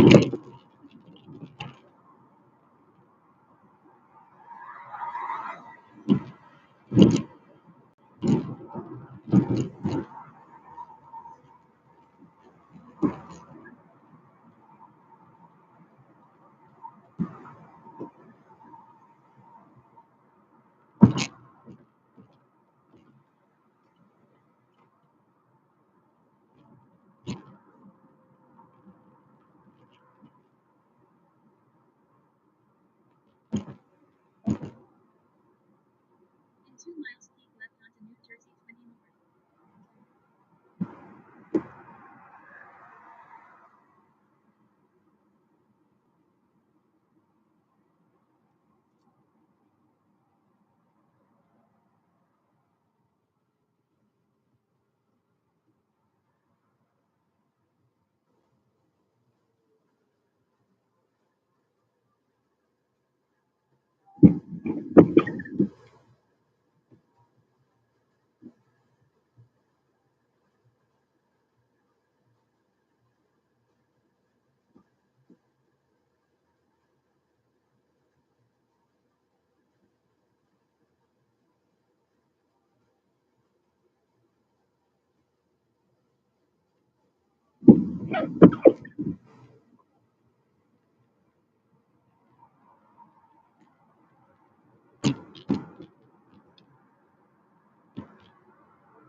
In a half mile, keep left onto New Jersey 20 North using the left 2 lanes.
Keep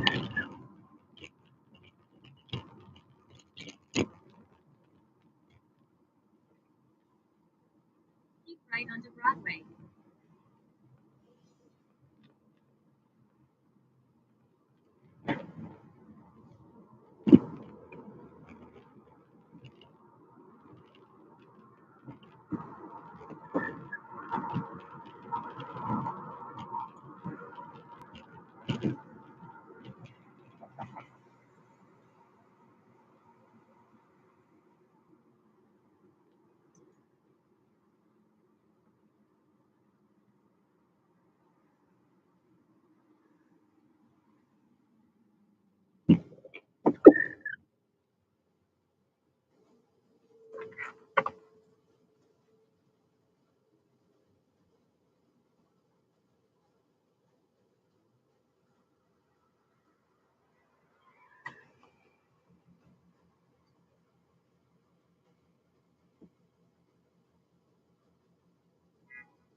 In a quarter mile, make a U-turn to stay on Broadway using the left lane.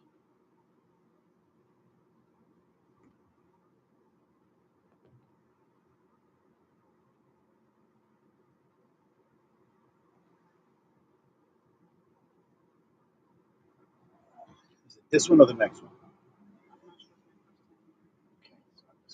Make a U-turn to stay on Broadway, then drop off Debbie on the right. Yes, I'm gonna go down to this one. That's that one right there, right? Drop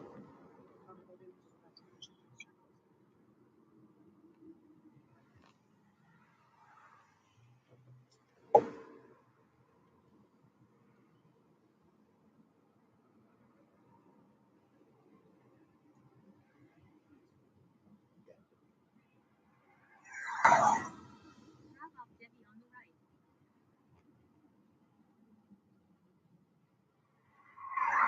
This your entry point?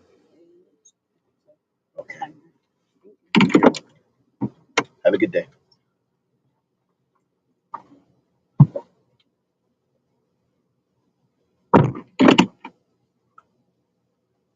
I am Mouse Young, and this is my 14th Doomsday Shelter. Located in a remote cave in the Gobi Desert, the shelter is undetectable by standard scans. The entrance is protected by a 40 centimeters tungsten steel door, resistant to high temperatures, explosions, and even heavy artillery, forming an inside, there are 4 hidden automatic gun turrets, ensuring both concealment and protection.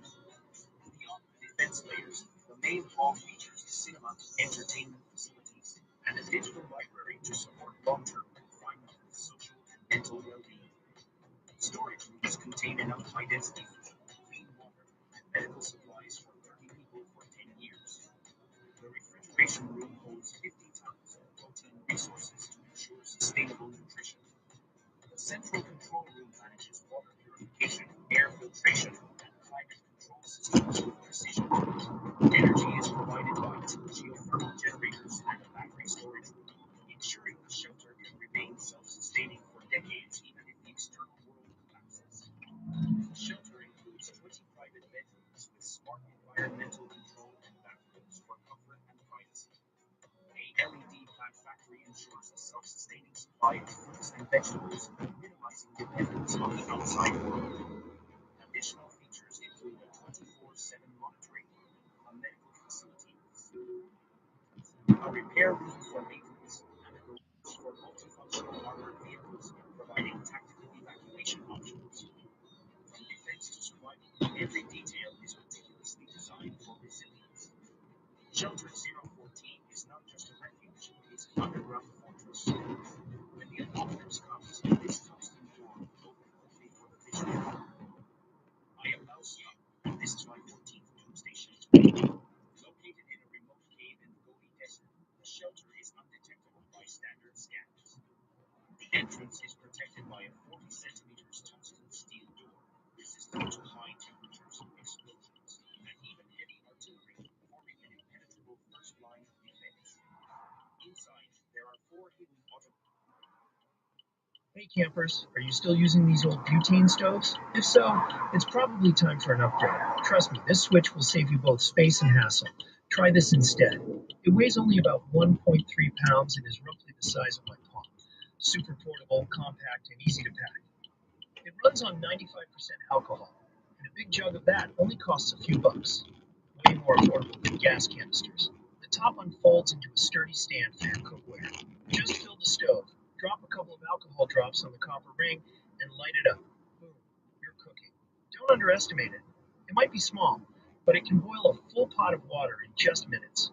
To extinguish it, just add a bit of water, let it cool for a moment, toss it into the included pouch, and you're back on the trail. Bonus, it's on Independence Day sale right now in the U.S. You get all this with just Myrtle Beach submarine update. Y'all need to pay attention to this because look, this is getting blown out of proportion.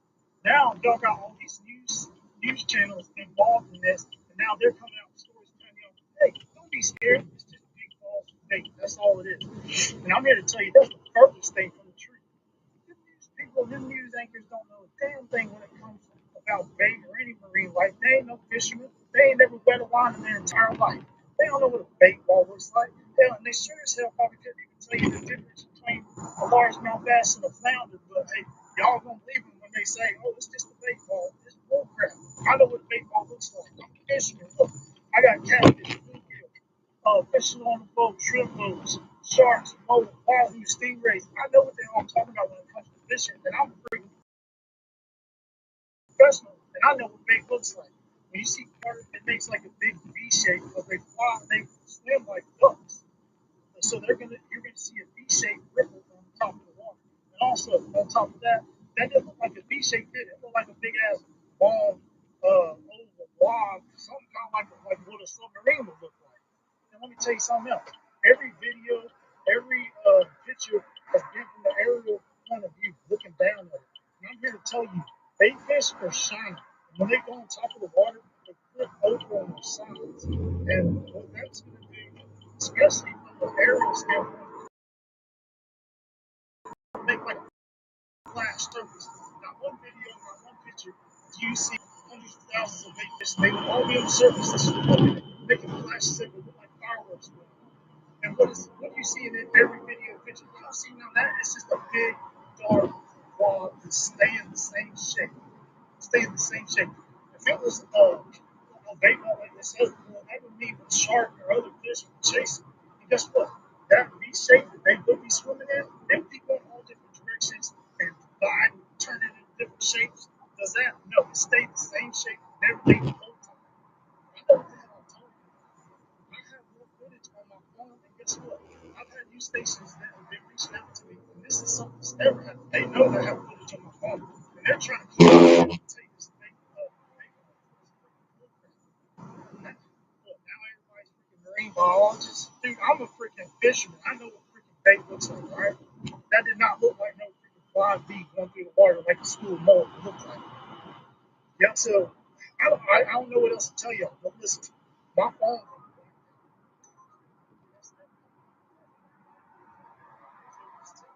Somebody's trying to get into my phone and expose or take away what I have on my phone, so I'm not able to let all you guys know.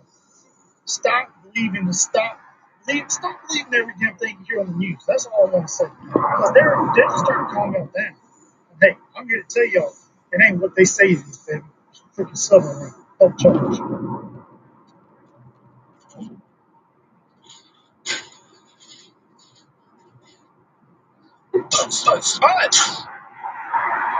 Myrtle Beach submarine update. Y'all need to pay attention to this because look, this is getting blown out of proportion. Now y'all got all these news channels involved in this. And now they're coming out with stories telling you, hey, don't be scared. It's just big balls of fake. That's all it is. And I'm here to tell you that's the furthest thing from the truth.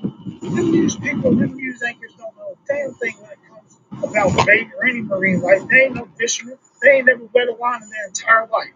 They don't know what a bait ball looks like. Hell, and they World that can activate how people feel. They don't even know that. Because if they knew, do you know how much you can do when you know how to treat people well? And then you intentionally know how to make people feel bad. So I'm going to stop right there. So in truth, when you don't know something, you don't even know you don't know. You don't even know you don't know. It's that deep. All right, so then we're going to go to the rest of the statement. So how much you explain, argue, or try, save your energy. Love it. That's exactly what's occurring right now. So if nobody understands what I'm saying, I need to shut up because they don't.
Fucking explain to me how a fucking waterfall works?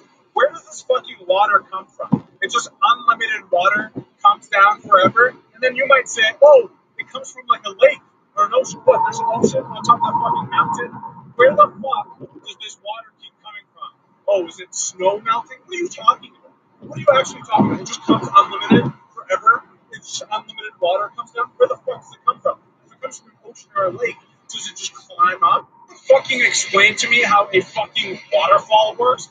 Where does this fucking water come from? It's just unlimited water, comes down forever, and then you might say, oh, it comes from like a lake or an ocean. What? There's an ocean on top of that fucking mountain? Where the fuck does this water keep coming from? Oh, is it snow melting? What are you talking about? What are you actually talking about? It just comes unlimited forever. It's just unlimited water comes down. Where the fuck does it come from? If it comes from an ocean or a lake, does it? The rosemary, fenugreek, and vitamin E.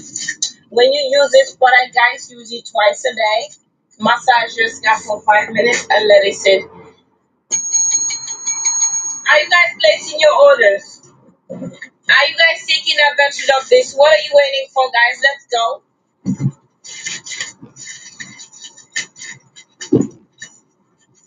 As you can probably tell, a square instance has already begun. We about to go night night. Oh my baby, hey, ice on my neck, come like 5K. On the girl, Milo, what are you doing? trying to talk out because I'm so excited for our next. Why, because we have vampires now? Yeah, check it out.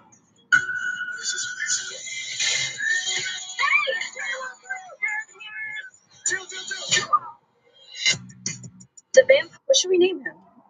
Let's ask fate. Sounds like. Bing ding bang? What should we name him? Let's ask fate. Sounds like. Bing ding bang? What should we name him? Let me tell you something that may sound insane at first, but your spirit already knows it's true. You were never ordinary. You were never safe. You were never supposed to blend in because you were chosen. And not by man, not by popularity, not by religion, not by bloodline or birthright, but by a God who whispered your name before time had a clock. While others were being formed, you were being forged. While they got blessings, you got battles. While they got platforms, you got pits. But here's the secret hell doesn't want you to know. The pit was never punishment, it was preparation. You weren't overlooked, you were hidden because chosen ones aren't put on display. They're put through fire because only those who've survived the furnace can carry the flame. See, there's a reason the enemy came for your mind early. A reason betrayal hit you harder than most. A reason you've been tired but still unbroken, crushed but never destroyed. Because there's something embedded in you that hell can't delete, a divine code that screams untouchable. You were sealed. Before you ever lifted a prayer, before you ever fasted, before you ever repented, he sealed you with something hell can't reverse, an unbreakable assignment. And that's why the top demon himself can't touch you. He doesn't just see your wounds, he sees what you carry. That's why the attacks were never random. That's why the rejection wasn't a coincidence. That's why isolation became your best friend, because God wasn't punishing you. He was protecting what hasn't even been released yet. You're not under attack because you're weak. You're under attack because you're loaded. You're not just a person, you're a prophecy in progress. So now the question is, will you believe what life has said about you, or will you step into what heaven already knows? Because when God seals a destiny, it doesn't matter how hard hell hisses. The chosen cannot be cursed, the sealed cannot be touched, and the one who walks with fire cannot be burned.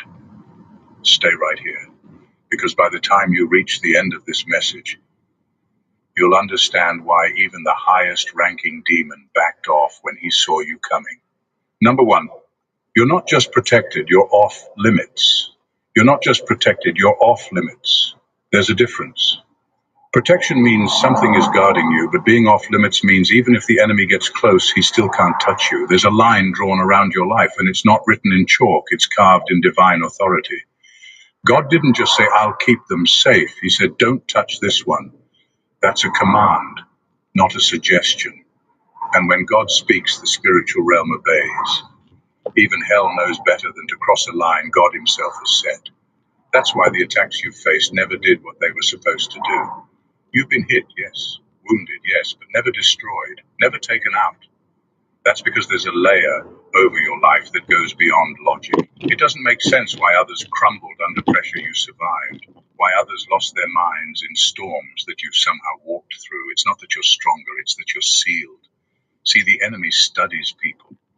He knows weakness, he tracks patterns, but when he gets to you, he sees something different.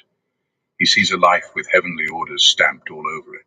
He sees boundaries he can't cross.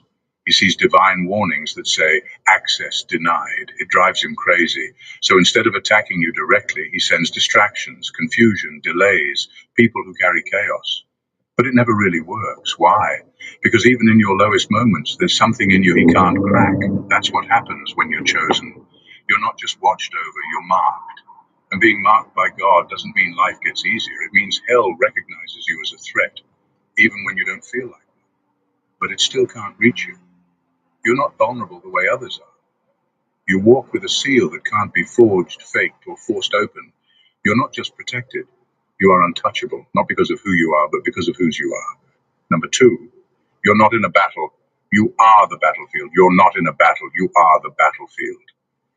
That's why your life has felt like a war zone since the beginning. You weren't just born into conflict. You attract it, not because you're weak, but because you carry something that forces light and darkness to collide. Wherever you go, something shifts, atmospheres change, people get uncomfortable, things either break off or break loose. That's not random. That's spiritual. You don't step into battles. You become the ground where battles are fought. There's a reason you've always felt like you were being pulled in two directions, like you're in the middle of something bigger than you. That's because you are. You carry weight, and not just emotional weight, spiritual gravity. When you walk into a place, there's an invisible line drawn. One side is trying to push you into purpose, the other is desperate to distract or destroy you. That tension you feel isn't confusion.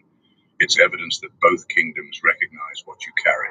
You think you're just going through life, but life has been coming through you. Every breakdown, every battle, every unexpected attack. It all makes more sense when you realize you're not just caught in the crossfire. You are the fire. You're the territory God's trying to reclaim, and the enemy is trying to sabotage. That's why you wrestle with heaviness that others don't feel. That's why people are drawn to your light, but also try to dim it. You've been wondering why peace seems temporary, and rest always gets interrupted. It's because your very existence is disruptive to darkness. You carry clarity that breaks confusion. You carry purpose that frustrates evil. You carry presence that pushes back hell. And the wildest part, you're still standing. With all that pressure, all that warfare, all that weight, you're still here, still fighting, still walking. That's not by accident. That's because even when you didn't know it, heaven was using your life to make a statement. You don't just show up to battles. Battles happen because you showed up. Let me tell you something that may sound insane at first. That was profound. Holy cannoli.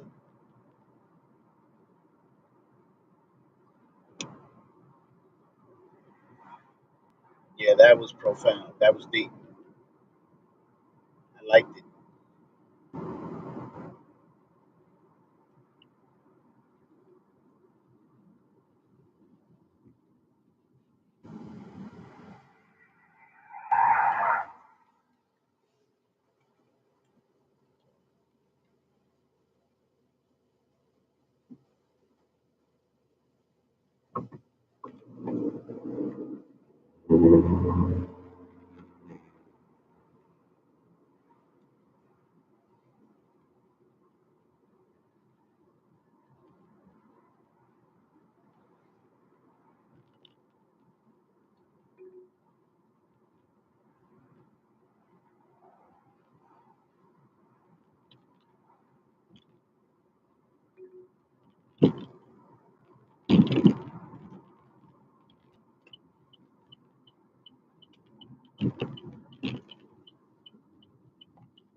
The good news is today we offer free shipping, guys.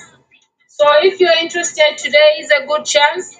You can get to buy your phone today, and you are definitely going to enjoy all the good offers and massive discounts. I don't want to get upset about this, but Fort Knox is the story? No. It was built in 1936 as Fort Knox to contain all the gold. But the blueprints go to 1934. I told you about this. What I'm trying to say is this. Fort Knox was built for John Paul. They've had him there since the beginning, before I was around. Yeah, before Tim Cheese was around. And what it was a big secret. But the secret's out. Big out. And what's going on is this. They have lost. Are you listening? Get your attention over here, buddy. Listen, they've lost their most important asset. Look, we've looked into this deep, and Quandale Dingle and I are looking into it even deeper. I sometimes can't even talk about it. Decorius called me about it. We can't speak about it in public anymore. I mean, he was teaching them how to do Tai Chi. The Chinese were even here. I don't want to get upset about this, but Fort Knox is the story? No. It was built in 1936 as Fort Knox to contain all the gold. But the blueprints go to 1934. I told you about this. What I'm trying to say is this. Fort Knox was built for John Paul. They've had him there since the beginning, before I was around. Yeah, before Tim Cheese was around. And what it was, but the secret's out. Big out. And what's going on is this. They have lost. Are you listening? Get your attention over here, buddy. Listen, they've lost their most important asset. Look, We've looked into this deep, and Quandale Dingle and I are looking into it even deeper. I sometimes can't even talk about it. Jacoby has called me about it. We can't speak about it in public anymore. I mean, he was teaching them how to do Tai Chi before the Chinese were even here. I don't want to get upset about this, but You can get 3 bottles for just an extra $3 of the NAD Plus by Patacore. When you tap the orange shopping cart, change your quantity to 3, and a coupon is applied automatically. That updates your total to be only $3 more than. It's defined by the Romans back 2,000 years ago, and it's talking about North. Just like the word Ethiopia is actually a Greek word for black face. The helicopter was genuinely on an Earth that was traveling at 1,000 miles an hour to the west. The second the helicopter lifted off the ground to hover over the same spot, the ground would move beneath it at 1,000 miles an hour. So to travel in a helicopter, all you need to do is lift up and wait for your destination to get to you, and then land again. But they say that isn't how helicopters work because they say the world isn't spinning, it's stationary, it's flat. If a helicopter was genuinely on an Earth that was traveling at 1,000 miles an hour to the west, the second the helicopter lifted off the ground to hover over the same spot, the ground would move beneath it at 1,000 miles an hour. And so to travel in a helicopter, all you need to do is lift up and wait for your destination to get to you. And then land. How helicopters work because they say the world is its flat. A helicopter was genuinely on an Earth that was traveling at 1,000 miles an hour. The second the helicopter lifted off the ground to hover over the same spot, the ground would. This is like a natural bomb for men. If you're single, I suggest you don't use it. It's extremely powerful. Even if you're married, you'd better not use it either, because your partner won't be able to handle you in bed. It will turn you into a real lion. If you secretly drink this kidney tonifying tea for 7 days, your wife will ask you not to drink this tea. Your wife will be so worried that she'll rush over and stop you from having another sip. It's made with 10 grams each of ginseng, maca, mulberries, red dates, and wolfberries. Boil them in hot water for 5 minutes, and you'll get the famous 8 treasures. You want to know what the saddest thing is? We live in a world of hypocrites where people wish for your failure, but smile in front of you as if they love you. If I had to live my life over again, I wouldn't change a thing. Baby girl, I'm built different. Ain't shit about me average. Lazy motherfucker, I suffocate if I'm stagnant. Confident, I will never take your bitch, boy, I don't wanna. She'll cook clean away from you. I'm sorry, that ain't no woman, and I'm tired of it. No tolerance for toilet shit. That man talkative. Need a better ass whooping than his father did. I'm confident. I'm a savage, not a scavenger. Baby, that ain't for breeze. Get the harvest from the soil. To carry out your call and make you a target in this world. So this part of the song go out to girls, they go black man, get your cash, get this.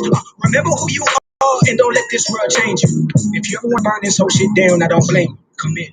Reason they don't like you is fair. Claim supreme, but wanna be just like you. It's clear.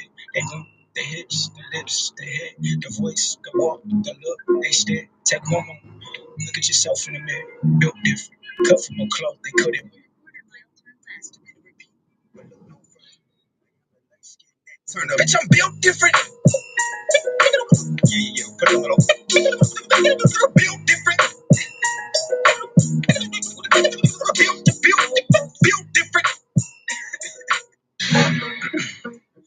Baby girl, I'm built different. Ain't shit about me average. Lazy motherfucker, I suffocate if I'm stagnant. Confident, I will never take your bitch, boy, I don't wanna. She'll cook clean or pray for you. I'm sorry, that ain't no woman, and I'm tired of it. No tolerance for toilet shit. That man talkative. Need a better ass whooping than his father did. I'm confident. I'm a savage, not a scavenger. Baby, that ain't for breeze. Would you smell this dry lavender? I'm a warrior in the garden, not a gardener in the war. No shortage, I ain't starving. Get the harvest from the soil. To carry out your call and make you a target in this world. So this part of the song go out to all the boys and girls. They go black man, get your cash. Get it fast for they blast at you. This your chance. Remember who you are and don't let this world change you. If you ever want to burn this whole shit down.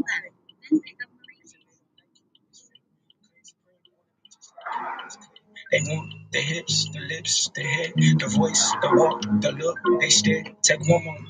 Look at yourself in the mirror.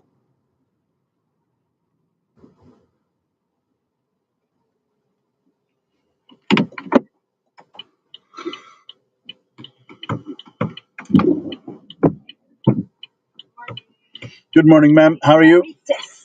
Yes, I'm ma'am. good, thank you.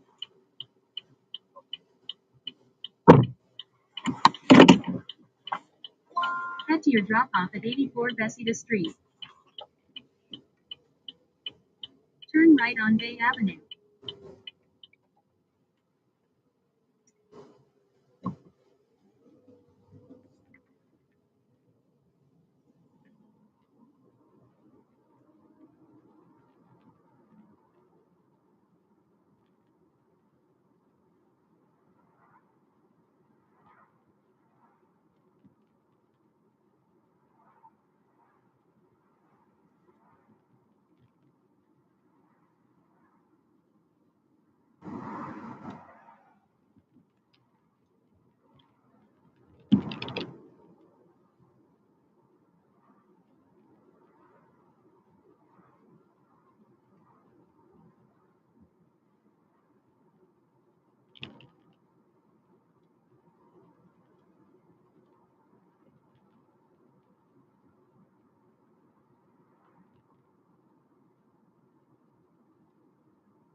In a quarter mile, turn left on Broaden Avenue.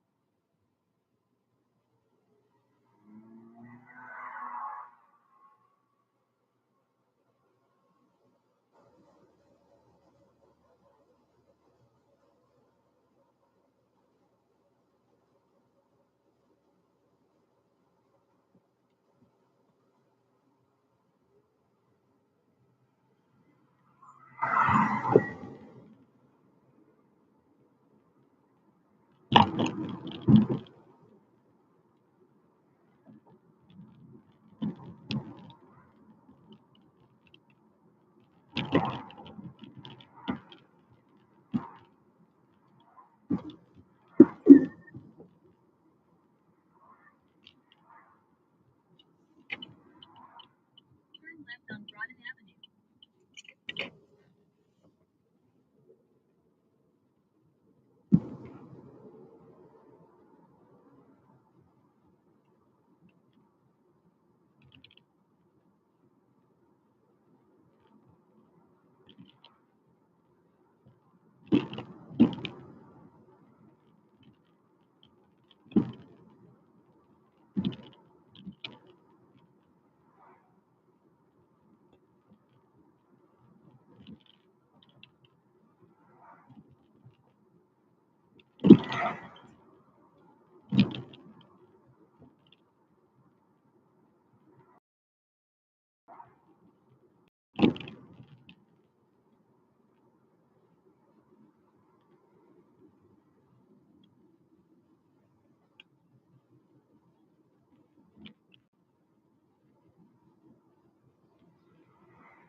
In a quarter mile, turn right on Bessida Street.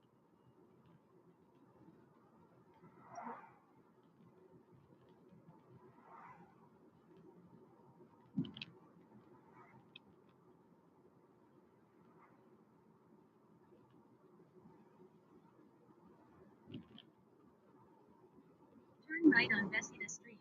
Then drop off Marites. Turn right on Bessida Street. Then drop off Marites.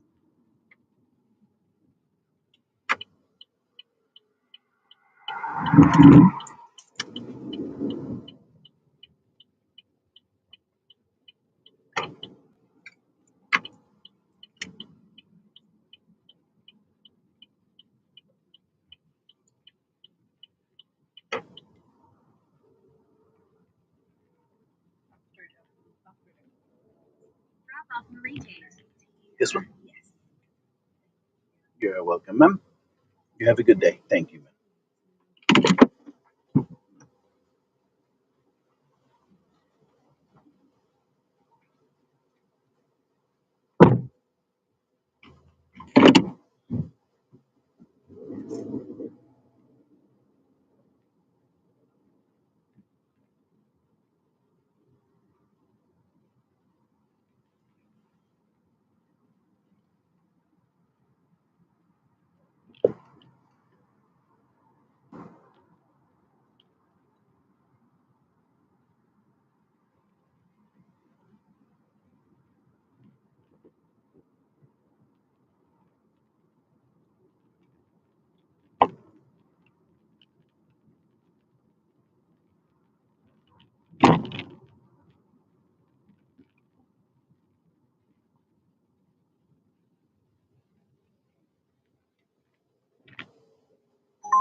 This is in New Jersey.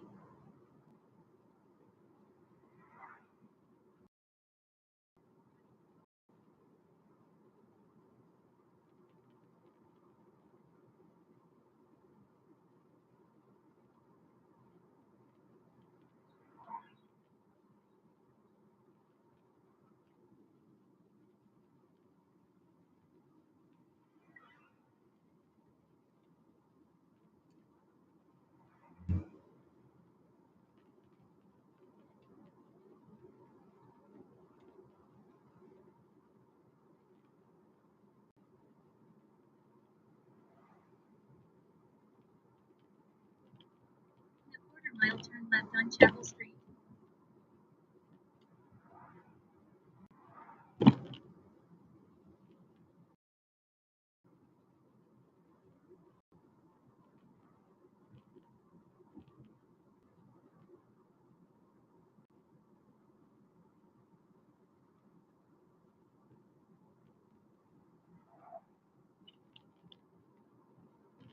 Turn left on Chapel Street.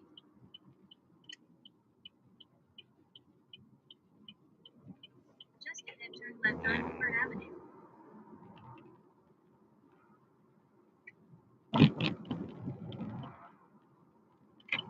Turn left on Hoover Avenue.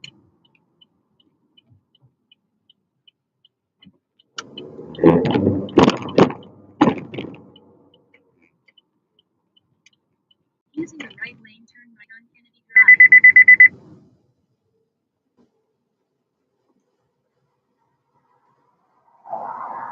And to the bottom left corner, the shopping bags with number 6 on it.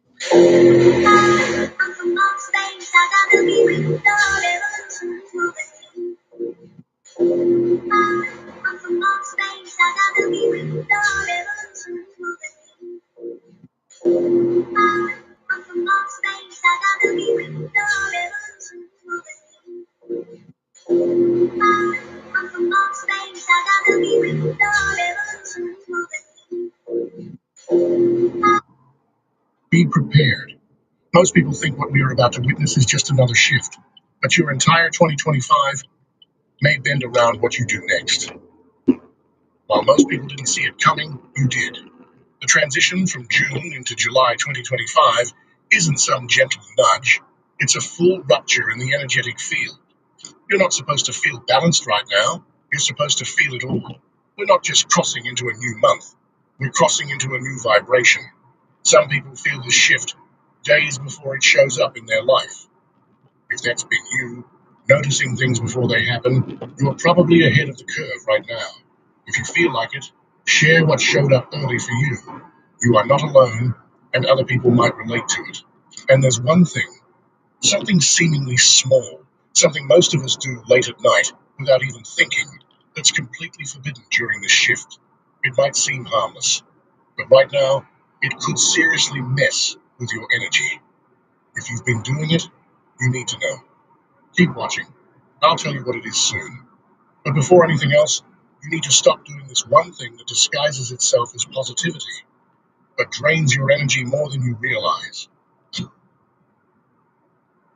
Stop trying to float through this like it's a spa retreat.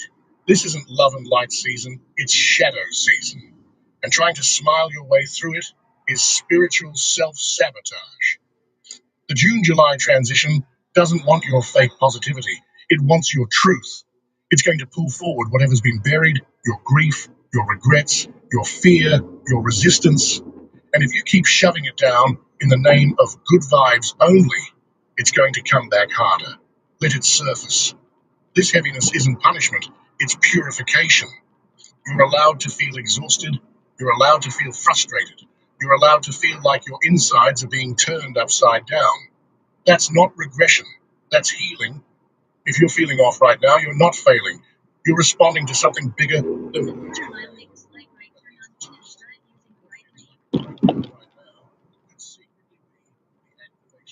you've been waiting for. One of the first impulses people get during intense spiritual transitions is to purify. Maybe I need to fast. Maybe I should cleanse. But during this kind of shift, that instinct, no matter how noble, can work against you. Right now, your body is the filter. It's doing the heavy lifting. And when the veil thins, like it is now, your physical form becomes the last line of defense between you and everything swirling in the unseen layers. Restriction at this time doesn't equal clarity, it equals vulnerability. If your energy feels shaky, if your emotions are unstable, if you're already waking up tired or going to bed overstimulated, this is not the week to pull the plug on nourishment. You don't need to discipline your system. You need to support it. Don't demand purification from a body that's already fighting to protect you. There's a dangerous belief in spiritual spaces that says discomfort must mean you.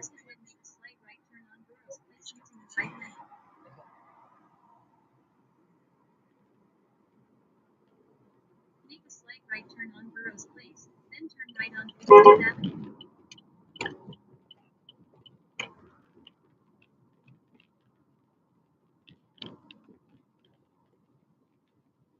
Turn right on Bloomfield Avenue.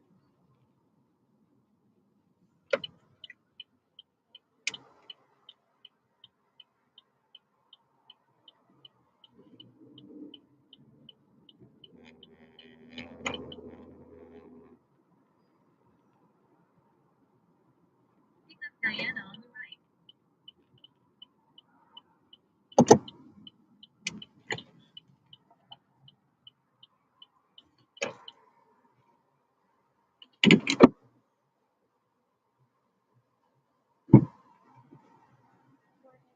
Morning, ma'am. How are you?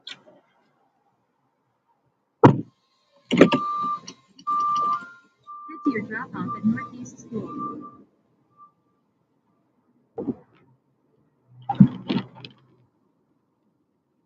Using the left lane, make a sharp left turn on Franklin Street.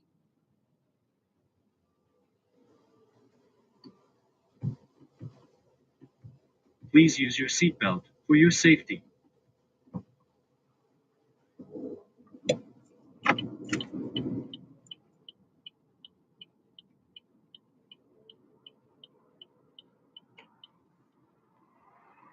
In a quarter mile, turn right on Broad Street.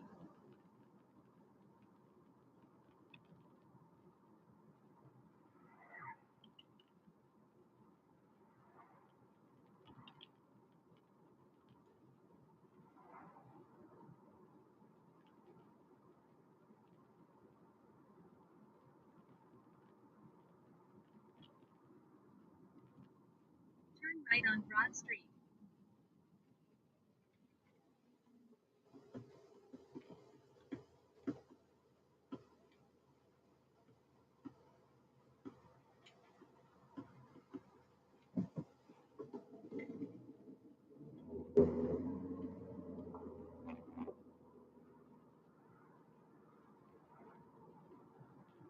In a quarter mile, turn left on Belleville Avenue using the left lane.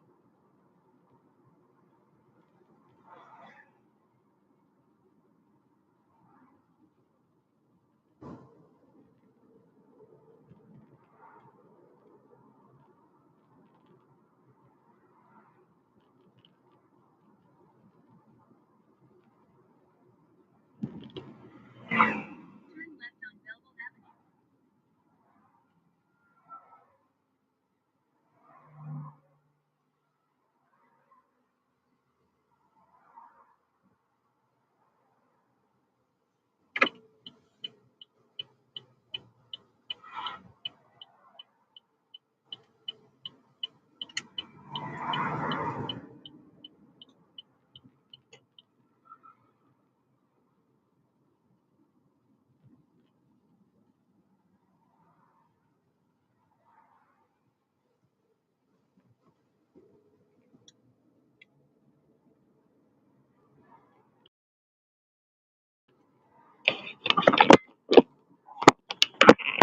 Quarter mile, turn right on Ridgewood Avenue using the right lane.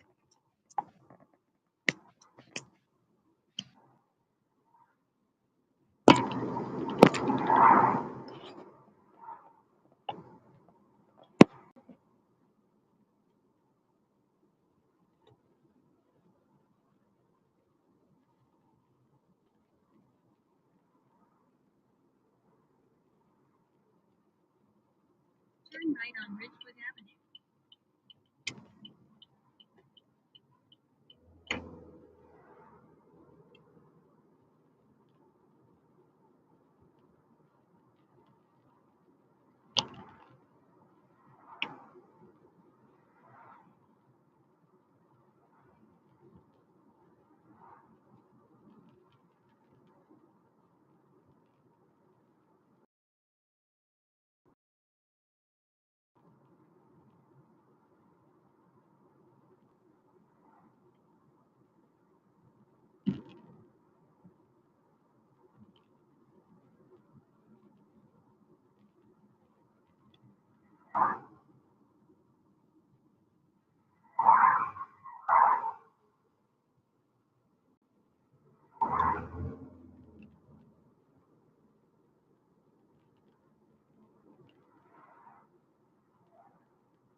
mile, turn left on Prescott Avenue.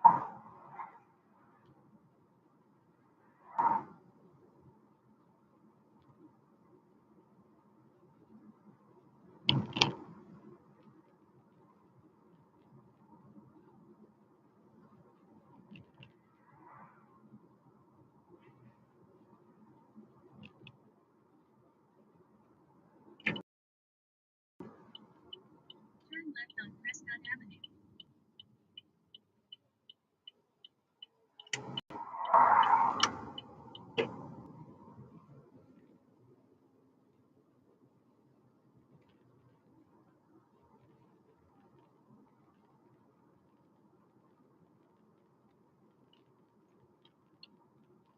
Just ahead, turn right on Grove Street.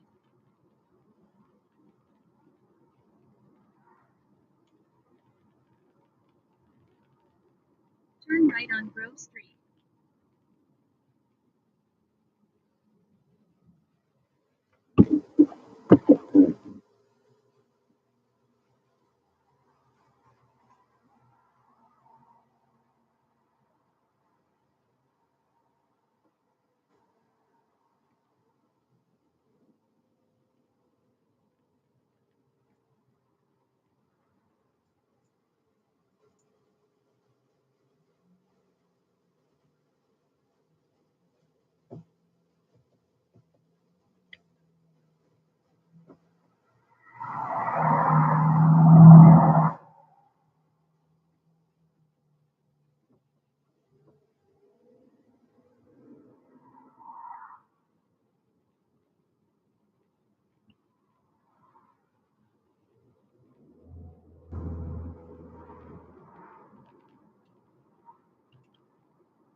Turn right, then drop off Diana.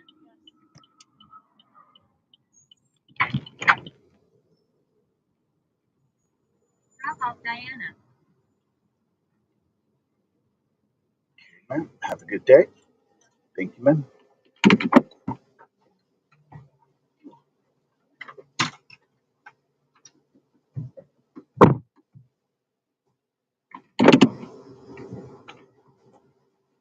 All emptiness is alignment.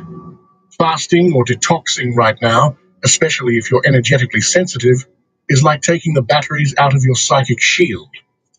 Be honest. Are you trying to get lighter, or are you trying to disappear?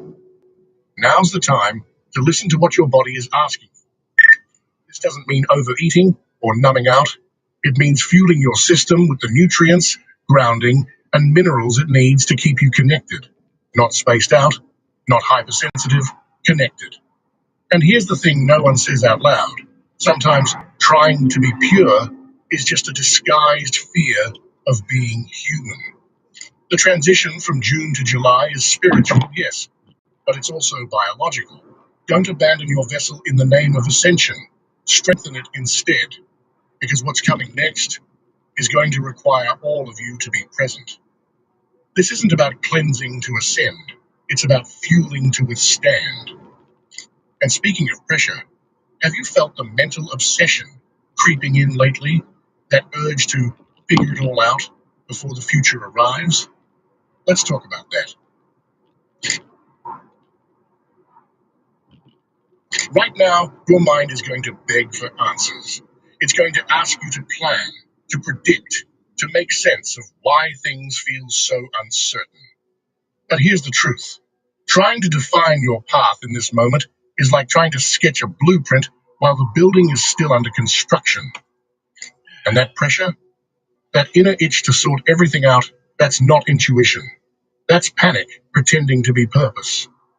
The fog isn't here to block you, it's here to blindfold you so your other senses can wake up.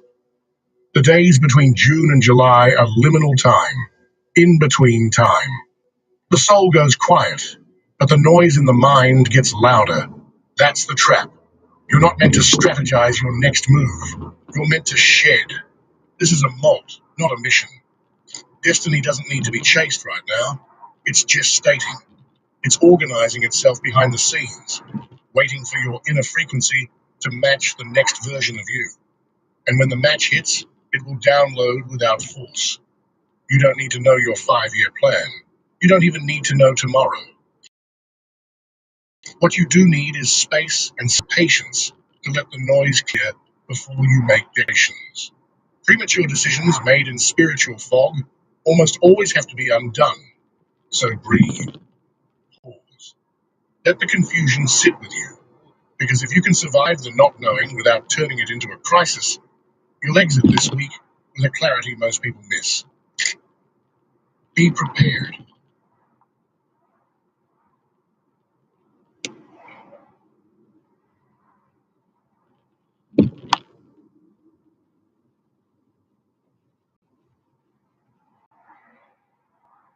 Most people think what we are about.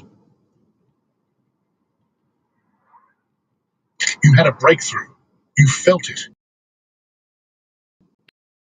A moment of release. Message that came through so clearly. You've been calling in for months. Just finally arrived.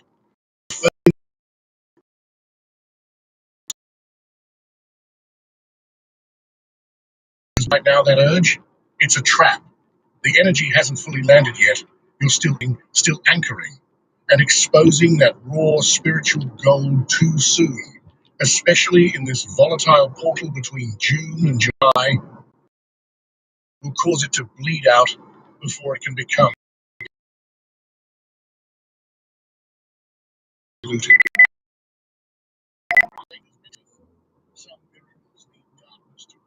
Terms, this phase is what's known as a sealing window.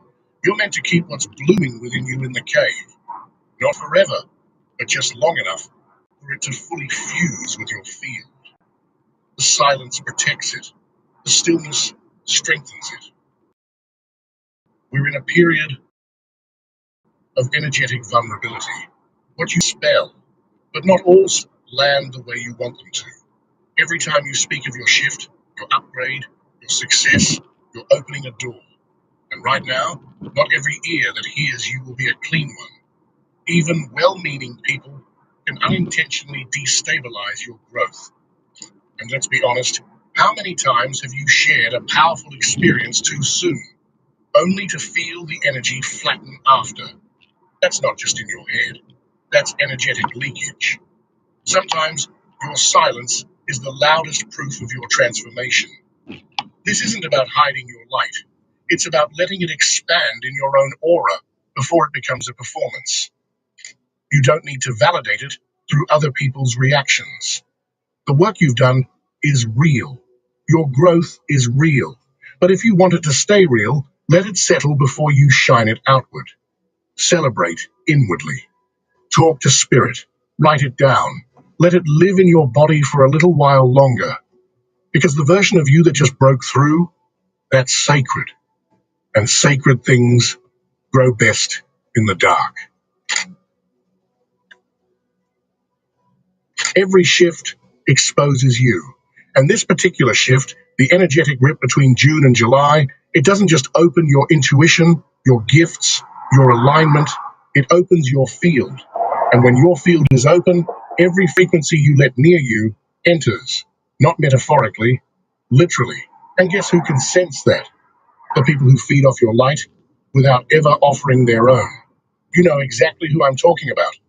The ones who always call when you're finally feeling good. The ones whose problems are never ending, whose chaos is contagious, whose presence leaves you buzzing in all the wrong ways. Maybe it's a friend. Maybe it's family. Maybe it's someone you used to help, someone who once needed you and now just drains you.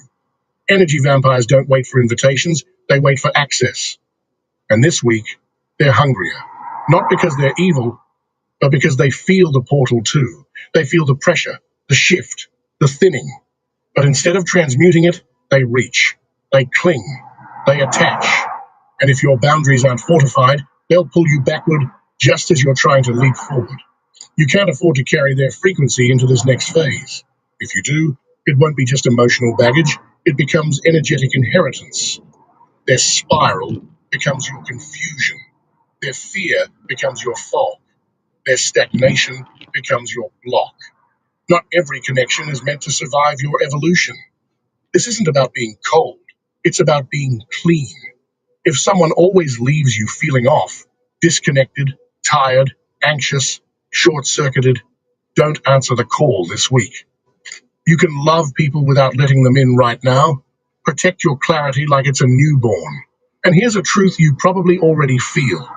Every time you engage with someone who drains you, you're subtly telling your spirit that their comfort matters more than your transformation. That has to stop. The people who are meant for your next season will not demand access to your energetic body during your healing. They'll wait. Or better yet, they'll be doing their own work too. Let the silence detox your circle. You're not confused. You're in denial. And deep down, you know that. This portal between June and July isn't about more signs, more synchronicities, more angel numbers, more cosmic breadcrumbs to chase down some comfortable version of the truth. It's about facing what's already been revealed. The message you got weeks ago, months ago, maybe even a year ago, that you've been stalling on ever since. Sometimes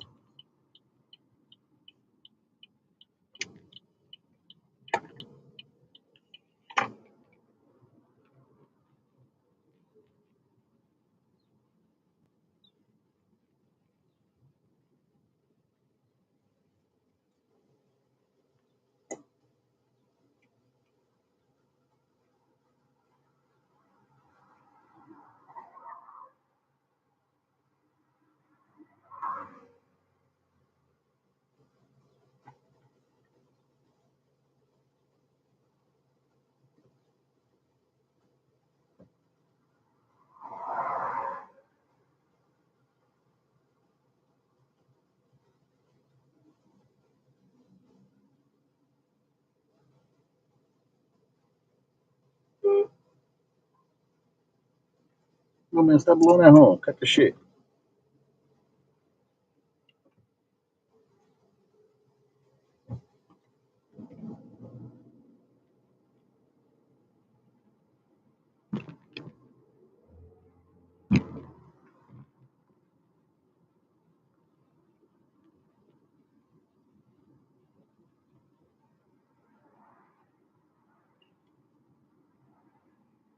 Sometimes the sign isn't late, it's just inconvenient. How many times have you asked Spirit for clarity and then dismissed it because it didn't come in the packaging you hoped for? You got the dream, you felt the gut punch, but it didn't fit your plan. It didn't align with the version of reality you were still clinging to, so you asked again and again. And now you're stuck in a spiritual loop, begging for validation when what you need is action. This is where it gets real, because the veil between timelines is thin right now, meaning the gap between what you feel and what manifests is short. You don't have time to second guess your intuition into silence. If your gut has been screaming at you and you're still asking for another sign, the issue isn't lack of clarity, it's fear of change. Your intuition isn't quiet, your resistance is just loud. And here's the kicker. If you keep pretending you're still waiting, life will stop sending signs. Not out of punishment, but because at some point, silence is the message. If you're not listening when the signs come, they'll dry up. Not forever, but long enough to show you that you're not entitled to infinite warnings. This phase is calling for decisive alignment. That might mean ending the thing, walking away, admitting the truth, letting go of the maybe, the not yet, the but what if. Let it go. You already know. You've known for a while. You just wanted the universe to do the hard part for you. But that's not how this works. Not anymore. Clarity is not the problem. Courage is. This is the moment you stop asking and start trusting. Because if you don't move now, if you wait for one more confirmation, you risk your soul set up months ago.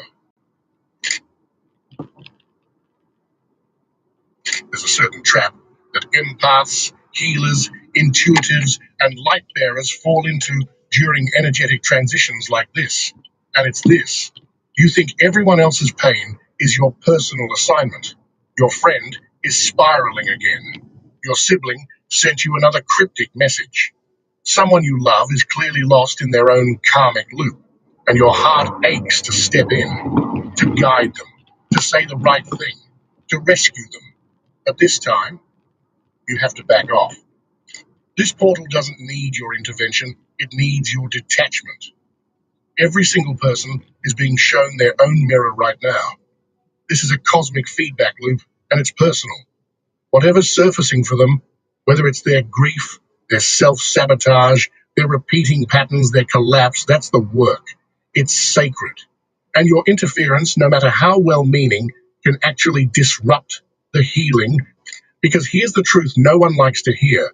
Unsolicited advice is still control. And trying to fix someone who didn't ask for help is spiritual bypassing disguised as love. Healing is not a group project, it's a sacred contract between soul and source. And let's not pretend you're just doing it for them. Sometimes trying to fix other people is just our sneaky way of avoiding our own work. If you're focused on saving someone else, you don't have to sit with your own discomfort, your own uncertainty, your own shadow rising during this portal. It's a distraction, a noble-looking one, but a distraction nonetheless. This week, the veil is thin, emotions are raw, boundaries are fragile, and karma is sticky. If you inject yourself into someone else's spiral right now, you will absorb pieces of it. You'll carry their confusion into your own field. You'll leave the transition phase with energy that isn't even yours. And you'll wonder why you feel so heavy on the other side. Don't do it. Let people have their fire. That's where the alchemy happens. You are not their savior. You are a mirror, a frequency holder. And sometimes the most powerful thing you can do for someone is to let them struggle without rushing in to fix it. If they ask for help, be intentional, be clean, be clear, but if they don't, let it be. Remember earlier when I said there's one thing we do at night that's completely forbidden during this shift? This is it. It always starts the same way. It's late. The world is quiet. Your body feels off. Maybe your chest is buzzing. Your heart's racing even though you're lying still. There's a strange sensation crawling across your skin. You can't sleep. You're sweating, or freezing, or both. And your mind is running in loops, tight, fast loops that don't let you breathe. So you do what most of us do. You reach for your phone. You start Googling. Why do I feel dizzy when I close my eyes? Am I blocked? Is my third eye overactive, underactive? Is this ascension sickness? Or am I just spiraling? You're not broken. You're just in transition. Your nervous system isn't malfunctioning. It's trying to hold more light than it ever has before. Times the sign isn't late. It's just inconvenient. How many times have you asked Spirit for clarity and then dismissed it because it didn't come in the packaging you hoped for? You got the dream. You saw the pattern. You felt the gut punch. But it didn't fit your plan. It didn't align with the version of reality you were still clinging to. So you asked again and again. And now you're stuck in a spiritual loop, begging for validation when what you need is action. This is where it gets real, because the veil between timelines is thin right now. Meaning, the gap between what you feel and what manifests is short. You don't have time to second guess your intuition into silence. If your gut has been screaming at you, and you're still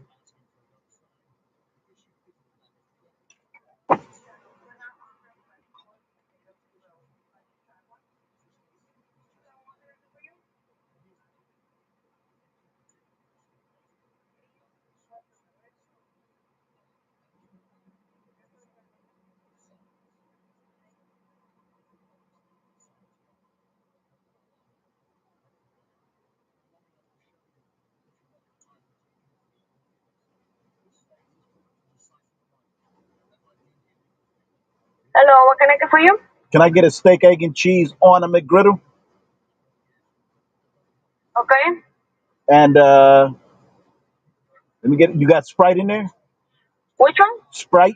Sprite? Yes, ma'am. Yeah. Can I get a small Sprite? Okay. That's it. Perfect. Thank you, ma'am. You're welcome.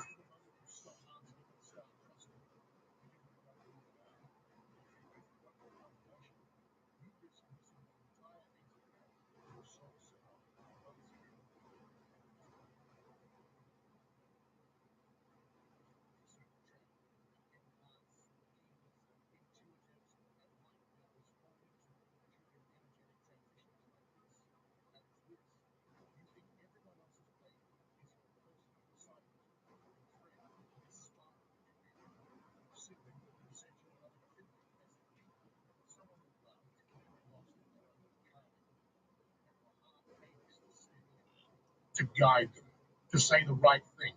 The rest you already know. You've known for a while. You just wanted the universe to do the hard part for you. But that's not how this works. Not anymore. Clarity is not the problem. Courage is. This is the moment you stop asking and start trusting. Because if you don't move now, if you wait for one more confirmation, you risk missing the entire exit ramp your soul set up months ago.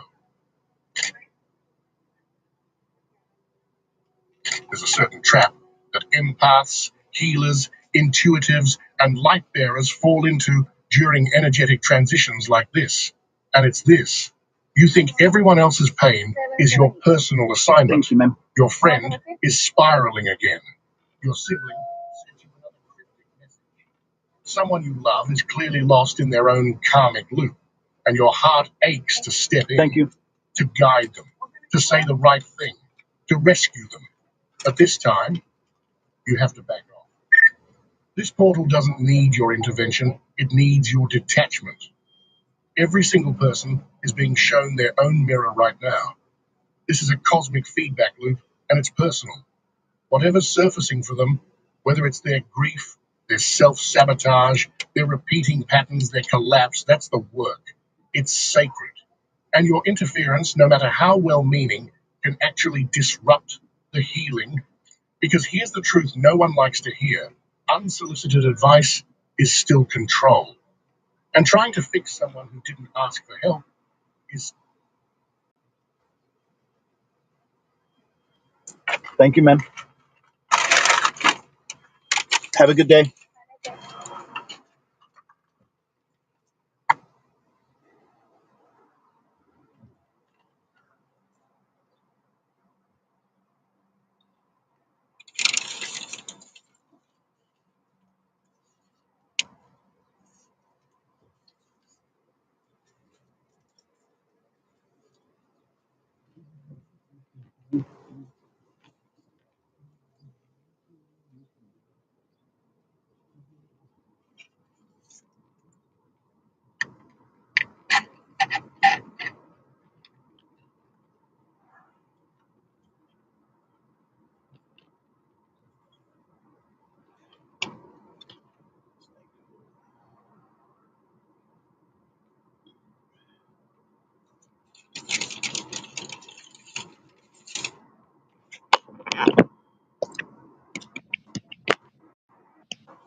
Spiritual bypassing disguised as love.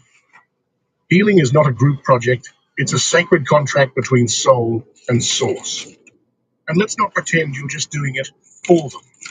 Sometimes trying to fix other people is just our sneaky way of avoiding our own work.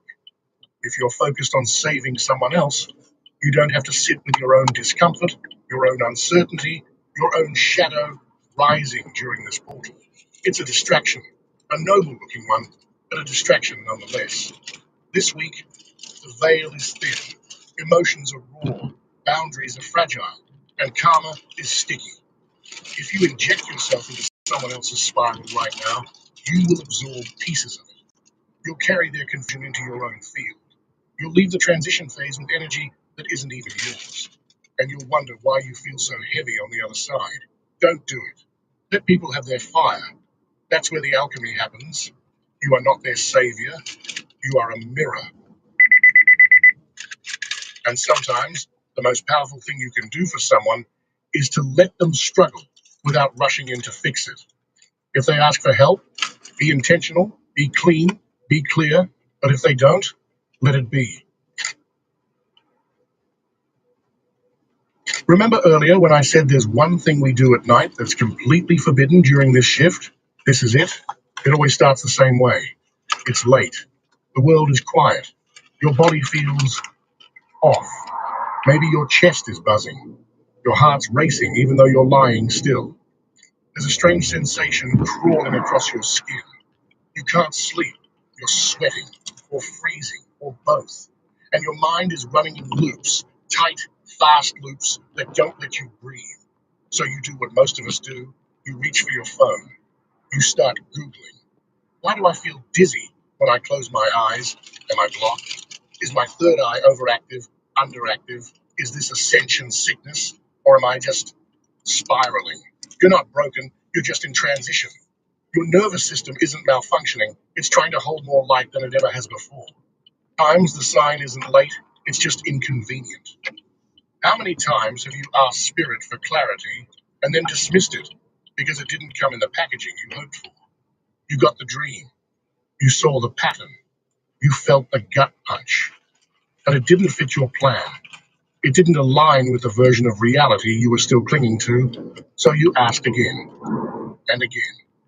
And now You're stuck in a spiritual loop, begging for validation when what you need is action. This is where it gets real, because the veil between timelines is thin right now, meaning the gap between what you feel and what manifests is short. You don't have time to second guess your intuition into silence. If your gut has been screaming at you and you're still asking for another sign, the issue isn't lack of clarity, it's fear of change. Word. Your intuition isn't quiet, your resistance is just loud. And here's the kicker. If you keep pretending you're still waiting, life will stop sending signs. Not out of punishment, but because at some point, silence is the message. If you're not listening when the signs come, they'll dry up. Not forever, but long enough to show you that you're not entitled to infinite warnings. This phase is calling for decisive alignment. That might mean ending the thing, walking away, admitting the truth, letting go of the maybe, the not yet, the but what if. Let it go. You already know. You've known for a while. You just wanted the universe to do the hard part for you. But that's not how this works. Not anymore. Clarity is not the problem. Courage is. This is the moment you stop asking and start trusting. Because if you don't move now, if you wait for one more confirmation, you risk missing the entire exit ramp your soul set up months ago. There's a certain trap that empaths, healers, intuitives, and light bearers fall into during energetic transitions like this. And it's this. You think everyone else's pain is your personal assignment. Your friend is spiraling again. Your sibling sent you another cryptic message. Someone you love is clearly lost in their own karmic loop, and your heart aches to step in, to guide them, to say the right thing, to rescue them. But this time, you have to back off. This portal doesn't need your intervention, it needs your detachment. Every single person is being shown their own mirror right now. This, and it's personal. Whatever's surfacing for them, whether it's their grief, their self-sabotage, their repeating patterns, their collapse, that's the work. It's sacred. And your interference, no matter how well-meaning, can actually disrupt the healing. Because here's the truth no one likes to hear. Unsolicited advice is still control. And trying to fix someone who didn't ask for help is spiritual bypassing disguised as love. Healing is not a group project, it's a sacred contract between soul and source. And let's not pretend you're just doing it for them. Sometimes trying to fix other people is just our sneaky way of avoiding our own work. If you're focused on saving someone else, you don't have to sit with your own discomfort, your own uncertainty, your own shadow rising during this portal. It's a distraction, a noble looking one, but a distraction nonetheless. This week, the veil is thin, emotions are raw, boundaries are fragile, and karma is sticky. If you inject yourself into someone else's spiral right now, you will absorb pieces of it. You'll carry their confusion into your own field. You'll leave the transition phase with energy that isn't even yours. And you'll wonder why you feel so heavy on the other side. Don't do it. Let people have their fire. That's where the alchemy happens. You are not their savior. You are a mirror, a frequency holder. And sometimes the most powerful thing you can do for someone is to let them struggle without rushing in to fix it. If they ask for help, be intentional, be clean, be clear. But if they don't, let it be. Remember earlier when I said there's one thing we do at night that's completely forbidden during this shift? This is it.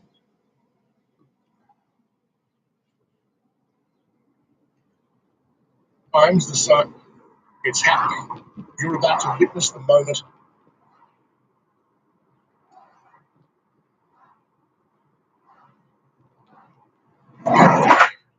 Most people think what we're about to witness is just another shift.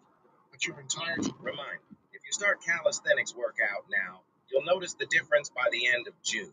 My fiance is on day 20 of his. A Mississippi man waited 940 days in jail for his day in court, but in a remarkable turn, the police who arrested him wound up arrested themselves. Sent to your pickup at 100 Winfield Avenue. New message from the organization that booked this trip can see these messages. Don't enter. But this story began on the road as he was driving with a friend, Sharita Harris. She had rented the car, but Jordan was driving, even though he had a suspended license. An unmarked cop car pulled behind them and flashed its lights. As he pulled into the right lane, Jordan said police suddenly opened fire, hitting Harris in the head. He sped off, afraid he would be shot too. He made it about a mile before he tried to run, but was quickly arrested. Harris survived, but her face was partially paralyzed, and she suffered brain injuries. She only remembered Jordan telling the police lights were flashing behind them. Now, the two officers gave a very different version of how this played out. They told FBI investigators examining the police shooting that they pulled over the car for running a red light, and the vehicle then took off. As they chased the car on the interstate, they said, I heard what appeared to be a gunshot and a muzzle flash, and noticed that the back window shattered. So I immediately leaned over, Officer Walker turned the vehicle, and I immediately returned fire. They say they fired at the car, and shortly after that, testified that they saw objects being thrown from the car. Jeffrey Walker, one of the two officers, later testified a neighborhood witness said it was guns and drugs. Jordan had given muddled or inconsistent recollections to investigators on whether he'd thrown anything, while the only non-police witness interviewed by FBI had told an investigator that he did not see a gun, according to the case file. When Jordan got out of the car and ran, one of the officers fired for the third time, later telling investigators he thought a black object in Jordan's hand was a gun. It turned out to be a cell phone. Because he had two unresolved felony charges from 2 years earlier, he couldn't be released on bail. About 8 months after his arrest, he was arraigned and pleaded not guilty. Even though criminal cases are supposed to go to trial within 270 days of arraignment, it often doesn't happen that way in Mississippi, or in other states either. A couple months later, his public defender asked the judge for copies of the evidence against him and for a speedy trial. And then, not much else happened. Until December 26, 2024, when these two officers were charged with shooting at Sinatra, Jordan. They've been indicted and arrested, which means these Quarter mile continue straight to stay on Claremont Avenue using the right lane. I was just driving like a regular citizen, and he just pulled up.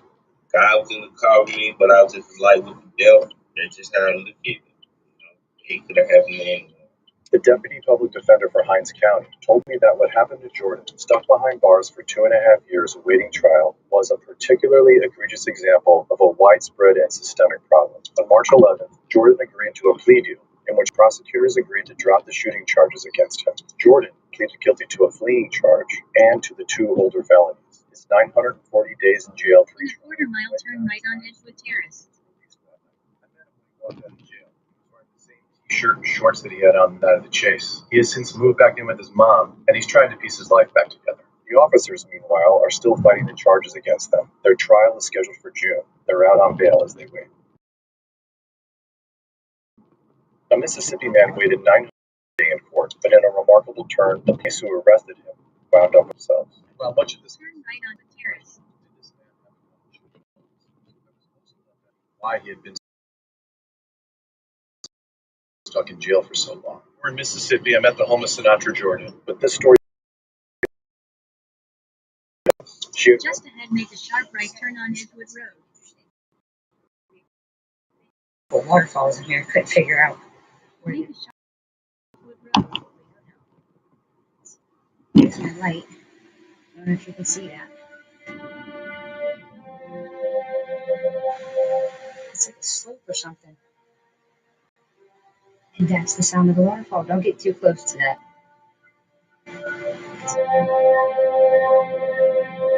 Yeah. I'm going to take some pictures. Zoom in on this so you can. That is literally.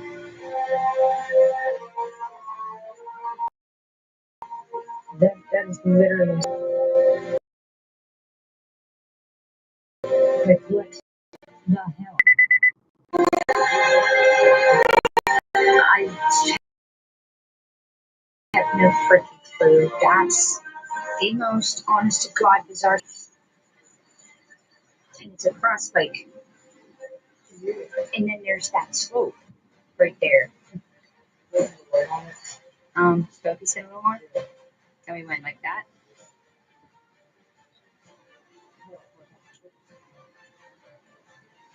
That is so bizarre. Anybody want to explain to us? We knew that. I turned the camera on because of that. Cody, That looks like natural cave right there. Oh my God, that's natural cave. That is a natural cave. Yeah, oh, more likely. I'm just really, seriously, guys.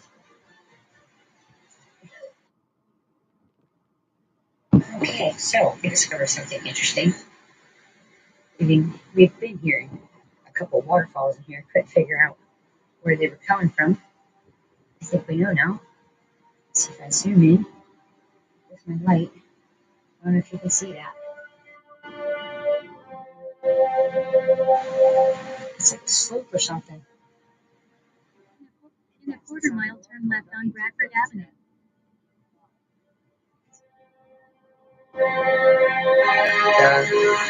Yeah. I'm gonna take some pictures. Zoom in on this so you can. That is literally. That is literally a sword. Like what the hell?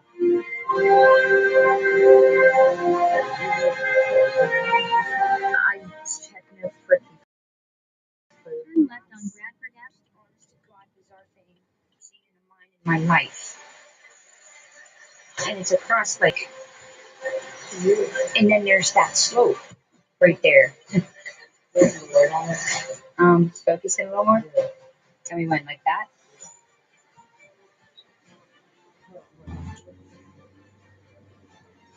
That is so bizarre. Anybody want to explain to us? Review that. I turned the camera on because of that. Cody, that looks like natural cave right there. Oh my God, that's natural cave. That is a natural cave. Yeah, oh, more likely. I'm just really.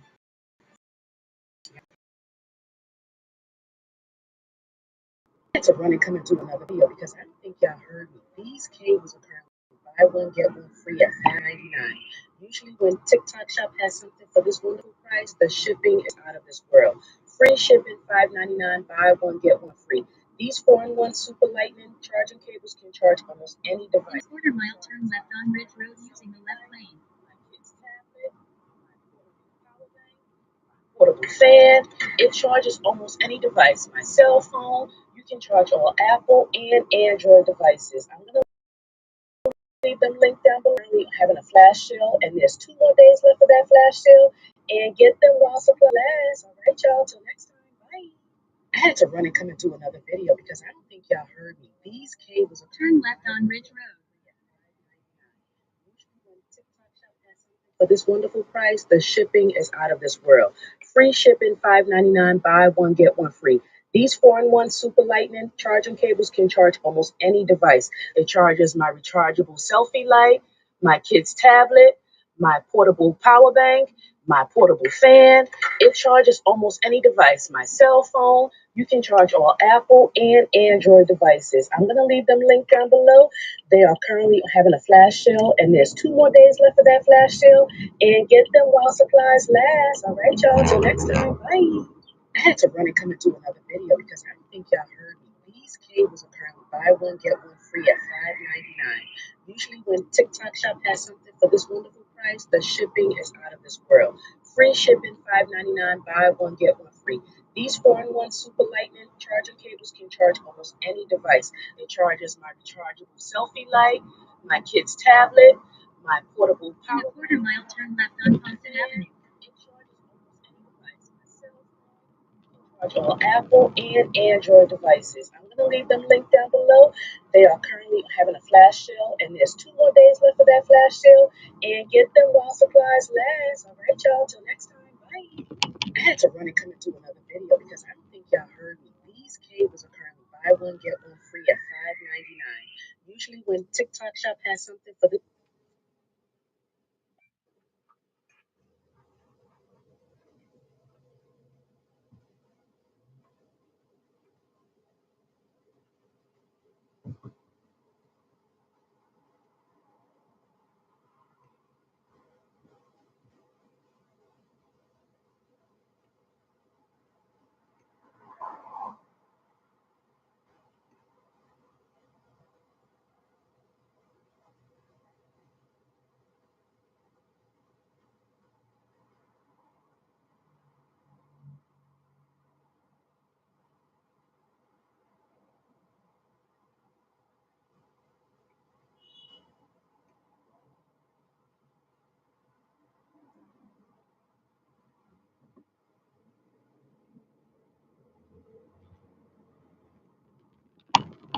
Turn left on Compton Avenue.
In a quarter mile, turn right.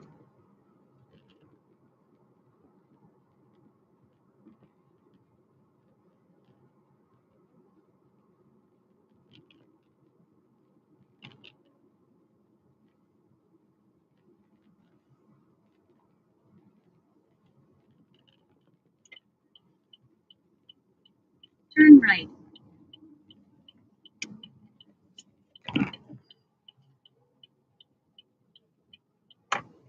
Pick up Bonnie on the right.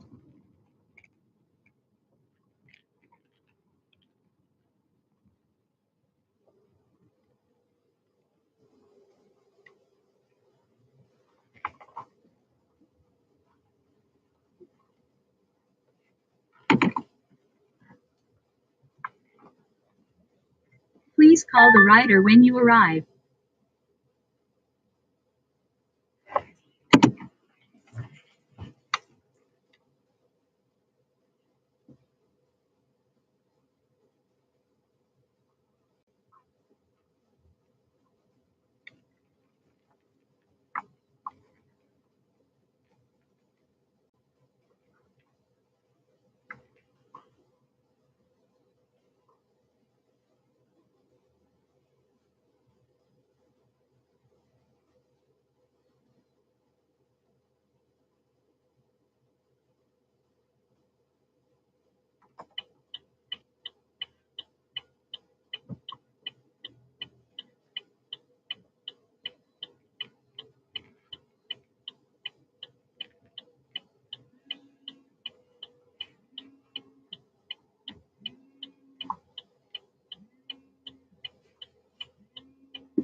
This is a call regarding your Uber trip or order. Please do not share any personal details. This call will be recorded for safety and security purposes. Hello? Yeah, hi, Danny. Yes, ma'am. This is your ride, Bonnie Acura. Okay. I don't know that I'm I in the don't right see your place. car. The GPS placed me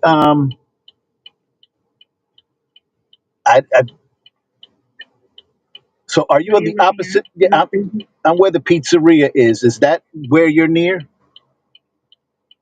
No, I'm around the corner at the service on Bloomfield Avenue. Okay. So if you go back out and make a right at the light, there's the entrance to the service area. Okay. Stay on the line so that if you see me, you could guide me in. Okay.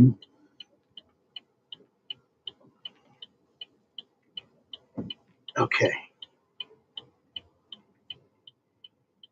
All right. I just passed the pizza. Is it the very next right, or should I make the right on Bloomfield? Right onto Bloomfield. Okay.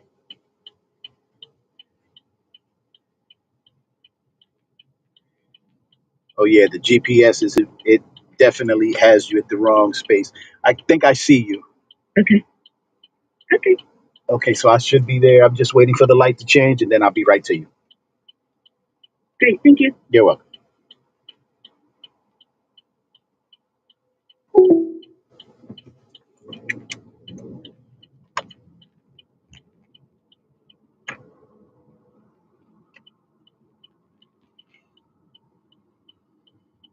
In a quarter-mile, turn right on Elmwood Road.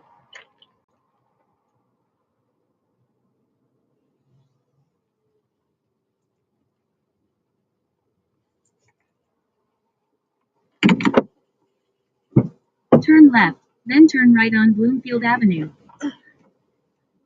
Thank you. Yeah, ma'am, how are you? I've been better. My car was dying on the way to work. Oh, At least I was close to the Acura dealer, and I have an Acura. that's cool. Except dealers just have such a reputation of overcharging for Yeah, they do. stuff. So I'm very nervous. Yeah, they do. Right. So I think I might get the diagnostics and then call my guy and ask him to look at it. That's smart. They charge you $250 For the diagnostic? Oh, wow. I know. At least they paid for the Uber. Okay. Yeah, they figure, yeah, it's the least we can do. Oh, my God. I need to go back that way, but I couldn't turn that way. It's really hard to make a left over 4 lanes of traffic. Yeah, I did that once coming out of there. I got a $250 ticket. Oh, so you're not Just allowed? ahead, turn right on No, you Elmwood can't Road. cross those double lines. I mean, we could go up 23 and go right. Turn right on So Elmwood keep Road. going? Yeah, we can go this way. Or should I just turn it right and go back? I'm not thinking straight. It's okay. You're a little disheveled. I get it. Nothing like a surprise Just car ahead, turn is right on Claremont malfunctioning. Avenue. Then in the middle of the week on a Wednesday, yeah, that could be just, a little disheartening. Turn right on Claremont Avenue. Your car dies. You're really big trouble. Yeah. I'll just go home and grab the other one. Oh, okay. There you go. I have another one. In a quarter-mile, turn right on Compton Avenue. Yeah, I'll leave it right where it dies. Tell my guy, go pick it up. Take an Uber to my house, grab the other one, back on the road.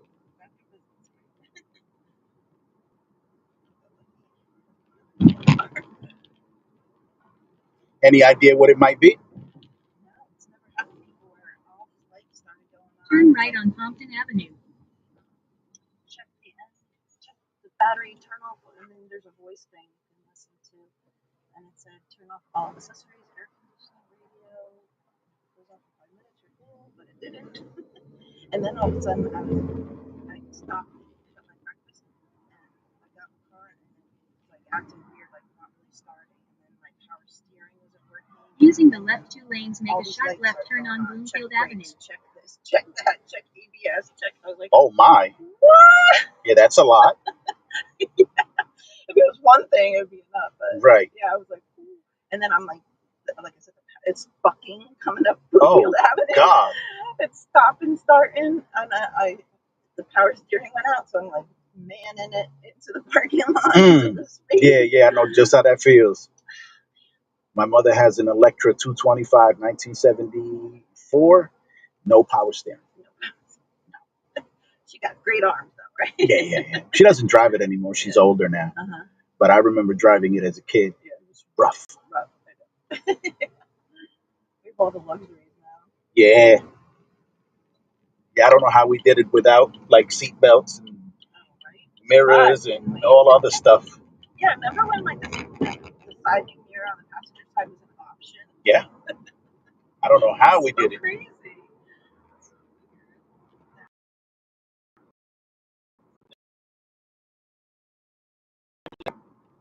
I get too close. Yeah.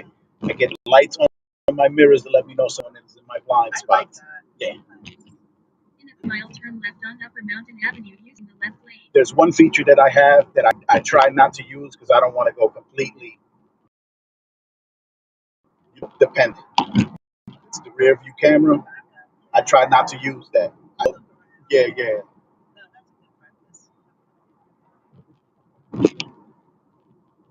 Because then one day it goes bad and I won't be able to park. Turn left on That was Upper my Mountain turn. Avenue.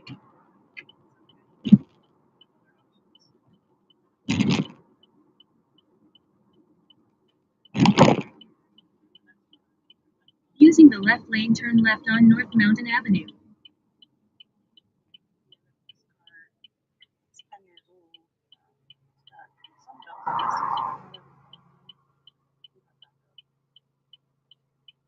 I think that with every year, come on, man.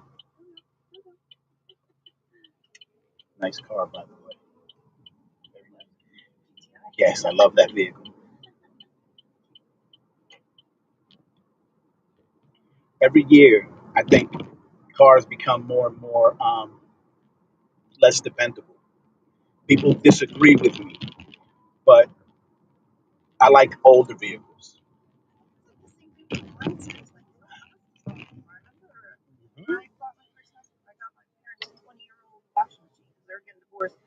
I got their stuff, and that lasted for quite a while. And then I got ourselves new appliances. They lasted maybe 6 years, 5 years, 5 years.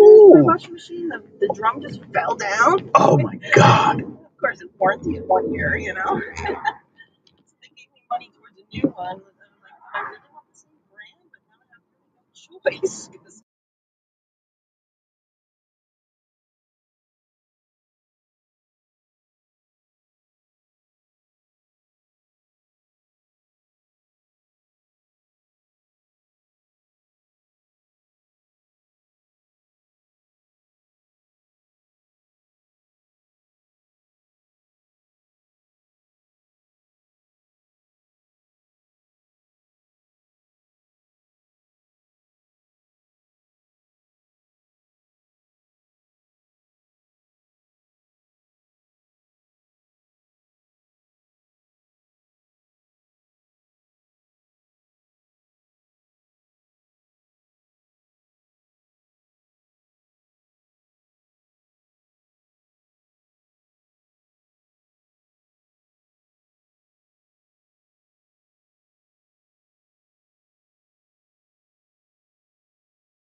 Have you guys seen the pictures of Alligator Alcatraz? It looks more like Alligator Auschwitz because it looks just like the Jewish concentration camps on the inside. Is that what we're resorting to? Come on, America. Is that what we become? It's not right. It's inhumane. And then to have the thought of, oh, if somebody escapes, they're going to have to deal with the alligators. That's cruel. And we're spending Florida is spending all this money to build that, detainee center. For what? For what? This is the direction that we're going in. We've been saying it this entire time. Black woman is not a threat, so she can't be the head. Black man is the threat. That's why they take him from being the head.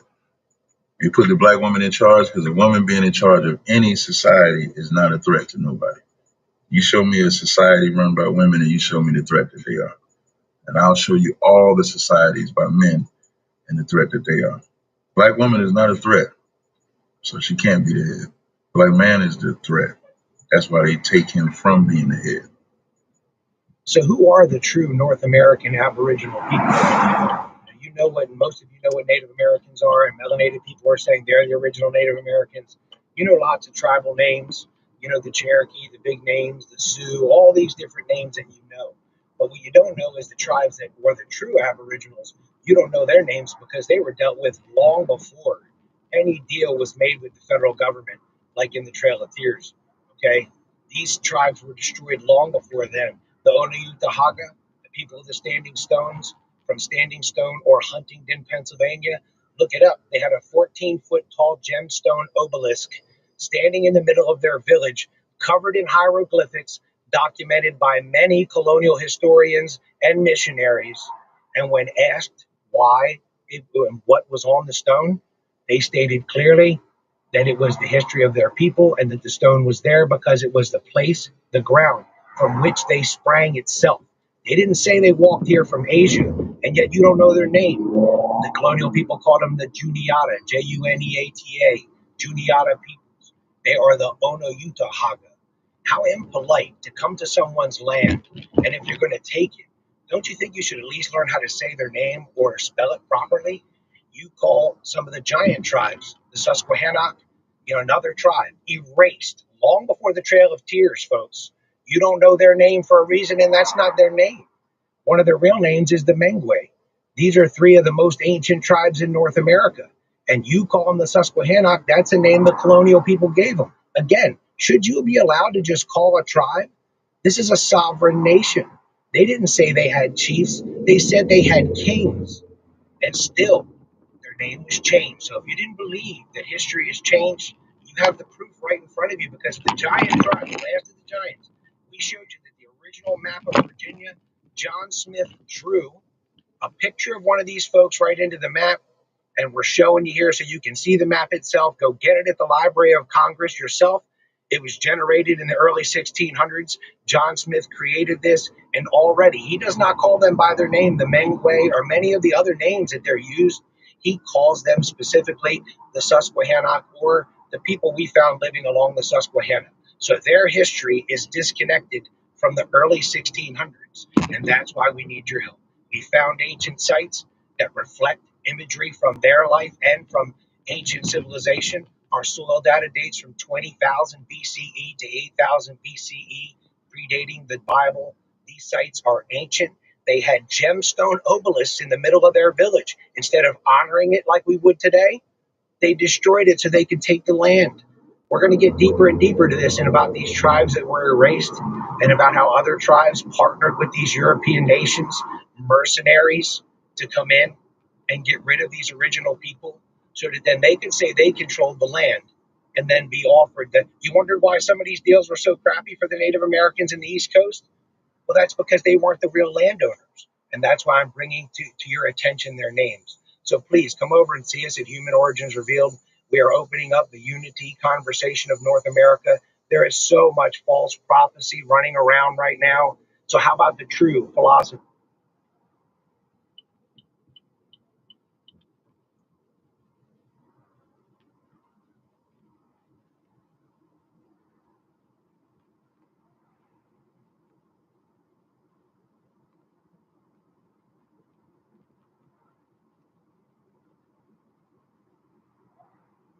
copy of prophecy from North America. That in North America, you see, because we all speak one language, one of the oldest prophecies of North America, kept by the oldest tribes on this continent, say that all four races, that parts of our all four races gathered together under one tree, they unite, they heal humanity, and together, the power of that unity, they recognize the brokenness of the earth and they stop whatever it is that's causing it. It's not a doom or a gloom like you get everywhere else. The prophecy of North America, our North American prophecy, is of unity. And if we do that, we restore the truth of these ancient peoples. Please come over to Human Origins Revealed and help me. We're on X, Human Origins Revealed X. We're on there. We're on YouTube, Human Origins Revealed. TikTok, we're Human Origins Revealed. Please come over and support our cause. Our property here in Georgia, we have an advanced civilization mound here on the property that we're going to be sharing more with you about in the coming weeks. Thank you for your time. I look forward to seeing you again soon. This is what happens when you stop listening to your dentist and learn about nanohydroxyapatite. 50 years ago, NASA was trying to help astronauts that were losing minerals in their teeth. After many failed attempts, they discovered nanohydroxyapatite. It's a tiny form of calcium that is exactly the same as our natural teeth. In 1988, the Japanese Ministry of Health published a study showing its anti-cavity effect. They have used it in products ever since. Studies show that hydroxyapatite is as effective as fluoride at remineralizing teeth, reducing tooth sensitivity, and has whitening properties. It's been shown to be biocompatible with our own cells, proving to be a non-toxic way to provide minerals needed for healthy teeth. This is what happens when you stop listening to. Because they couldn't find it by reference. And the guy says, oh no, the IRS hardly publishes any of those forms in here. I think, whoa, because I want to show you, here is the law on the subject. It's Title 44 of the U.S. Code. Section 15, actually 1504, 5, 6, and 7. This is 1505. But everything having general applicability and effect must be published in the Federal Register, or else they cannot hold you to it. Okay, now look right here. It says, for purposes of this chapter, every document or order which prescribes a penalty has general applicability and effect. Well, would you say filing the 1040 form has a penalty to it if you don't do it? No. Well, a lot of people have been hurt because they did it. And you're correct in that the law, there is no law that says they have to do it, but the IRS says you have to do it. Okay, they say if you don't do it, they can take your property or you can go to jail. Okay, so they're saying there's a penalty. If there's a penalty, it better be in the Federal Register so that you would have had adequate notice. See, and it's not there. Okay, now, just to give you further verification of this, here's the second page of a letter that a guy I know got, where the IRS has sent him this letter, and you'll see what it says right there on the very first line. It says, the law itself does not require individuals to file a Form 1040. And this is signed by Thomas Marusin, Chief of the Customer Services Branch. All you guys are customers of the Internal Revenue Service, just didn't know it, right? But see, here's what he said. He's a good lawyer. The first sentence tells you the truth, and all the rest of it, he tries to lie about it, to tell you why you should ignore that first line. Okay, that's what he does. And all lawyers write this way. They learn this in school. I know they do, because all of them are the same way. But just remember what the first line says. The law itself does not require individuals to file a Form 1040. But all of you thought that you had to file it, right? And you're all being deceived by this. And so what should you do about it? Well, the first thing I would do is go down and ask the IRS about it.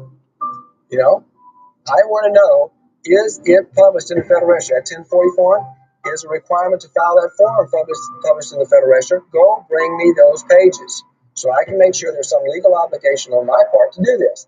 If it's not, then get out of my life. Okay? And that's what a master would do, see? That's being a master in the Federal Register. That 1040 form is a requirement to file that form published in the Federal Register. Go bring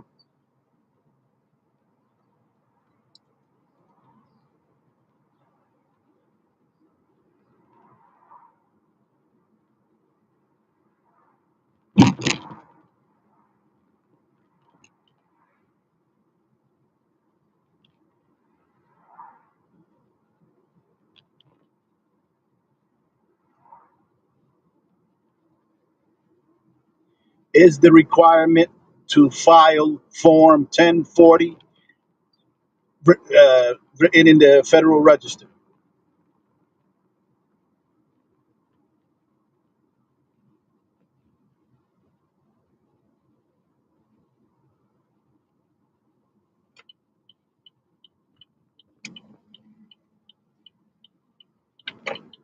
You misunderstand the question. I'll ask it again. Is the requirement to file, you misunderstand the question? You misunderstand the question. I'll ask it again. Is the requirement to file 1040 form published in the Federal Register?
Running this.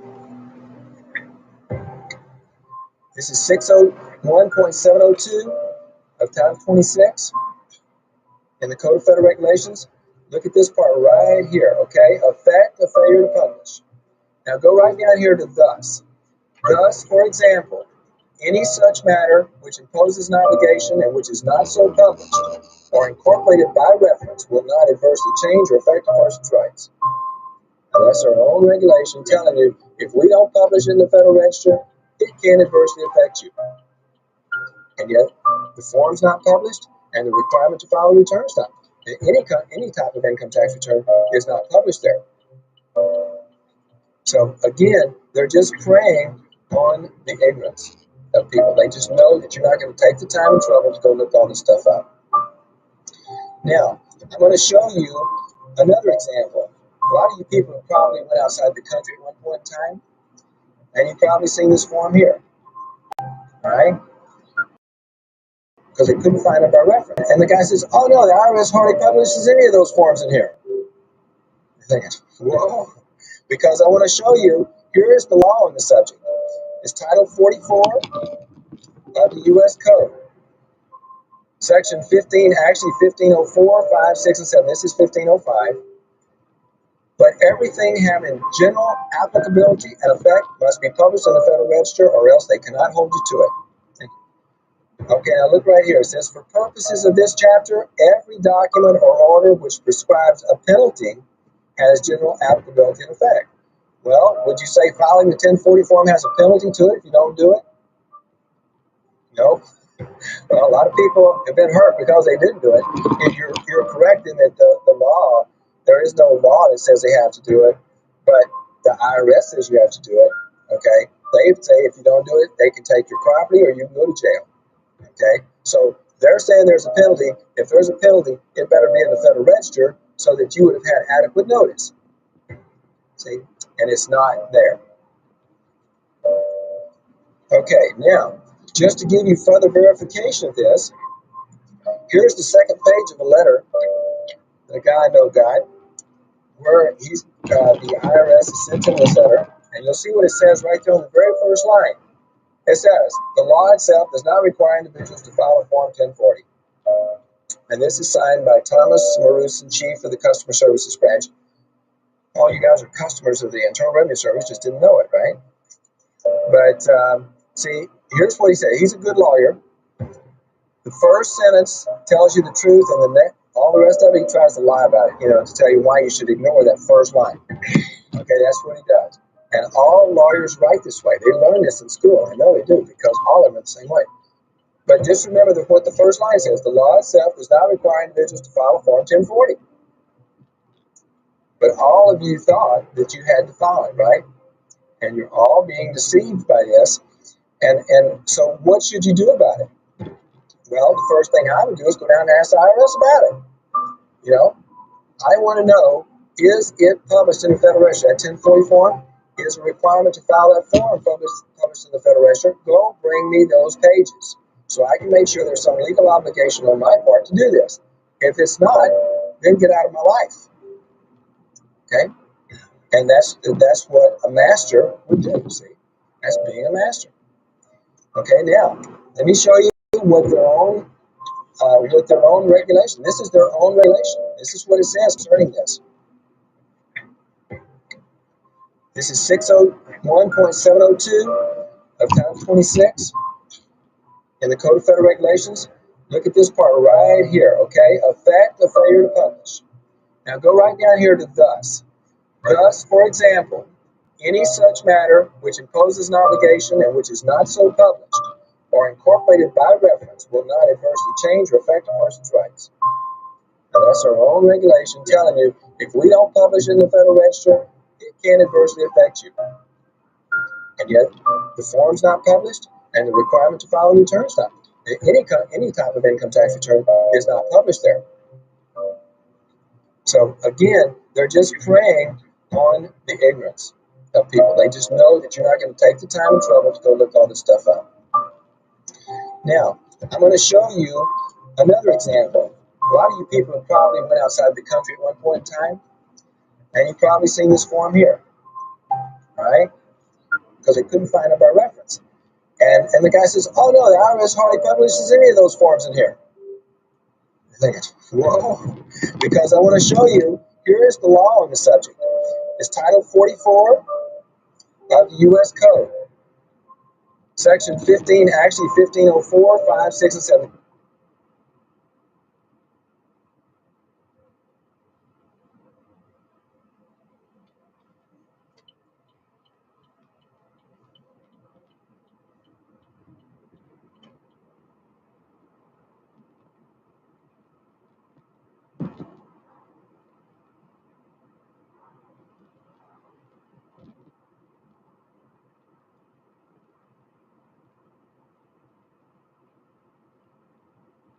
This is 1505. But everything having general applicability and effect must be published in the Federal Register, or else they cannot hold you to it. Okay, now look right here. It says, for purposes of this chapter, every document or order which prescribes a penalty has general applicability and effect. Well, would you say filing the 1040 form has a penalty to it if you don't do it? No. Well, a lot of people have been hurt because they didn't do it. You're correct in that the law, there is no law that says they have to do it, but the IRS says you have to do it. Okay, they say if you don't do it, they can take your property or you can go to jail. Okay, so they're saying there's a penalty. If there's a penalty, it better be in the Federal Register so that you would have had adequate notice. See, and it's not there. Okay, now just to give you further verification of this, here's the second page of a letter, the guy, no guy, where the IRS has sent him this letter, and you'll see what it says right there on the very first line. It says, the law itself does not require individuals to file a Form 1040. And this is signed by Thomas Maruson, Chief of the Customer Services Branch. All you guys are customers of the Internal Revenue Service, just didn't know it, right? Yeah, I think I'm gonna go do some streaming about this, do a little research, because I don't think we should be paying federal income tax or state income tax or any income tax.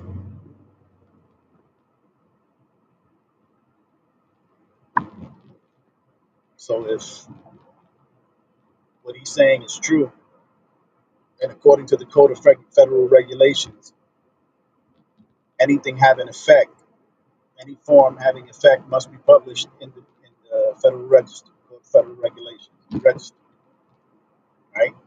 And if it's not published, then it has no effect. It doesn't change our rights or affect us in any way. If that's true, I need to know.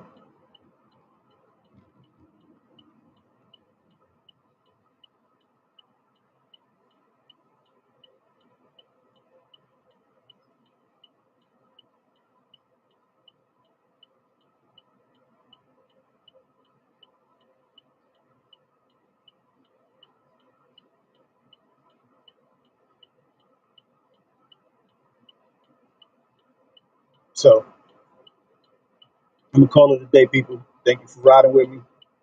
I appreciate you. Be back out here later.